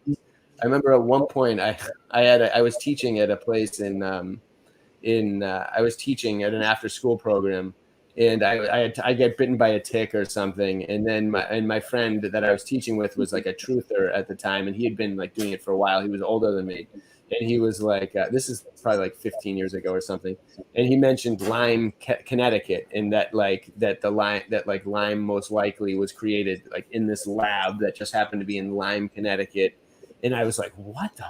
I was like, are you kidding me? And then he like started talking about like Bilderberg and all those things. And I was just like, what? And so this guy took me down like a whole nother alleyway at that point in time. But it was started from ticks and being like Lyme. And then I like went really just kind of. It's so weird what catches our attention and gets us to thinking. It's different for everyone. Everybody has a different trigger. Yeah, it really it's nuts. I mean, what it does, it just like when all the pieces fit at one point, you just kind of like with the flat Earth and whatnot. It's like when that took a while to hit because I loved space. My mom, everyone. Yeah, me too. Yeah. And me and JJ have had many conversations about this. It when I found out the Earth was flat, fucked with me to no end. Like 6 Oh, I jumped months, for I joy. was having trouble with I did that. too. I was excited. I was very excited, but like It was like I a was, release of. It was amazing. I loved it. I was like, I'm so glad I found this, but energized. fuck, man, that's crazy. I went Like, out and stared I at the missed my sky. stars. You know, Yeah, it the implications of that are just they're massive, and they're like Massive. they're just constantly unraveling, and it stretches in every direction. That fairy tale and the Well, you know, on that subject, well, I think it's on that subject, but what do you think about simulation theory? What are your thoughts there? with like everything's part of some form of a simulation or a test or something, that kind of matrixy stuff. Yeah, I don't really I don't know. I think it's too like Obama era thought. I don't know, something about it like makes me think like it came the way it came around. I think also like when I mean like things like I've never taken acid actually. I mean, people will be surprised by that. I've never. But people always are like, you don't need it. So much acid. And I'm like, no, never. Well, some people need it. I needed it. You know, you didn't. Well, you don't need it. You didn't take it. I've always liked mushrooms. Eating them as a kid, like not Never had hallucinogenic ones, mushrooms. in general, mushrooms. I didn't used to like mushrooms, and so I would never try them. And so I haven't done any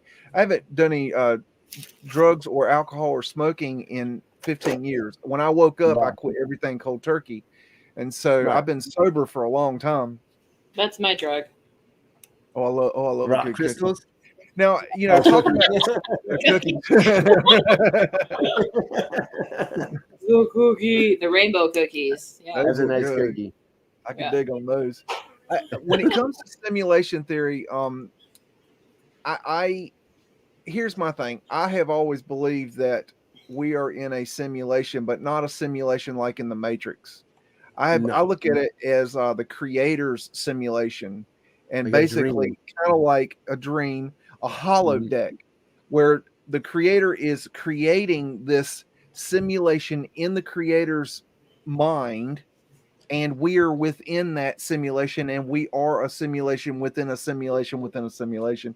We are the creator and the creator's mind all in one, not a mechanical, not a hardware Computer. software thing, a mind, a thought. We're a thought. It's a thought simulation. That's how I see it. Now, I like could be the completely dreams and the bullshit. illusion, like all the dreams and illusion concepts, like all like they play some important role into stuff. And I mean, I wouldn't be surprised. I wouldn't at this point. I wouldn't be surprised if like the dream world is real and this one's fake, and we've just been weeded out of that dream world. Like, you know, anything is. I feel like we've suffered so much damage, like as a like we've just gone so far astray that like we can't even fathom what's happening. But I think we're getting all of us together. I think have a better chance than anyone individually. And but also there is, I mean, those realms, like those realms, like those, just whatever they are, they're terrifying, but they're like there's something. Did you ever study I haven't done anything in years, but they just something about what the fact that those states can be altered, can be experienced. There's something there that I don't know. I always wonder if there's some kind of answer out in that world, and like how many. You know, there's always. I remember the first time I ever actually tried mushrooms. I did research for years, and then I and it was kind of like because I don't even like going on roller coasters, or being like in a high area, so I was, and I don't like doing anything that's not natural because I'm like no pills. I'm always convinced that I'll be the one that suffers something bad from it, so I don't do it. Those I built up enough courage and I did them and had just a life-changing experience back in college. And the very next day, my Greek civilization teacher in class was teaching us about and showing us artwork of like different people holding mushrooms and telling us about mushroom ceremonies. And have you looked into the mushroom cults and the mushroom religions of the ancients? A little bit. From the books that I've read, I've heard different glimpses and pieces, but I haven't I mean, I believe they have to be connected with so much. I can't even. I can't even. Even today, we were walking around the woods, and there are more like hasn't been raining in a long time in Massachusetts, and we just got like 3 days of rain, and today was sunny, unbelievably sunny. I must have seen 110 different species of mushroom on our walk today that were all just everywhere. And it's like, what are each one of those, some will kill you, but if it kills you, what is it? How does it? Each one has like a magic to it. It has a purpose. Yeah. It has a purpose. Yeah. It's who knows? There's some things on this earth that I have a feeling that were genetically modified for bad purposes, like poisonous snakes, for instance. Yep, I can see that. I have a feeling that they are genetically modified by bad people that have been in the past. Same thing with mosquitoes. Ticks, scorpions, ticks. Yes, flies. I don't know, but it's like these things. It's like you have to sit there and wonder, why would the creator create such horrible creatures? Yeah, that's true. Yeah, and it doesn't. And then you think about like all the things that they could do in the past, and those weird books that they have of mutants all over the place, and like different mutations, and there's no telling how far they went, and the fact that they're definitely their alchemy and stuff was probably spot on. If you read the Zachariah Ascension's books, there's a lot of that in there, and it makes you wonder if maybe they did genetically modify some things that maybe they needed to get rid of. I could see that. Yeah, did you ever look into Terrence McKenna and his work? Yeah, he's one of those ones that I think he's got some good, but then I think a lot of him leads you astray in some way. Like I think I listened to one like 10-hour talk of his once, and I liked a lot of it, but I don't like that he one of his main things is like you should just go in a room and close your eyes, and I mean I haven't done it again in years, but when I did it back in the day, like nothing would beat being in nature and being smothered in nature and surrounded by nature.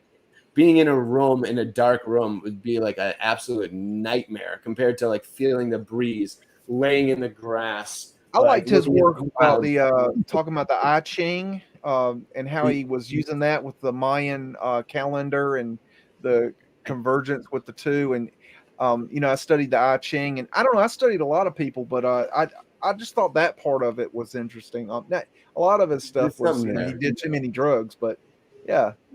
That's again. He's got a lot of great insight, and then there's certain things I feel like were maybe to lead people astray, like that aspect. But the I Ching is I've heard a lot of people mentioning that, and again, is it Tartarian, and what did they figure out? Like you were saying with Da Vinci, all those things. That I Ching is wild. If you start to play with that thing can be incredibly accurate. It is wild how accurate divination is nuts. Yeah. I think there's a lot of different methods of that. I actually have a flip method that I used for like my entire life, where I'll flip I'll never flip a coin, but I'll flip something relevant, and then I base my decision on it. And if I'm stumped, and then if the object lands a certain way, it means that both are good, and if it lands best out of 3 on one particular way, then that's the way. And I just different even my tea leaves. Occasionally, I drink matcha, and occasionally I'll see an image in the tea leaves that is connected to a drawing I'm doing or something I'm thinking of, or there's always different.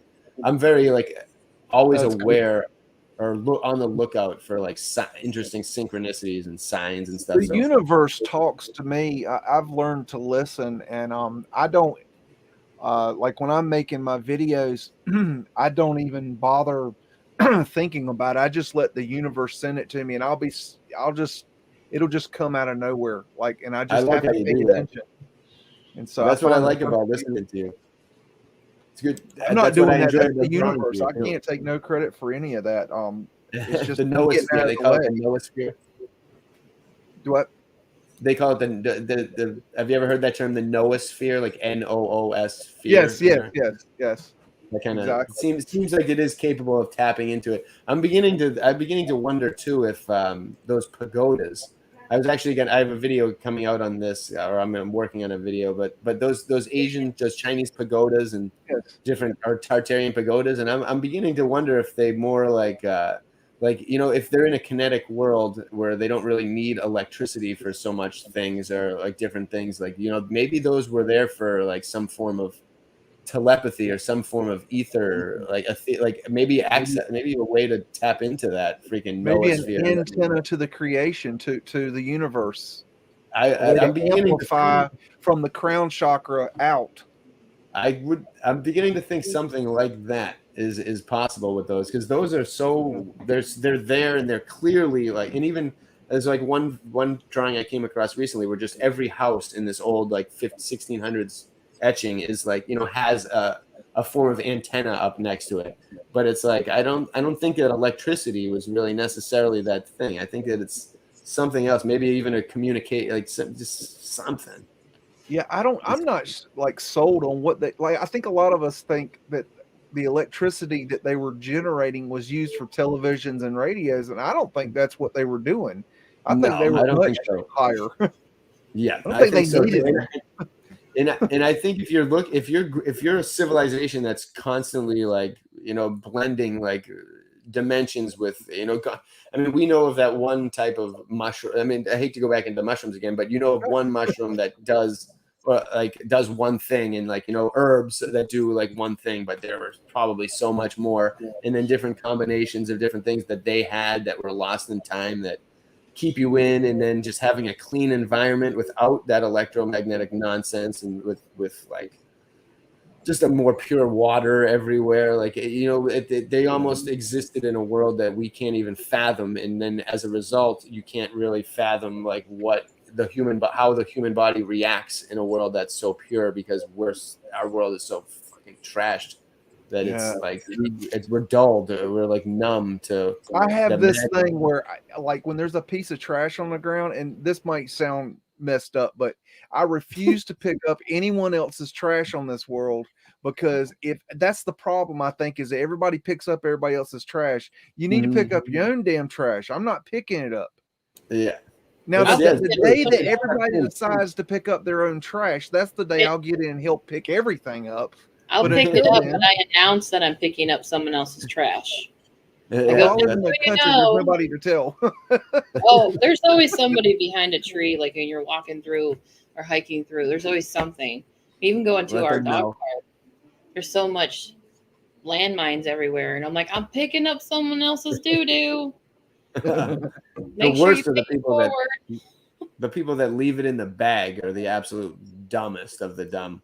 The people that dog shits in a plastic bag where like it would have been somewhat natural, and they put it in a bag and leave it there on the front. Yeah, that's so stupid. It's I see that too. The trash can is right there, and they just like bagged it and left it. Well, here's let's see. Here's a question. Kind of shift gears a tiny here. What is your, when it comes to the mud flood or the last reset, what do you think personally happened? What is your thinking on that? I'm still, I mean, I still believe, I don't like stick to anything. I'm always open to kind of to think about it, but I think a range of different things. Like I almost, a part of me is convinced that this whole, at one point in the distant time, this whole place was created, it was crafted by some engineer race or something that like, but then I don't know what from. Like every time you seem to go deeper into the ground, it seems like you have stuff that just doesn't make any sense, like with the current thing. And so more less and less I believe things like the Big Bang. Obviously, I don't think anything like that they would tell us is even slightly close to what really happened. No. So I feel like just the imagination is the only way, like to possibly maybe come up with something that like is a possibility. Like, you know, it ranged from that whole thing where maybe this whole thing is created and you go down and there's just layers and layers of something. My first band actually within like, I had a guitar for like a month and I formed a band with my neighbors and we were called we were called Rabid Wombats from Mars first. And then after that we were called Hollow Earth because I came up with that. I came across that theory. Yeah. And that was another thing that was my first kind of diving into, that was in 7th grade when I discovered the Hollow Earth. And I was like, wait, like, you know, there's not, what I'm hearing from NASA may not be right, because this sounds pretty awesome. Like this whole Hollow Earth kind of phenomenon, and then the more you find out they haven't gone anywhere deep, different stories is like, you know, there's so much. I can't even fathom. I went across the Hollow Earth before I woke up, so when I did wake up, I'd already passed away with that. And then no, I didn't backtrack. I just went forward. I ignored that, and then I didn't come to Flat Earth until 2017 because I went offline from 2008 to 2017 when I was having my awakening, and so if I didn't have it in book form, I didn't research it, and I didn't have anything on Flat Earth, and so it went right past me. And then when I woke up when I came back online, that's about the time that Mudflood was just starting to come out. And so I came out at the perfect time to find that. And then when I started seeing these images of windows and doors below ground, I knew something wasn't right, but I couldn't figure out what it was. Yeah. And so I just kept thinking and searching. And finally, one day it just hit me. You know, I found Martin Lika, you know, explain, you know, Mudflood, the word. I'm like, what the hell is Mudflood? And so I looked that up and I'm like, okay, now we're cooking with gas. Because I spent 6 months looking at windows and doors below ground with not knowing the wording, and I didn't know what I was looking at. And I thought I was going crazy, you know. I'm like, I know something's not right here, but I don't know what these people, because all I had was these damn slideshows with no words and no text, and all I had was old world pictures. And I kept seeing the same phenomenon. I know this guy's saying something. I just don't know what. There's something there. It's everywhere. Then once that's the thing too. You start I'm not sure where you live, but once it started clicking, you started seeing it everywhere. Every town has. I'm really close to Fort Bragg. I'm in a little town called Dunn, but I live about 30 miles from Fort Bragg, Fayetteville, North Carolina. Oh, nice. Kind of in the center Piedmont area of North Carolina. So what nice. you said you had a connection to Florida, or you're planning to go back to Florida? Yeah. I'd like to. We have some family down in Florida, and my goal is to get down to Florida. I think that my art is. I've always liked. I've had enough of kind of the Northeast, and I love the seasons. It's made me who I am. The winters think people and whatnot. would really like your art in Florida too because of the brightness. People like that's that exactly sort of art. It's like the even the majority of people that buy from me up here tend to be from Florida. We get a lot of tourists, and Florida people come into the gallery and they see my art and they buy it, and it's always happened. And they I've had family bring it down there and people rave about it. We and my wife went down there for about like 2 weeks at one point, and in that we went to a restaurant, and within 5 minutes I met the manager and we painted a mural the next week. And I was like, nothing like that happens up here. Like Massachusetts is kind of like the art scene is Cape, and if you don't draw like a hibiscus flower, or a hydrangea flower, or a lighthouse, or a boat, like they won't even look at you. They'll think you're just ugh. And I can understand that though.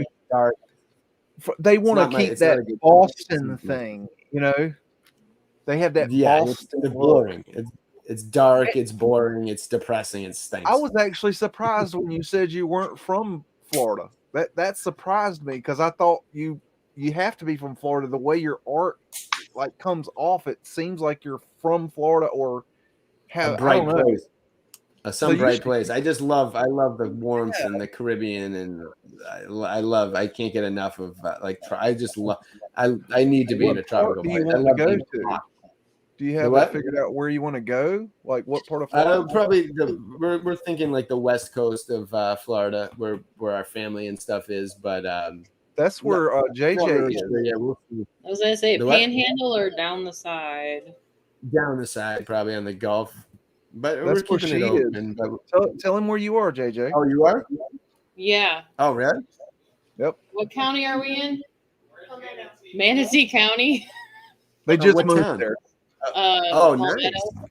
We're in Oh, Palmetto. awesome. It's a small town. Bradenton is in Sarasota are 20 minutes. Oh, I've heard about Near Bradenton. Tampa, right? We're about I 40 think- minutes south of Tampa Yeah. on good traffic. nice. But Oh, where'd you move from? we moved from Michigan, but I'm born and raised in Michigan. My better half, was raised in Florida, just outside of Tampa. Oh, cool. So he's happy to be back, and I'm happy to enjoy the warm weather because it's miserable up there. It's like you guys are saying, sounds your amazing. artwork is what is needed up there because it's dismal up there, but they don't want it at the same That's time. true. Except not- for yeah, maybe it's too tough.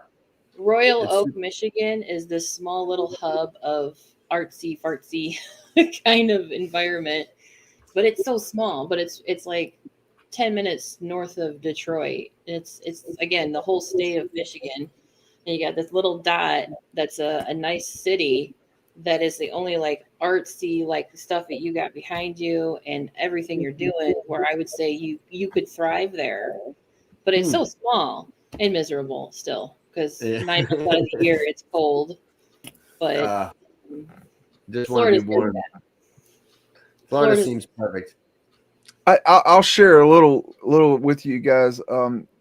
I have a little bit of my history. Let me get it up here. If you go to Google, there I am. yeah, she's Oh, over nice. here. She's over this area here. Oh, wow. My Looks great. uncle, he lived in Ormond Beach, and they were there early. And right here you have what's called the casements, and it's David Rockefeller's house. This is the house that he died in. Oh. And it's right here on the river on the intercoastal, and right here is where the Ormond Hotel was. It was a major Tartarian building. It's now gone. And then if you go across inland, across the river, directly, David Rockefeller's house was right here. This is his property here. If you go directly across the river, this property here, this entire area was my uncle's house. Wow. And he owned this entire property here, and he sold it to the city of Ormond so they could build the city hall and the library. So this was my uncle's property right here, directly across the river from David Rockefeller. Wow. And he lives right there. Wow, And that's I crazy. used to go and hang out, right here, and look at the intercoastal. Wow. Drop down there, but that's just a little backstory there, and that this was a view I've seen many times. Wow. There's the casements. Damn, So- that's incredible. There's so many different things in there. There's so many amazing places I can't even fathom. So cool. That's a Hopefully wonderful. I'll get down world. there with you, JJ. Yes. Is there any more of your art that you'd like to share from your website? I don't know. I actually have to take off in a couple minutes, but I don't know. I'd say go exploring. There's a lot of different interesting things to see. I put a lot of different categories up there. I'll probably add some more. There's if you keep searching, there's like a warning political kind of one in there. I just had to put those in there. There's somewhere over there. Art products has a lot of different cool things, and Art You product. never know what you find. I keep kind of trying to add more little things and spice. Yeah, there's a lot of interesting things in Do you there. do anything with organite? No, I haven't. But that's the stuff that protects from the radiation and whatnot? Well, it protects from a lot of things. I don't know if I don't know if you can see it. I've got some around my neck here. Yeah, I had something like that once that I got at a festival, and it was lingering around our house for a while, and I don't know where it is, but I liked it. It You should look into that. That can be very artistic stuff. These are really cool.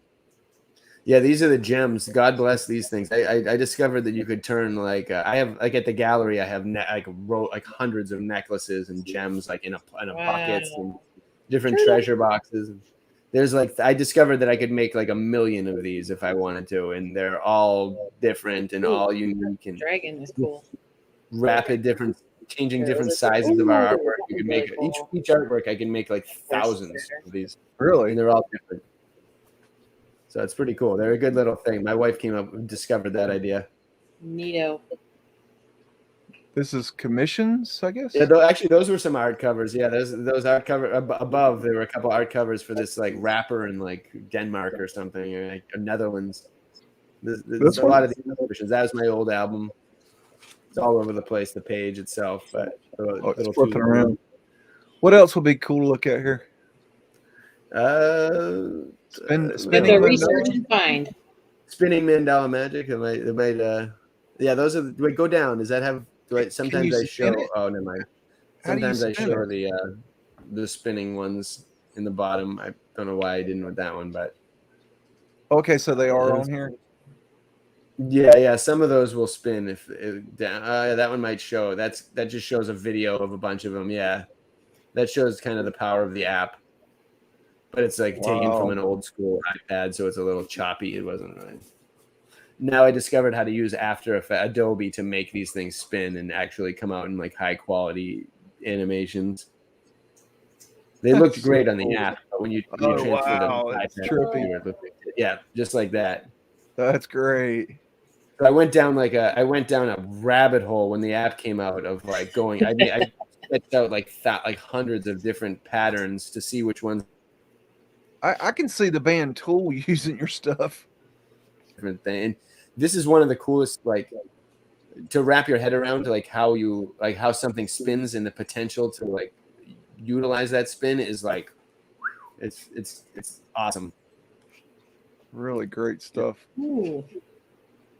We have really enjoyed having you on here and discussing all this with us. I've had a blast. Yeah, me too. Your time flew. I have a Flower of Life tattoo there, and nice. I made this out of wood. I was bored one day. Wow. It's cheesy, but I don't know. That's cool. Trying to create. Sometimes that. It's just good to create, but meditative. Yeah, definitely. So I love art. I'm big time art fan. And to have somebody that's awake and doing art is even better. It's double plus good. Yeah, I think so. Yeah, it's something. There's a lot of ideas brewing, and I think imagination's one way to kind of piece together some of these things and kind of think about it. It can make people kind of fathom something that's not really. Do you make any kind of GIF kind of work, CGI-ish kind of somebody has a concept for a CGI-ish video? Do you do anything like that? If I don't really dive After Effects. I can take my my artworks and tweak them in with different After Effects things. I'm still kind of experimenting with that and figuring that stuff out, which is cool. Changing the perspective and zooming in and doing things is and changing the spectrum color, things like that. I used to do with GIFs and with Photoshop and do frame by frame, and that was kind of annoying. And that's how I did. I don't know if you've seen my opening before with the glasses, the National Treasure glasses where the glasses slam down. Yeah, I think so. That's actually 175 separate frames that I pieced together individually to make it do that. Damn. People have really liked that. When I made it, I didn't really. I had this concept in my head that it would be cool, but for some reason, people have really liked that short clip. I don't know. It got my attention. Yeah, seen I agree. There's something about that kind of stuff and stop motion, like that stuff like looks. Yeah, I love stop motion. Cool. I like kind of the old fashioned stuff. I'd like to learn more. I'd love to team with someone who can take like the drawing behind me and like actually make it come alive. Like if someone could, I love for like a people. Those pictures where you'll have like an old picture and then like they'll take the people and kind of move them and then the background comes to. How do they do that? That's like those are great. I used to actually do that with the kids at my after school program. But you can really, if you do it, say you take a picture. If you have a camera, you can just do it. You take a picture like in front. Let's take a picture in front of one eye or your right eye, and then with the same center point, move it over to your left eye and take a picture with that same focal center point, and then you go into Photoshop and make 2 layers. And then turn it into a GIF, and then they just go back and forth. It's called like a wiggle GIF or something. It's like the stereoscopic pictures. It creates like a stereoscopic thing. Huh. In the stereoscopic things, you don't need those glasses to see. You can cross your eyes and see those too. You can even, like if you have 2. You done the magic eye? Do you do magic eye? I never, the magic eyes I was never really that good at. So I think I countered. For some reason, I could like never see them, and I was always so pissed. So I like dove into all these other illusions instead. I could never. Oh man, I can totally see a magic eye in your pictures. Like that would be really, really cool. I talked to the team from Magic Eye at one point, and we were gonna do something at one point, but it fell through. But but either way, the illusions of I forget what I was just saying, but the illusions they're amazing. What were we just talking about? We had something. Nope. Oh, we're talking about the stereoscopic. Oh yeah. You can see that if you have 2 similar things in your in reality, like 2 like I have flyers, tons of them usually, all over the place. But either way, if you take 2 of the same thing and you put them like at the right distance, cross your eyes, and then focus on the one in the middle, and you can do stereoscopic things in reality, and like it's amazing. And you can even do it in you can even blend. I've got a couple of drawings that I are in the works. I've shelved them a little bit, but I'll probably go back to them. But they're like stereoscopic drawings that when you do the cross-eye technique, they combine in a way that like allows you to like see into them and like it's cool like dimension. They make you like go. It almost hurts, but it like when it clicks, it like looks really cool. Like I love experimenting with all those. I don't know why this popped in my mind, but I could just see like you know how you got those necklaces. What if you put that on a watch, like a swatch? On the back of it, that could be cool. On the front. And with a dial is that? I don't even underneath. Yeah, underneath the make it the clock face. That could be cool. I bet kids would like that, like the teenagers that. That's something I'd have to get their. Oh. Uh-huh. Oh, nice. Awesome. So Fox said her number is not coming up, but the whole time we've been talking, she was drawing. I draw. Wow, that's awesome. Good job. My legs are so tired. Now I gotta go draw. When I was growing up, I would draw in class, and they told me not to draw. And finally, I just started listening to them. You know, just don't do that. Drawing. Don't do that. No. I'm the one who kept drawing. I wish I had it because that really is a wonderful talent. But it's fun. Everyone can do it, man. Everyone has it. I'm convinced. I mean, I work with a lot of the artists at my gallery are people that retired and then got into art, and they love it. They've been doing it for like a decade plus now, and I'm the youngest one in the gallery by far, and the only one who's really been not the only one, but one of the few that have been doing it since pretty much birth. But it's an amazing. You never know. You meet a lot. I meet tons of artists all the time. I love it. I'm hoping to actually. We're getting better internet at the gallery. It's trash. It's been trash for years, but they're getting some new stuff, and I'm hoping to maybe do like a show or something when we're at the gallery, or if a live stream from the gallery. And if I do, I'll bring you in there, Beags. If I can figure it That'd out. be great. Get Yeah. you in there. I'd like to try something like that. It seems like it would be cool to just test out. And I've always wanted to. Another thing I wanted to do is just set up a camera and draw, and then just let people just watch me draw while and just see if anyone likes doing that or something. I don't know. I can imagine people would like that. Yes. A couple of people have brought that up to me, and I was like, I might as well try it at some point, maybe. You'll have people that want to learn to draw. You'll have people that are that want to just watch something and kind of veg out and relax. I mean, you'll have all kinds of people. You should you can't put music on too much because you'll get copyrights. But I got my own music. Just talk about philosophy and things like we've been talking about, and just kind of put out your thinking, and just kind of interject that into that. And I think that would be really classy stuff.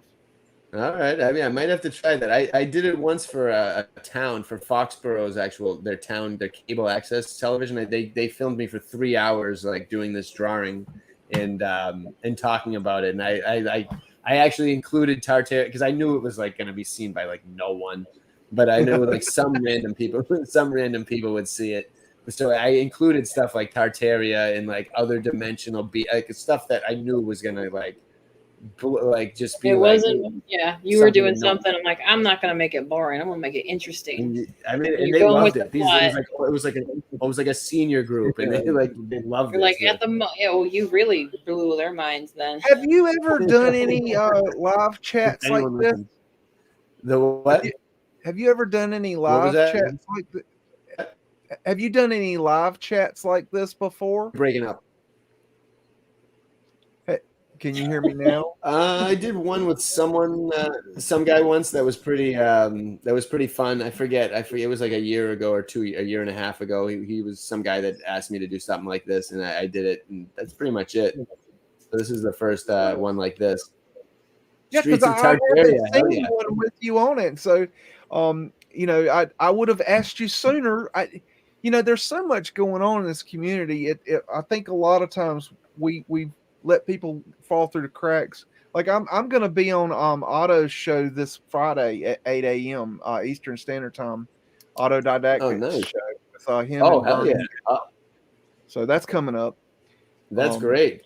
I'll definitely keep a looking for that. I like Cam. He's awesome. I talked to him for a while at one point, like a little bit, but he's cool. I like him.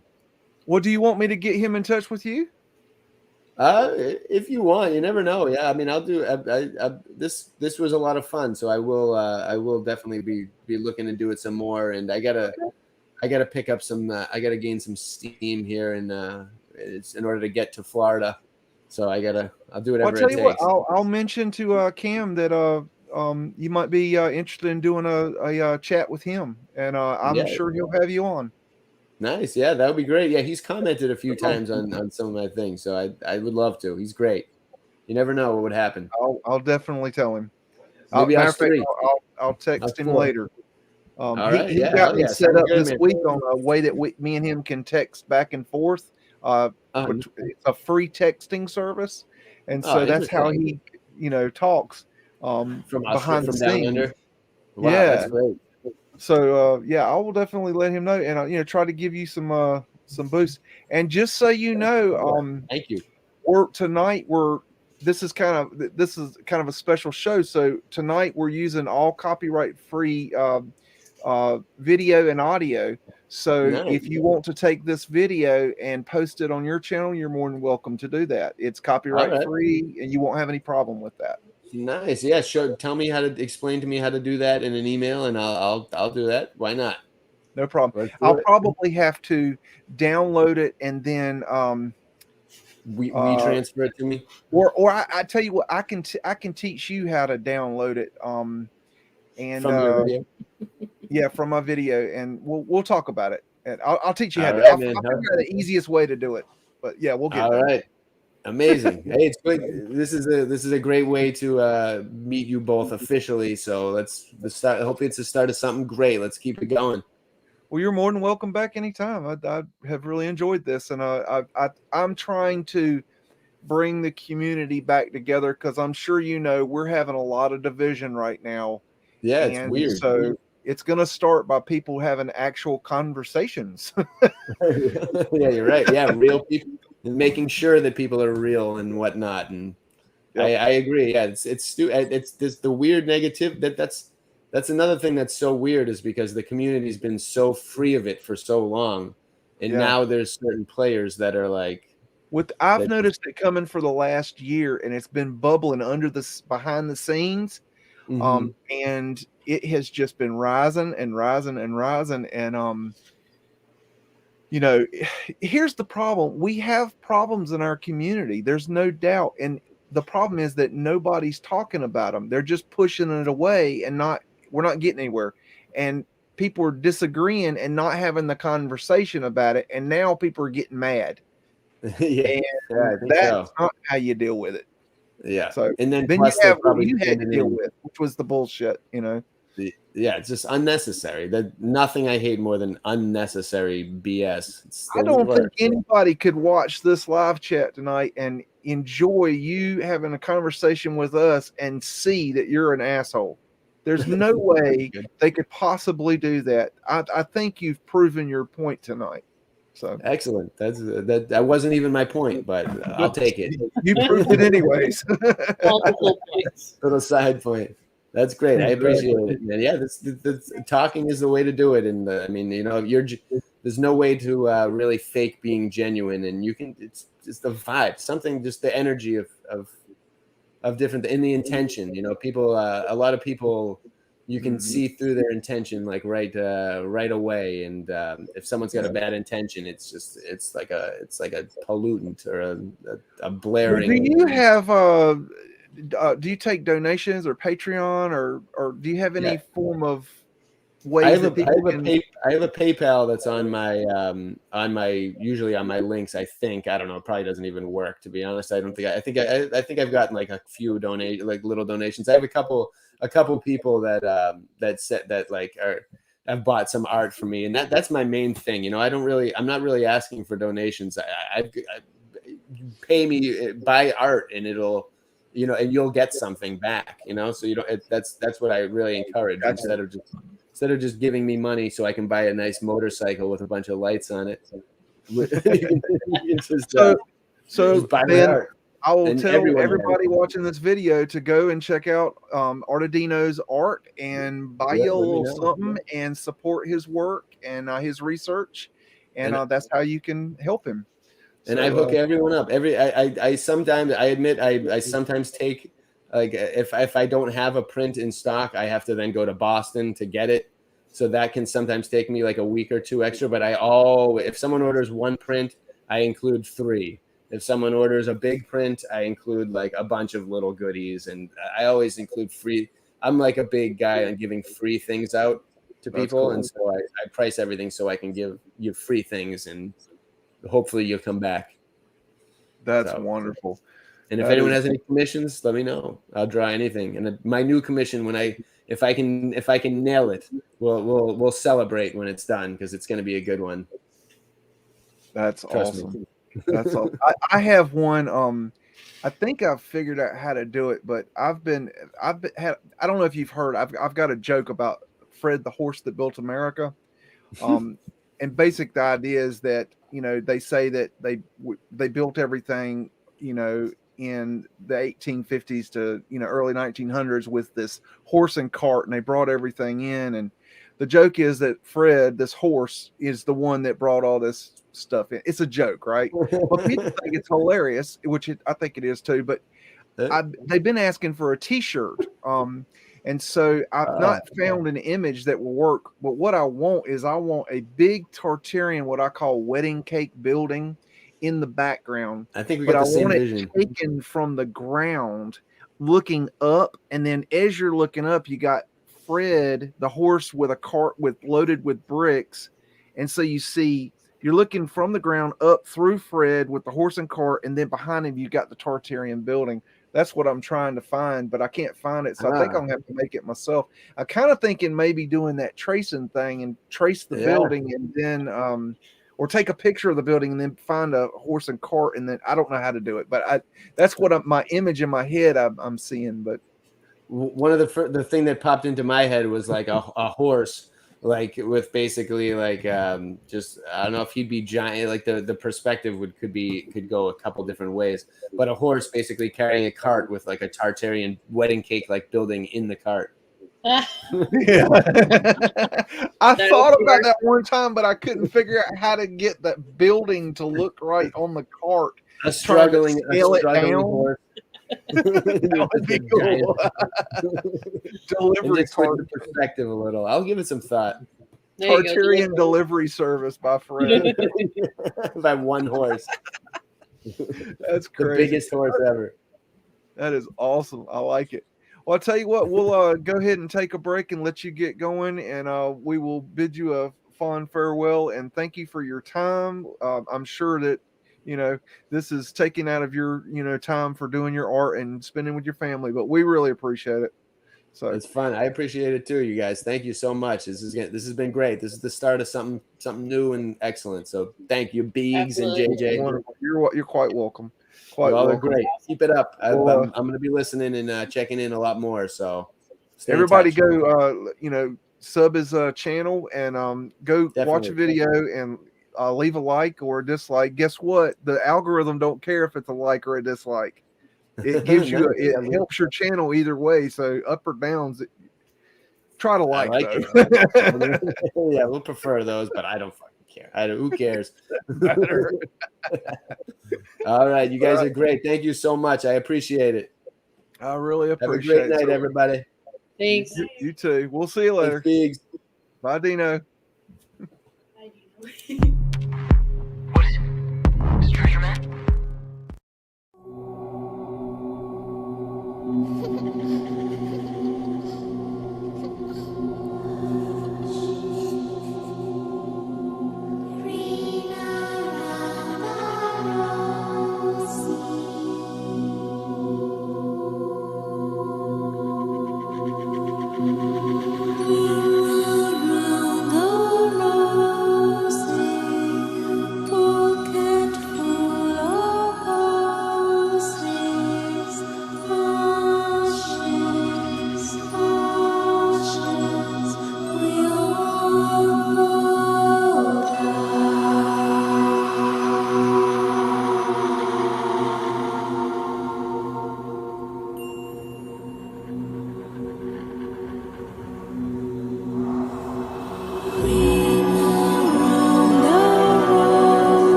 Woof again! Say woof again! I've got one that can see.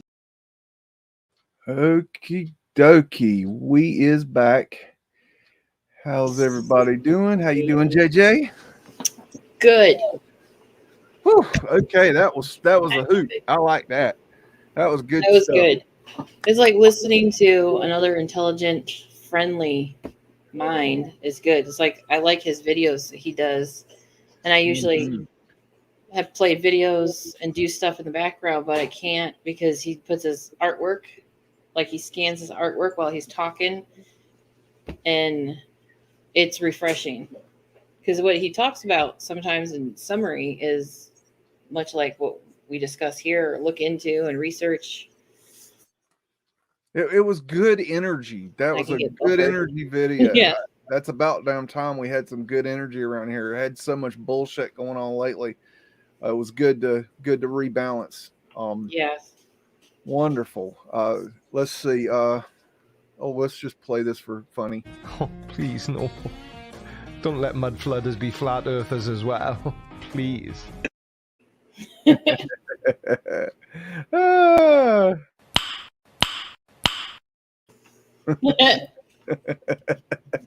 gotta play with my new toys. Oh goodness. Yeah. That was fun. That was fun. I really enjoyed that. Let's see. I don't know where I want to go with from now. We got an hour. We got an hour. What would you guys like to go do? When we can go back and do our MUDDIN pictures. We can go Google dropping. You can ask questions. Do we have any questions? Is there some questions going on? Let's do questions. Why not? Statements and questions. Let's see. GT saying Art of Dino's excellent channel. New West is saying dogs are the best. That's when they were barking. Dogs rule, cats drool. Let's see. New West. Am I hitting? Oh, okay. Willa. Why Willa? What? Don't wee in the pool. That's the bathhouse. Yeah, the that bathhouse. was in Hot Springs. They got a railroad strike coming. Let's see. The Roman concrete would not retain water. That's interesting. I don't know if I've heard that one before. That's interesting. Very interesting. Let's see. The ancient concrete was more practical than our concrete today. They understood better ways of using geometry. I agree with that. Let's see. Latin is a good language, but it takes several years to learn. I really like Latin. Latin is really cool. The Romans would also abbreviate things that make some ancient inscriptions very hard to read. We do not really know what America was looking like before colonial times. We're not given that knowledge. Some people of power hiding things. I think they burned and destroyed a lot of it. I think that's why we don't know what it looked like. Somebody said it's probably hiding underneath the Vatican. Yeah, they've got a good idea. They buried the giants under these mounds. My thinking is that the mounds could have the giants in them, but there's a lot of disagreement on that. So I'm open to other ideas. I'm not set on that one, but that is where I started, and that's where I'm still at. It's just I know there's a lot of people that have other ideas about the mounds. I don't think we know at this point, but yeah.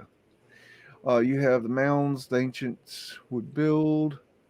Some of that is built on like a large hill or something. The islands of the earth were at one time connected before the deluge.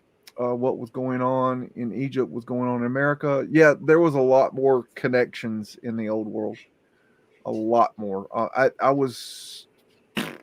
think Campbell and I think who was talking about the other day, talking about New Zealand was the land that was missing from New Zealand was it made New Zealand bigger than Australia. That was really interesting. They have another reset going on as well. Not good for people. They have natural law, and they have this economic forum and their law. It's not natural. Yeah, I don't know if y'all know this. Do y'all know there's a one world forum that they do? You ever looked into that? Yeah, they've even got a YouTube channel. I just heard of it. I don't know. Michael Joshua Lewis is talking about New West Reset. Those star things were for defense. I have seen so much about them. Everyone listens to Autodidactic and thinks they were alien AI centers, but Newmar, Belgium built 8 in 1888. What are we talking about? Star things. Talking about star forts? Yes. Yeah. Yes. The star forts were The for Boston defense. map had the star forts in I've it. seen. I don't know what the star forts were for. I'm undecided on star forts. There's a lot of speculation on that, and I haven't heard anyone that's personally that I feel has said something, and I've been like, yep, that resonates with what I think could be it. I think there's a lot of things going on there. Mustang just added that. What do you say? I think the mounds are Under the domes flood. under the mud flood.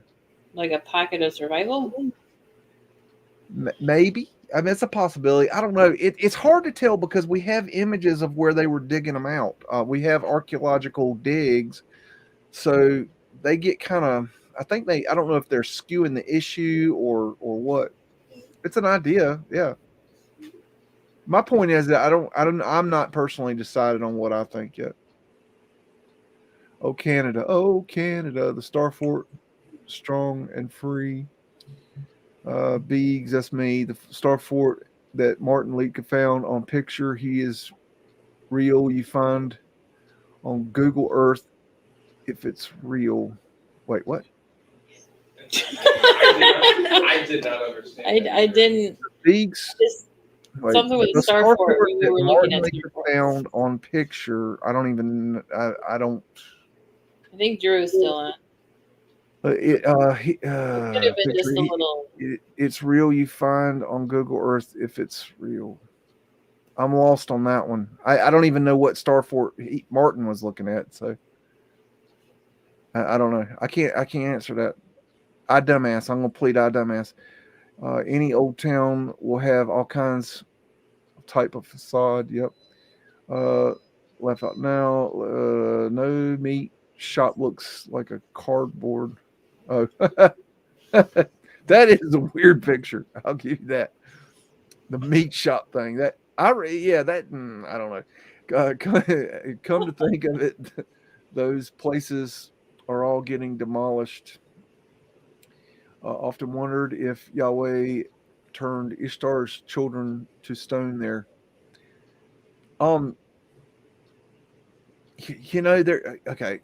There's a lot of speculation that there's people were turned to stone.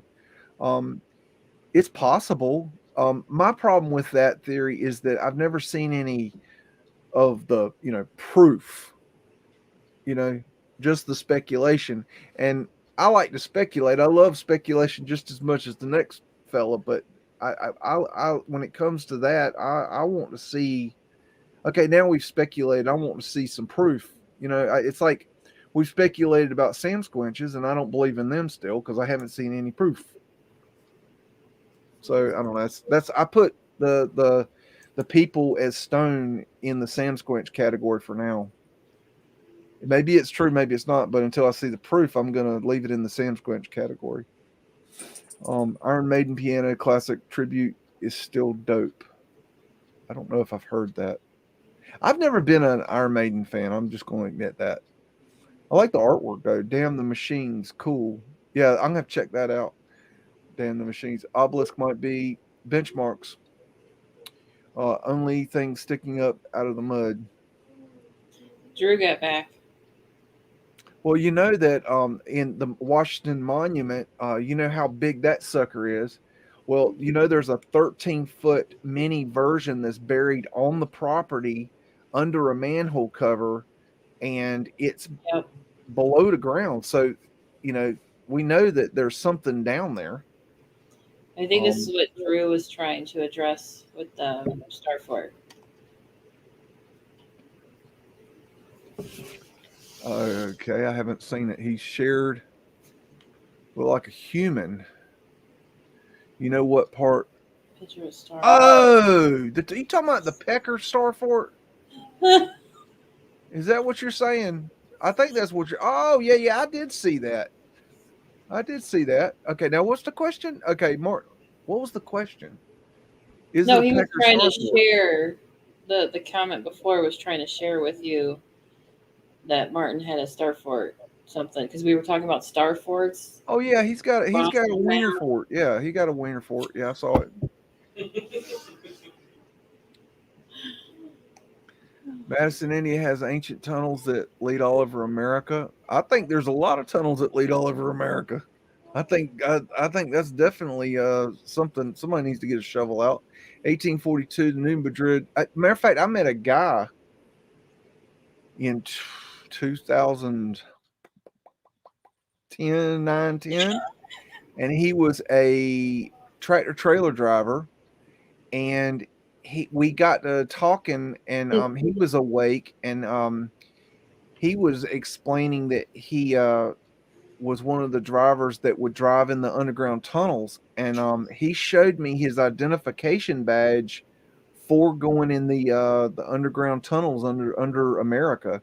And he said he would drive all under America. There's highways under there that they travel, and I've seen the ones that mostly branch out from Denver.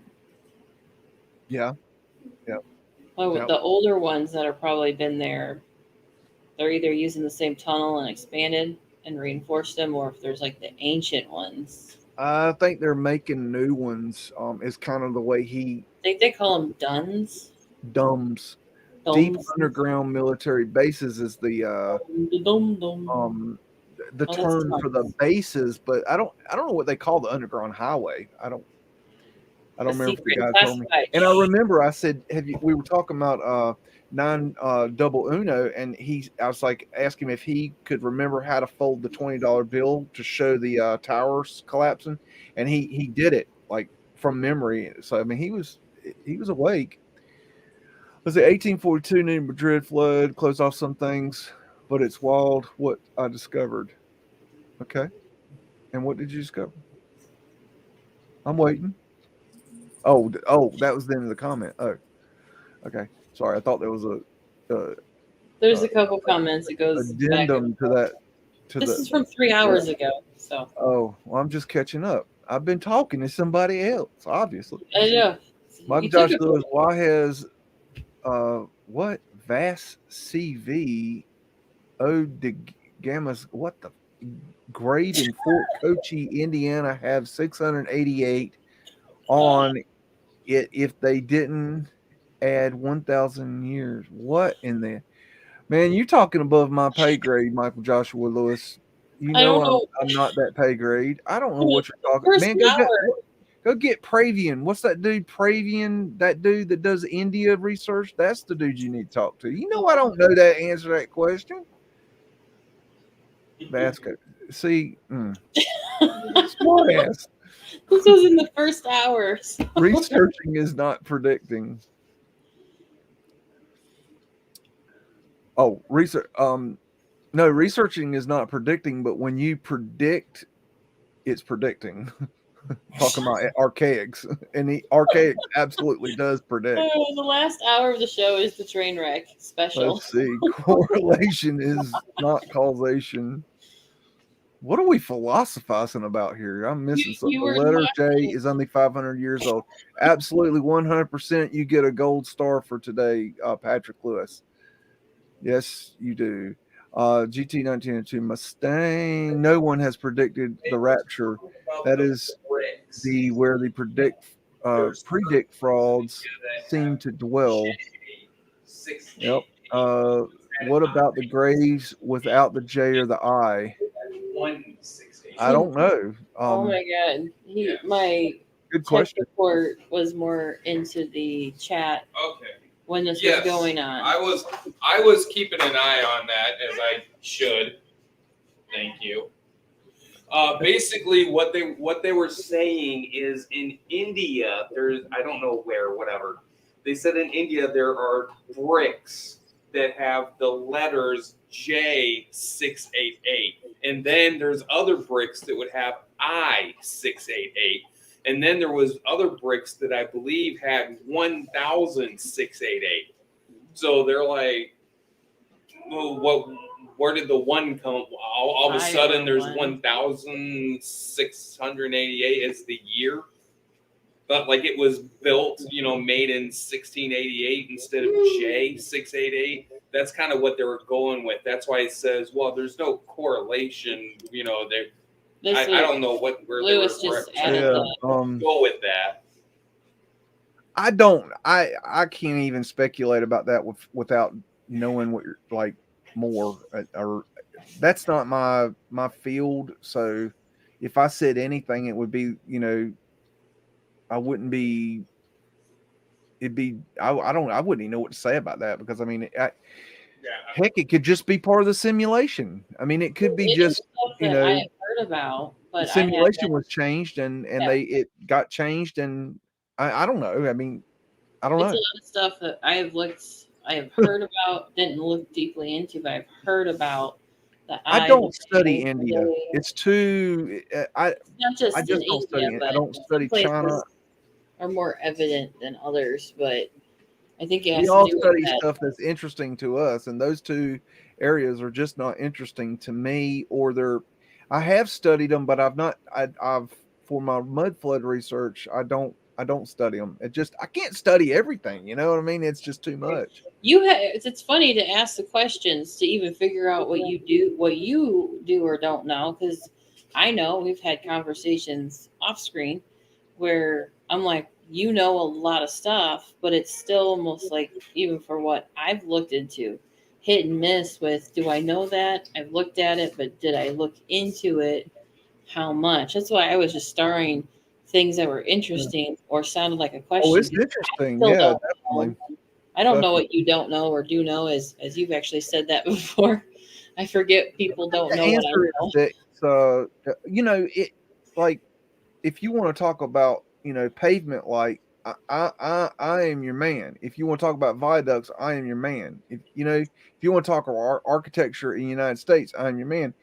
But if you want to talk about reset, Mudflood, and Tartaria kind of stuff, old world stuff from India, I'm not your man. I'm not the one. I mean, seriously. I mean, I would be very ignorant in my conversation about that because I don't. I mean, look, my studies from India were about the spirituality and their old traditions and their books and their the history of the old stuff. Have you done a video on that? No, I'm just talking about from my research over the past 15 years. I just have not done any Mudflood related. I was talking about the spirituality stuff that know about. The what? Have you done a video? Spirituality. Oh, spirituality, all that stuff. Yeah, I thought you were talking about some sex. Woo-hoo! Here we go. Okay. That could be spiritual too. From what I know of law enforcement agencies, the black magic books are just what? What the fuck? Default? Huh? Magic books are default? I don't know. It was interesting, like at the first hour of comments. I don't know. From what I know of law enforcement agencies, the black magic. Archaic said he was in charge of the archival section. That's how he had access. Archival section of the prison library? That's my point is that, I mean, I'm not saying they do or don't, but my thinking would be that the prison library would not be the top shelf literature, but I mean, I don't know. I don't resonate with archaics. I know a lot of people do, but I just don't. I can't resonate with something I don't resonate with.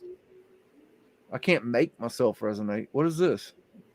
Yeah, it makes me wonder why they were to such great lengths to manufacture false history. I mean, control. It's always control. Let's see. There's a reason the judiciary wears black. Well, yeah, because they're the dark side. Dun dun dun dun dun dun. Dun. Yeah. There's no love in trolling creators of good content and truth.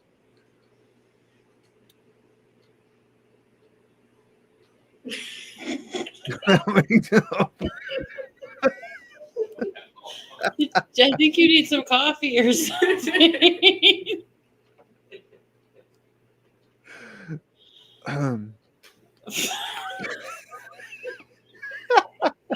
It's been a long week, y'all. Oh, thank you, Patrick. Mount Mirror, yep. Oh, Kevin Freeze. I'm a Floridian. I have been appreciating Dino. Awesome. When Asp.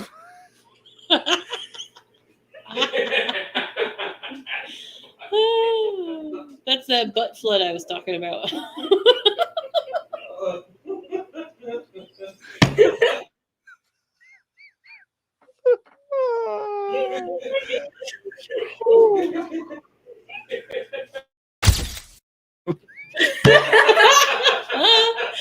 It didn't work. My eyes were closed.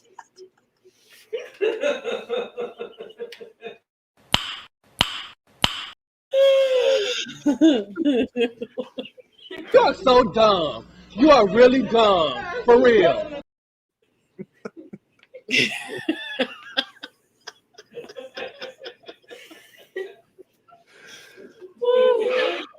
Watch this.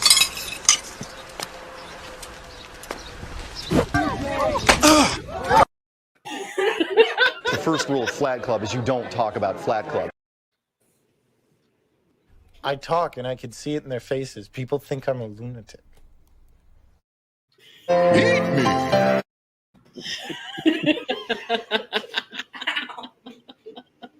Okay.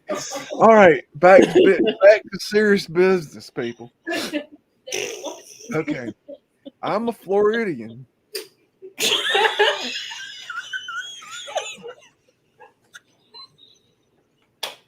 Oh,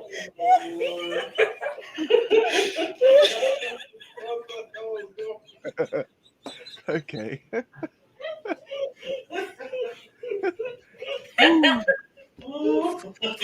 Breathe in, breathe out. Here comes the train. Choo-choo, we've arrived at our destination. Choo-choo. Whoo. On a scale from 1 to 10, my friend, you're fucked. Oh my god. Oh, yep. Oh, it's really streaming down now. Now, how do you like them apples? Some juicy apples over here. So, in other news, I have been appreciating Dino. When Ass Bucket Old World of Florida came out acting the fool, I unsubscribed from Old World of Florida for good. He doesn't own this state. Good work, Dino. That's right. I'm here too. I got my boat for the butt flood. Next question. Old books show giant flora and fauna. They show giants too. A monster lived on Mount Meru. It mentioned her in the Iliad. Well, I don't think I want to meet a monster. Okay. Baluti? Love. What? The I art. think you meant to say absolutely or something. Like, I absolutely love. Well, that's not what it says there. It says Baluti love the art he does. Here almost as good as mine. Oh, But Baluti. better. Lots of detail. I put to his art. Wait. Put to what? I pooped to his art. I pooped in your general direction.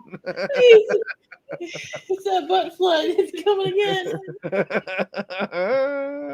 again. There's so much detail in art of dinosaurs. Art of dinosaurs.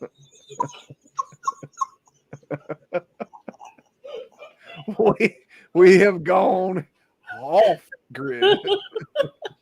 The train has flown off the tracks. You ever seen that movie? Oh gosh, what was that movie? And they had what's the Freddy Got Fingered guy's name? And he's in there and he's going off the hook. Off the hook. Oh my God, Freddy! Off. It was Autodidact's channel. Guess who did the AR art? Here's the link. AI. I don't know what we're talking about here. I have no AI idea. art. There was two channels that did the AI art. A video on AI art after Exertus video too.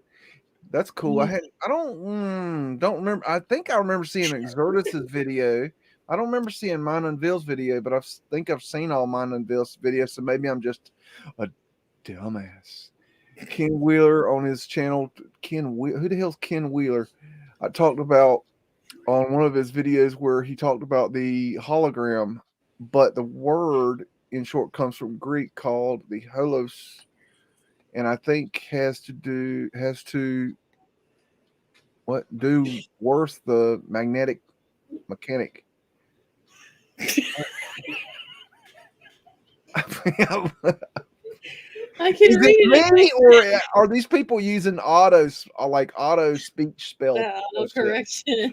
Auto correction or something? Because I'm like, I can read everything in my head. Can't be this bad of a reader. Maybe I can. I don't know. Who's Ken Wheeler? First question. I don't know. His channel, I don't know him or his channel. Then he's talking about holograms. Okay, cool. But the word in short comes from Greek called holos. Okay. And I think has to the something worth the magnetic mechanic. I have no idea what you're talking about. It sounds interesting though, but I can't understand the words coming out of your mouth. Or yours. Your own mouth. Magnetism, maybe, perhaps. The sacred mushroom and the cross. Yep. The dust of truth swirls and seeks its own cracks of entry. I like that. The dust of truth swirls and seeks its own cracks of entry. Watch out, Meltars. The dust of truth is going to seek its own crack of entry, probably in your ass. Yeah, herbalists were labeled witches. Yeah, that kind of really sucks. There's streets laughing my ass off. Pick up your own trash. Well, I ain't picking up nobody's trash. I think that's the biggest. I ain't picking up your damn trash. I pick up my trash. You pick up your trash, and we'll all get along good. Okay, we'll all get along good as long as you do your part and I do my part. And if we all decide at one time to do that, then I'll go out there and pick up trash with you. It's never going to happen. So think since we are antennas naturally, we can align ourselves with the cosmic aether and creator source. I think we are antennas. Yes, that's true. Want to do your satellite dance again? The problem is we've disconnected. We're so disconnected, and it's hard to do that standing in line at McDonald's. Let's see. There's a methane biodigester installation in a dog park.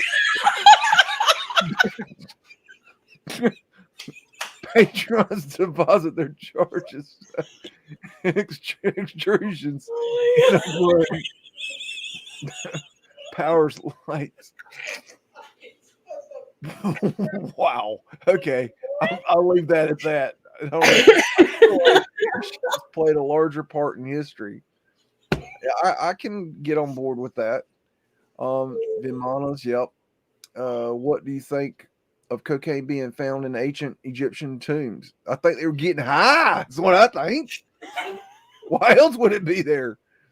If somebody put out some cocaine in front of you and what would you do? I mean, they got high. I don't know. 3,700 years, made in American. What?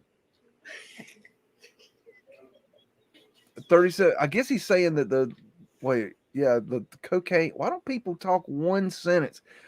I guess he's saying that this is 3,700 years old cocaine. I don't think that'd be very good, but made in American. I guess America. And so American cocaine. Okay, I'll get on. What's the point? I guess he's trying to say that the Egyptians were snorting coke. Okay, good for them. You know, everything in moderation. Just don't stick your whole face in it. You know, be good to go. Starforts, as best I can tell, were hydraulic power stations. That's a possibility. That's one of the possibilities. Hell, there's a damn Starfort probably did 15 things and none of which we understand. Well, that's all the questions you people got. So I guess I'll have to go do something else that's annoying. Let's see. What can we do? Oh, let's watch that video that you found, Miss JJ. Yeah.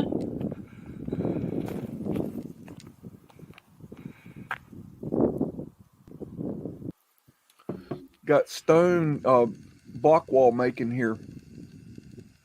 Dry stone walling. Yes, one of the viewers in the last whatever show we did, she mentioned and shared.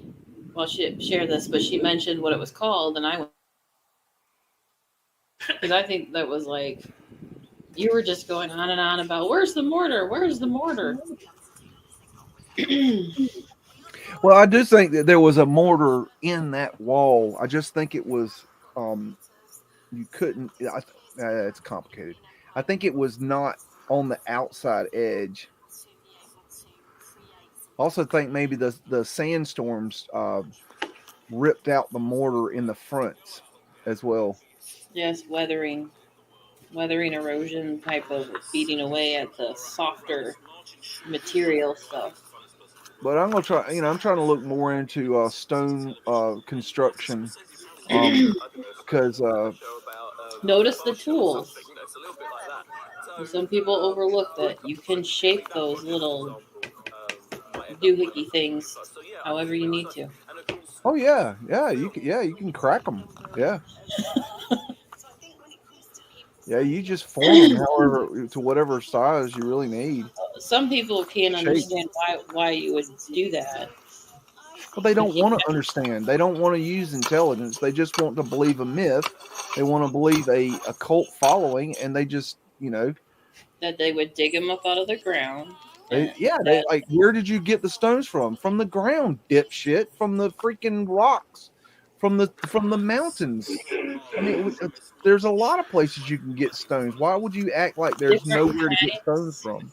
Different kinds of stones, too. I think these people live in cities and they've never actually been in nature, and that's part of the problem. That is part of the problem.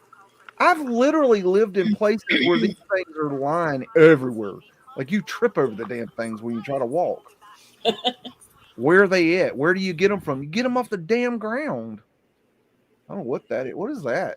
That's the ending of the promotional thingy.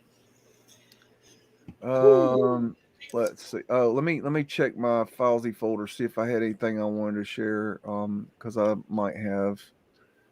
La di da da, la di da di da di da. Hey, did I show a video last week about strange, obsolete home features that you know of? You know what I'm talking about? Do you have any idea? No. You don't know what I'm talking about?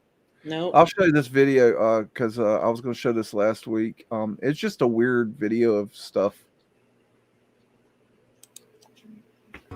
Sleeping porches, which are half inside and half outside, were meant to be a cooler place for people in warmer climates to sleep during the summer months. The sleeping porch could also be used as a bedroom for someone suffering from health problems, and doctors would even recommend that patients with tuberculosis sleep in these rooms year-round. Despite the name, a sleeping porch wasn't always by the front door. It could also be a deck or a balcony, and they were usually screened in or surrounded by windows that could be opened for airflow. Metal plates like this one could be found on older homes that were built using bricks. These cast or wrought iron plates, often shaped as an S, X, or even a star, are peculiar when you see them on houses today, but they are actually wall anchor plates that would prevent the bricks from bowing outward or even collapsing. The plates were evenly spaced and were connected to rods that went through the wall, which helped to make them more stable.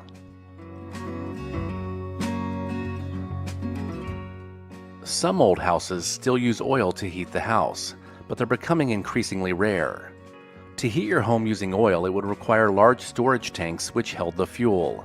These old oil tanks could be found in basements and were considered a cleaner way to heat your home instead of using coal. But the oil could be expensive, and the tanks were prone to leaking and could become hazardous. Many older homes have abandoned using them, but the tanks may still remain. Does your home have a strange little door in your kitchen or pantry? This was used as an access door for ice delivery. Many homes had a designated area in the pantry or the kitchen that was meant solely for the ice box. The small exterior access door made delivery by the iceman much easier, which allowed the fresh ice to be dropped off without coming inside the house.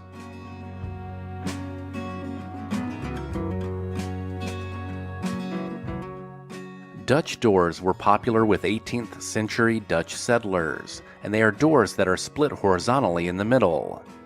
This would allow you to open just the top to let in the sun and air, while at the same time keeping out animals.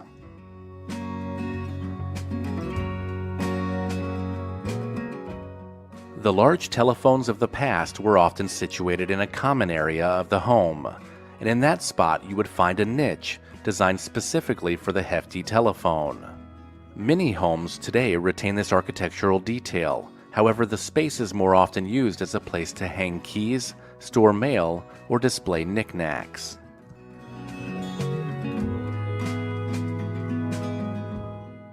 If your house has a tiny iron door that leads to the basement, then you most likely had a coal chute at one time. Prior to oil or natural gas, many families heated their homes by burning coal. Coal delivery men traveled door to door to provide people the fuel they needed to power their furnace. They would shovel the coal through the small door and down the chute into the basement. Once in the basement, homeowners could shovel the coal directly into the furnace. Today, most of the chutes are gone, but you can still find the iron doors on the outside of older homes.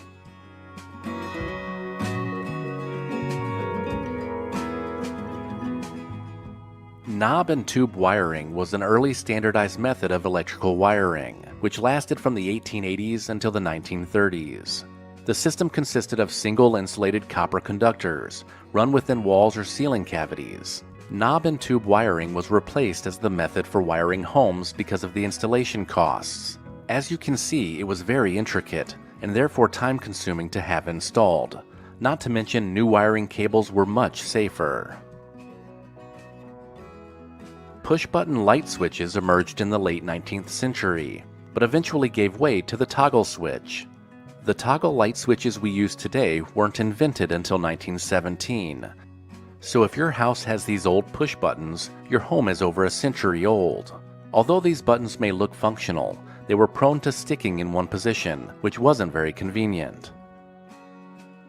The modern fireplace is generally decorative, but traditional fireplaces were essential to keep homes warm during the winter months. Often fireplaces could be found in every major room of the house. The introduction of furnaces and later central heating rendered most of these fireplaces obsolete, and many were sealed off.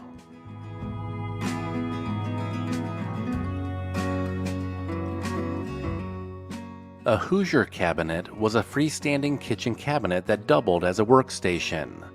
These cabinets were commonplace in kitchens during the first few decades of the 20th century. They would eventually decline in popularity once built-in kitchen cabinetry and countertops became the norm.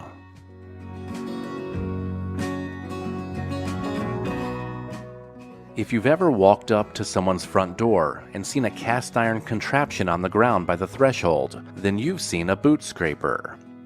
Boot scrapers popped up in the 18th and 19th centuries and were meant to clear the mud off your boots before walking into a home. As paved streets and sidewalks modernized cities, the boot scraper declined in necessity, but you may still find them adding unique character to some older homes.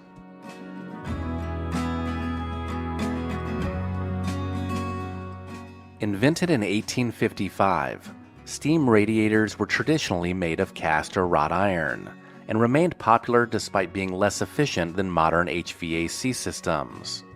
The radiators made a distinct occasional ping sound, which was caused by water droplets being flung by steam pressure. The radiators were cheaper and more efficient than hot water heaters in early skyscrapers, and they also provided the first form of centralized heating in many homes. Decades ago, bathroom medicine cabinets were designed with a tiny slit in them to dispose of old razor blades used for shaving. The blades would fall into the wall cavity and be hidden from view. That is until you renovated your bathroom and pulled the old medicine cabinet out to find hundreds of rusty razor blades.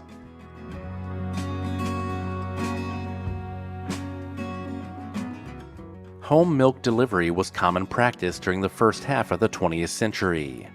To make delivery easier, many homes had a milk door that could be used to receive milk and other dairy products.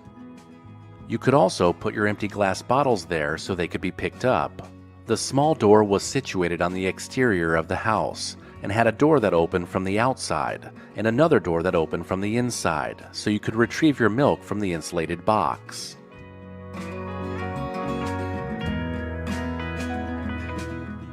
Picture rails became common in the mid-1800s as a way to hang pictures or wall decorations.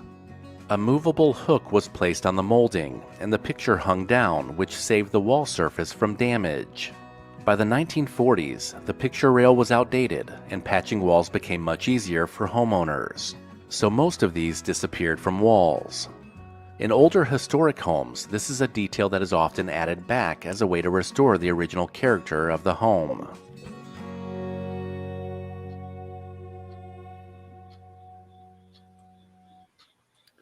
So that's just a little something I thought you might enjoy. These little tidbits, you add them together and they bring up something. Is that a question? Those boot scrapers are all over the place up here, because the Cowboys. Get them, Frankie. I tell you what, let's go and look at some MUDDIN pictures. Hit that mic there, young lady. And we'll go look at some more pictures with the time left. Got April 1941, old brownstone house now occupied by Negroes in Chicago, Illinois. Why don't they just say people? I know, right? I was looking at the picture going, they don't look like anything but humans, peoples, families. I'm like... That's a Mudflood window and door right there, in case you need one of them. And then it's just people. Hanging out. Just people. What they do. Individuals. Yep, individuals. Working hard like everybody else. Well, 99% working hard. Nice. Look at that. I mean, this is interesting. Now, this is, I mean, obviously, to me, is a lower income area, but look at the quality. Wow. Vesica Pisces right there. I mean, the quality of these buildings is incredible. Yeah, the quality of, even like you mentioned before, when they build a hospital, a jail, or the asylums, or the library, or what was it, the post office. Absolutely, just amazing. I just don't see why you would build for this class of people this quality. I mean, they can't afford to build that. They can't afford to buy that. And why would you build this and then rent it to them? It doesn't make any sense. Yeah, they're renovating a lot of these old buildings in Detroit for income-based assisted living housing. Yeah, they're going, the amount of money to put into renovating that structure, you're never going to like profit off of it. So you're getting a huge tax write-off. No doubt. Oh my This is goodness. April 1943, Chicago Central Railroad South Water Street Freight Terminal, Chicago, and that's a incredible. Really, really cool. There's these are sold at Omega Mart on aisle 6. You get 4 for price of 1. I found a couple of photos, different angles. Look at the dome up on this one. I mean, they say these are New World, but I don't think so. I think that is old. I do. That's my opinion. What is there? Is there a year stamp of New World? My year, okay, it depends on who you ask. My year stamp is anything before 1943. So, New World stuff. I mean, well, '43. I consider anything that was built before, that they say was built before 1943 is suspect of possibly being Old World. That's my opinion. Now that doesn't mean it is. That's my opinion. It's a possibility that it was Old World. Got a little color for it. Yeah, I do have some things on this location. Okay, we'll go check that out. No, I was just wondering when it started coming out about Mudflood in what you said 2017-ish. Was there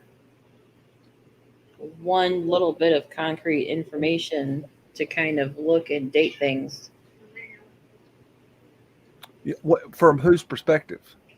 For like somebody new coming to the information, like when you stumble upon it, I haven't seen any dates of information of people just going, if it's in the ground, unfortunately, it's what you learn as you go. And I'm like, you're the only one I think has said like an estimated time frame. No, Michelle Gibson and I were in agreement on that 1943 date. 1943 with her too. Okay. Yeah. She's got a lot of cool videos, a lot of information. When we came up with that separately, this was a while ago. I think originally I came up with 45, and then she said 43, and I think I asked her, where did you get that from? And she told me she's basing it off the Philadelphia experiment. And so when I went and looked back at my data, she was right. I think it was 40. I didn't have any data that went in 44 and 45, but everything was before 43. So I rearranged to suit that. But we had come to very similar conclusions at the same time, looking at it from different angles. And 43 to 45, that's not much of a time span, but I noticed the difference at that point. Sometimes. Huh? I said that in a short time frame, there could still be a lot going on. Oh, yeah. I do have it on Google. Those buildings are still there. Yeah, I think they are, and they've cleaned them up. I think it's really interesting how they got all the soot all over, or what they call the soot, or whatever it is. Yeah. But they're really dirty. The first thing I think of is, look at all the soot. It's dirty. What is this right here? I was wondering what you had earlier. It was just interesting to read through because it's from the railroad company selling land. And it was just worded no different than how they would push selling land or push a product today. And this is like a really old ad making like the land sound great, marvelous, like it's the best thing since sliced bread. And I just was reading it and I was like, oh. And this is from the railroad company selling land and telling you how you can get a bank loan. I was like, tell me how deep that rabbit hole goes. Yeah, that is interesting. I guess they were given the land, and then they didn't use a lot of it, and so they just sold it off. So it was one of their assets, I would say. They put so much passion in it. I could feel like reading it like some infomercial. Yeah. Like passion into the ad. Okay, so that's about the end of that one. Was there any other information? Let's see. We got a map link. So Yeah, I let's think go it was look just at that. It took me a minute to find the building because Wait, what picture is that? Oh, wait a minute. You're not going to know, are you? 9. I'm blank. Okay, see what we got. You see how much easier it is this week, JJ? You see how much what am I looking at here? The Chicago.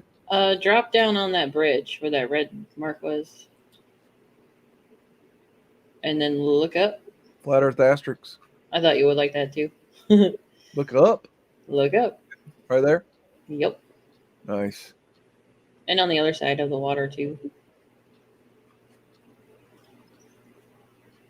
Not the shiny Trump building, but keep going. There it is. Okay. Nice. Now I was doing aerial, looking up and down the street. What's on your photo is a street name. And these buildings, when you zoom out and I you got Flat Earth asterisks in the ground here. holy crap, I didn't see that before. Well, I that's smell fancy. a Flat Why Earth would you do asterisk that? at this point. That's too fancy. But these buildings, these old row buildings are hiding. Asterisk right there. See it? Yeah, they're hiding in the tall, crappy looking buildings because I have I suspect that Chicago is a viaduct city as well. What am I looking for next? You said? if you go back to floating in the clouds, All right. hover above the buildings and do like on an angle. Okay. And you just kind of rotate like a 360. You can see how these buildings are hidden. They're so hard to find. Now these just happen to be on the river, but I didn't know that from the picture. Yeah. I'm looking and looking, and one of the buildings looks like a pinky needle. I think it's that one. Yeah, that's the one from the picture that you have. I barely see the top of it, and that's how I found all the buildings, was that one building. Huh. How about that? How about that? I came through Chicago one night, and I was over here on the I was on this road, and I was doing probably 90, and we don't have toll roads, and I was not used to toll roads, and I came up on a toll booth, and I didn't have I got in the change lane, or no, not the change lane, the pass lane where you run through with the pass. Yeah. And I stopped, and everybody was freaking out and pissed. I pissed everybody off, and because I backed up, I didn't know what to do. I should have just gone through it, but I didn't. I was scared. You're one of those people. I didn't. Yeah, I didn't know. I thought I'd get shot or something. I didn't know. And then I got it is shut down. and I got going 90 miles an hour, and then I went to take a turn, and I started going off I was a kid, and I started going off. I don't know where I was, but I started going off the exit, and it was such a hard turn. I about wrecked because it was such a tight turn. I don't know where the hell I don't know where it was, but anyways, I just remembered that. Yeah, they started putting the tolls in because our taxes weren't paying enough for everything.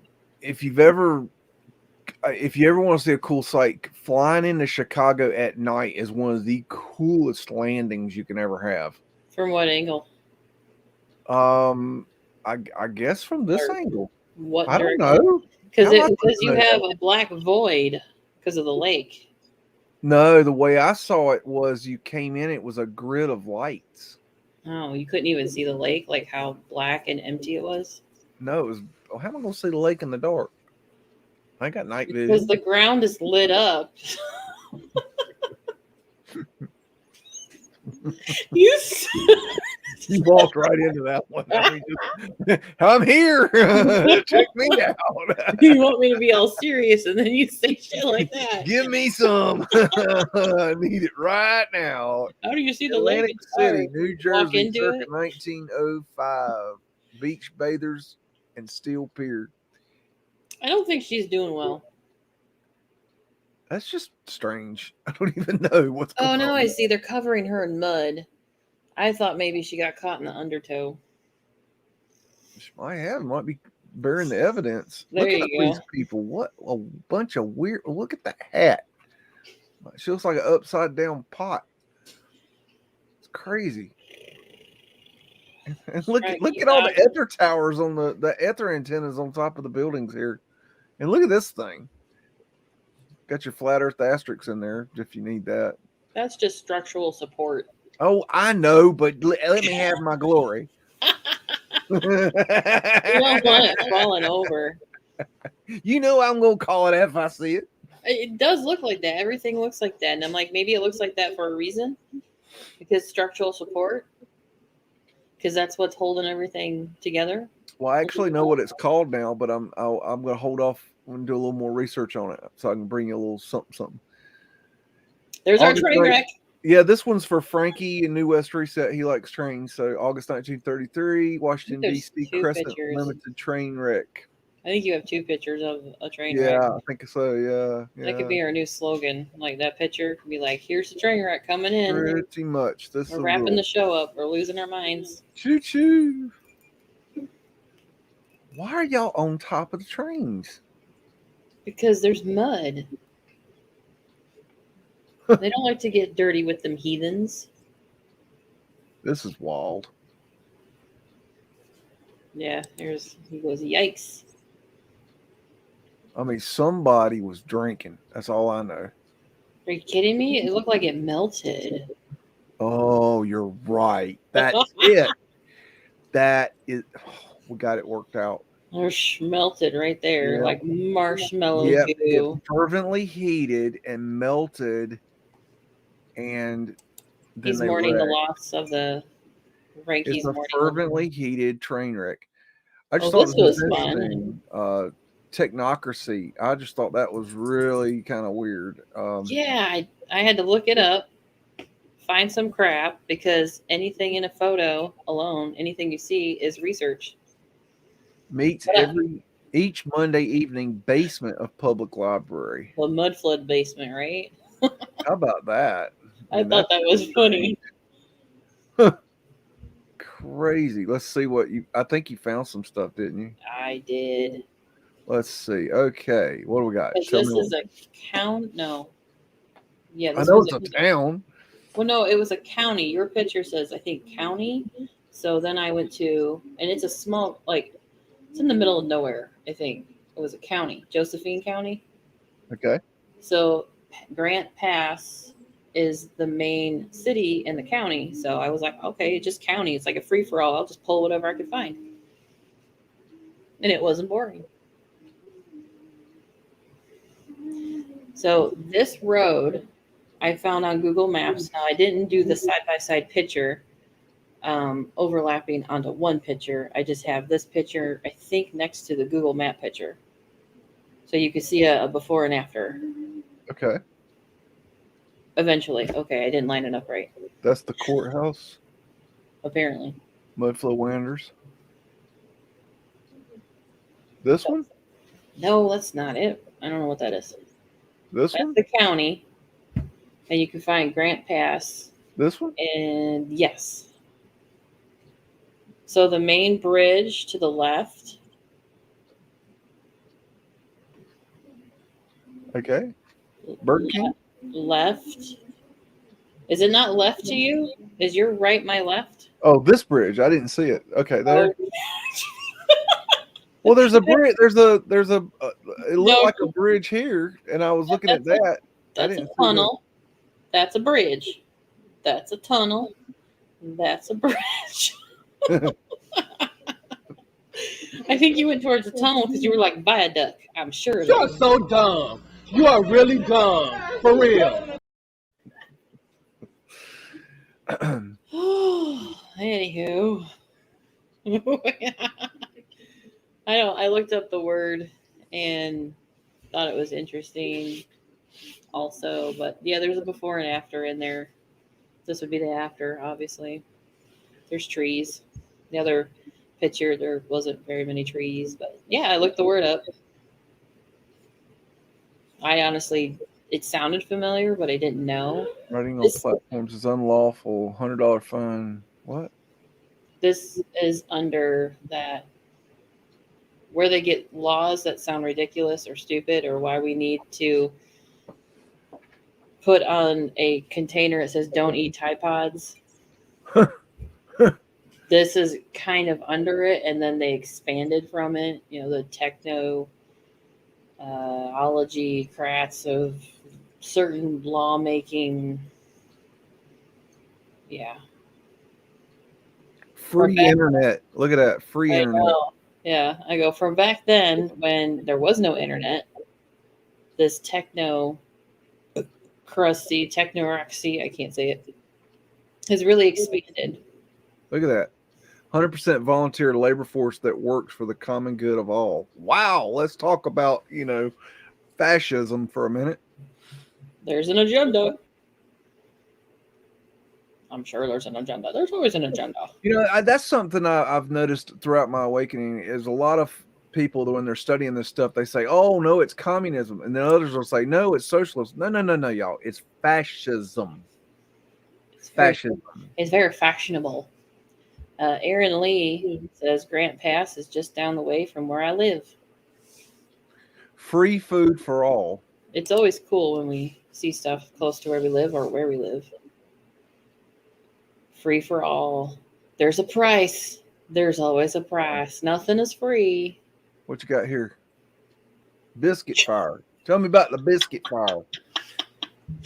Oh, my biscuits on fire. Biscuits are burning. I was like, oh. What in tarnation?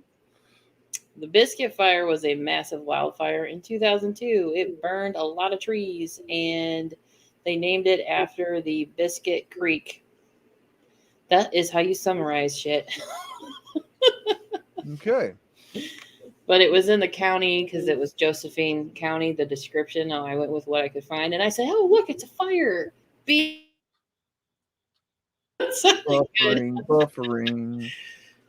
Buffering biscuits. Technocracy is a form of government in which the decision maker or makers are selected on the basis of their expertise in a given area of responsibility, particularly with regard to scientific or technical knowledge. The system explicitly contrasts with representative democracy. There you go. The notion that elected representatives should be the primary decision makers in government, though it does not necessarily imply eliminating elected representatives. Decision makers are selected on the basis of specialized knowledge and performance rather than political affiliations, parliamentary skills, and popularity. So basically, it's a form of world control government bullshit. Mm-hmm. In the middle of the woods with the biscuit fire. Yeah, pretty much. My biscuits are burning and buffering. And here we got. I don't know if. Oh wait, wait a minute now. Hold on. See, there's more. There is more. There's always more. Let's see. 14. Is that right? Does that sound right? 14? Oh, their post office is really interesting. Yeah. Is that it? Yep. You stand in front of it. Now, there's a lot of interesting buildings. I picked one with all the features on it. Got the Phoenician wave there. The shells, yeah, got thing, and you go around the corner. Which corner? Intersection. Which intersection? That the other side's a railroad. Okay. Intersection. That's an intersection. To the left. That one. You can go down the street. This You know what? way? Just do what you want. It's your show. Which way you telling me to go, woman? This is why men drive. They drive because women get you lost. I know where Every I'm time. going. Every, just ooh, like- look at that! Look at that old steam engine right there. It's a painting of a steam engine. Okay, Miss Specificness. Look at that! Ooh. Look at that. There's Fred.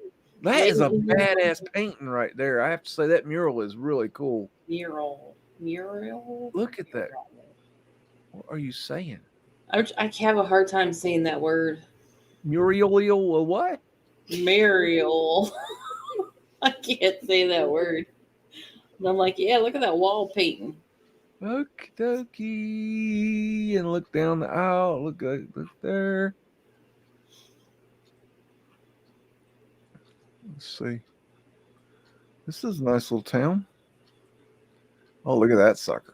Oh, yeah. That's good. There's unscrubbed cartouches there. Phoenician shells, scrubbed cartouche. Well, that's weird. Huh. Got portholes on the side of that one. Yep, some of these small towns are in the mountain range, like thick forest. Got an eagle. Got your phoenix. That's a spiral. Anything else in this town you wanted to look at? Nope. You were going to be somewhere before. Is that where you wanted to go? I don't know where you wanted to go. No, I was just trying to give you directions, but Well, okay, I'm listening. No, men don't take directions. No. I'm gonna start over. They just. No. All right. Which way do I go? I can either go left or I can go right. Which Is your way do I left? go? If your left, my left.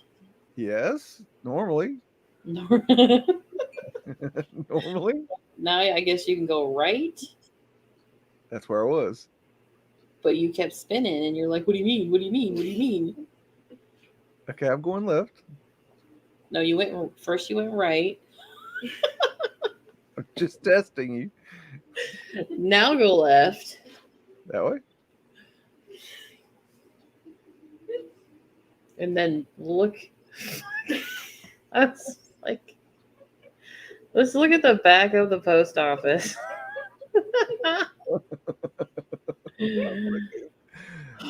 Buffering, and. It's buffering biscuits. Yeah. New call sign. I'm going to admit, I don't know where we're going. Here's the post office. See the down. Yeah, there you go. I'm done. That's what you were trying to get me to do the whole time. You made a big deal out of it, not me. Why didn't you just say look down? Just look down, Beaks. Look you down. weren't look down in the right spot, and then you said, "Look, squirrel. Look, Fred." You know that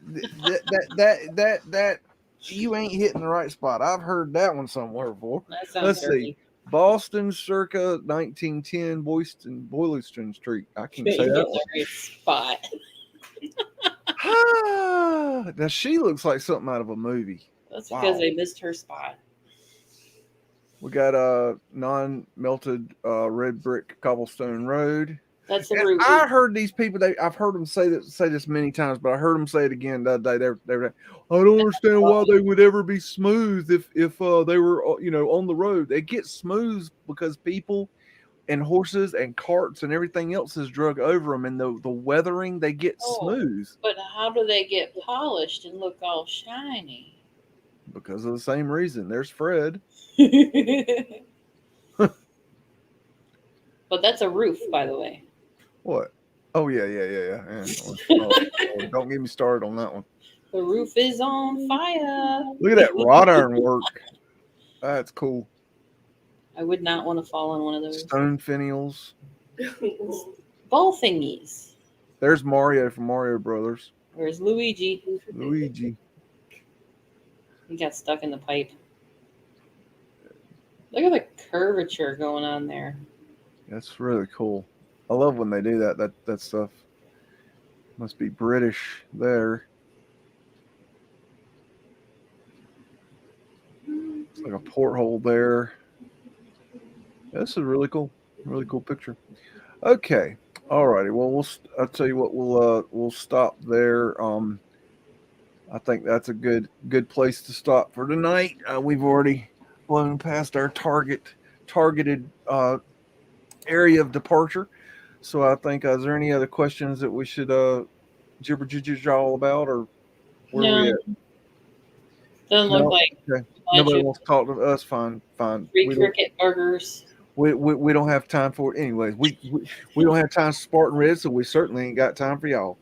So we're gonna go ahead and get out of here. And I wanted to share something with you guys just as we go out tonight. There's a band that I had early in my earlier years of working in audio video. I worked with a band really closely and became very close friends with them, and I did a lot of their concerts, and I helped them with the recording of one of their albums and one of their music videos. And the band's called The Veldt. They originally in the late 80s, early 90s, they got a record contract with Mercury Records, and they had videos on MTV, and they were being interviewed by MTV, and they were going to be a big band. They were really good. They were a black rock band, and I've always respected their work, but they wanted to Mercury Records wanted to they wanted to market them as the next Living Colour. If you remember that band, Living Colour, Cult of Personality, they wanted to market these guys as that next band, and they said, no, we're not Living Colour, we're the Veldt. And so they broke their contract, and when they broke their contract, it really messed them up because they had already been given $20,000 cash advance, and they had gone out and bought a bunch of equipment, spent the money trying to get prepared to go on tour, and so it really hurt them financially, and they lost their records, they lost their recordings, and then they spent years trying to fight their way back. They've been in New York for the last good bit of time now, 10 years or so, as an underground prog rock band. And they are very popular in the underground prog rock scene. And they decided after COVID to go and do a crowdfunding to get a tour started so they could go across country and play. And so they have now got out a new record, new EP. And I just wanted to share them with you tonight. And I wanted to, wish them well. And the lead singer is Daniel Chavis, and he was a really good friend of mine. We spent many hours together, and they're actually the first videos that I put on YouTube are actually of this band, and the video that is on there of the Veldt is a video that I actually worked on making that music video. So anyways, I hope you enjoyed the Veldt, and we will see you next week. JJ, thank you for all your participation. Kudos to Art of Dino for coming in and sharing his love and light with us, and we'll see you next week. This is BEAGS out. To those with open ears and open hearts alike, given the climate in the United States, it is evident that there is a need for spiritual adjustment. Worry not. After 2 long years in the COVID wilderness, the Veldt are on the precipice of embarking on a sonic pilgrimage to spread their gospel of gazy sonnets and heavy feedback to much of the USA. Do you believe in the power of soul and how it can bring people together? Do you believe in taking back control of music from the man and his boardroom minions? Now is the time to vote with your dollar and directly support the Veld, as they do just that. Believers, rejoice and be rewarded. The band is digging through their vaults whilst gearing up for the future. And we have many rewards for friends and fans who donate. For more rewards and to make your pledge today, see our campaign info below. And do have a nice day.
It's a mystery.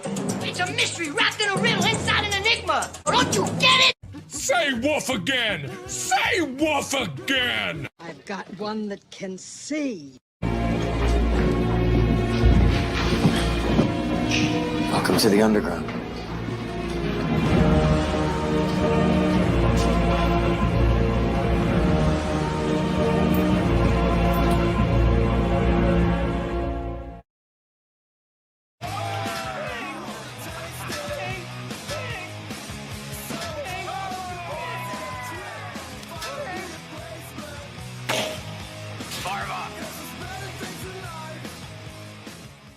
This is my kung fu, and it is strong. See you later.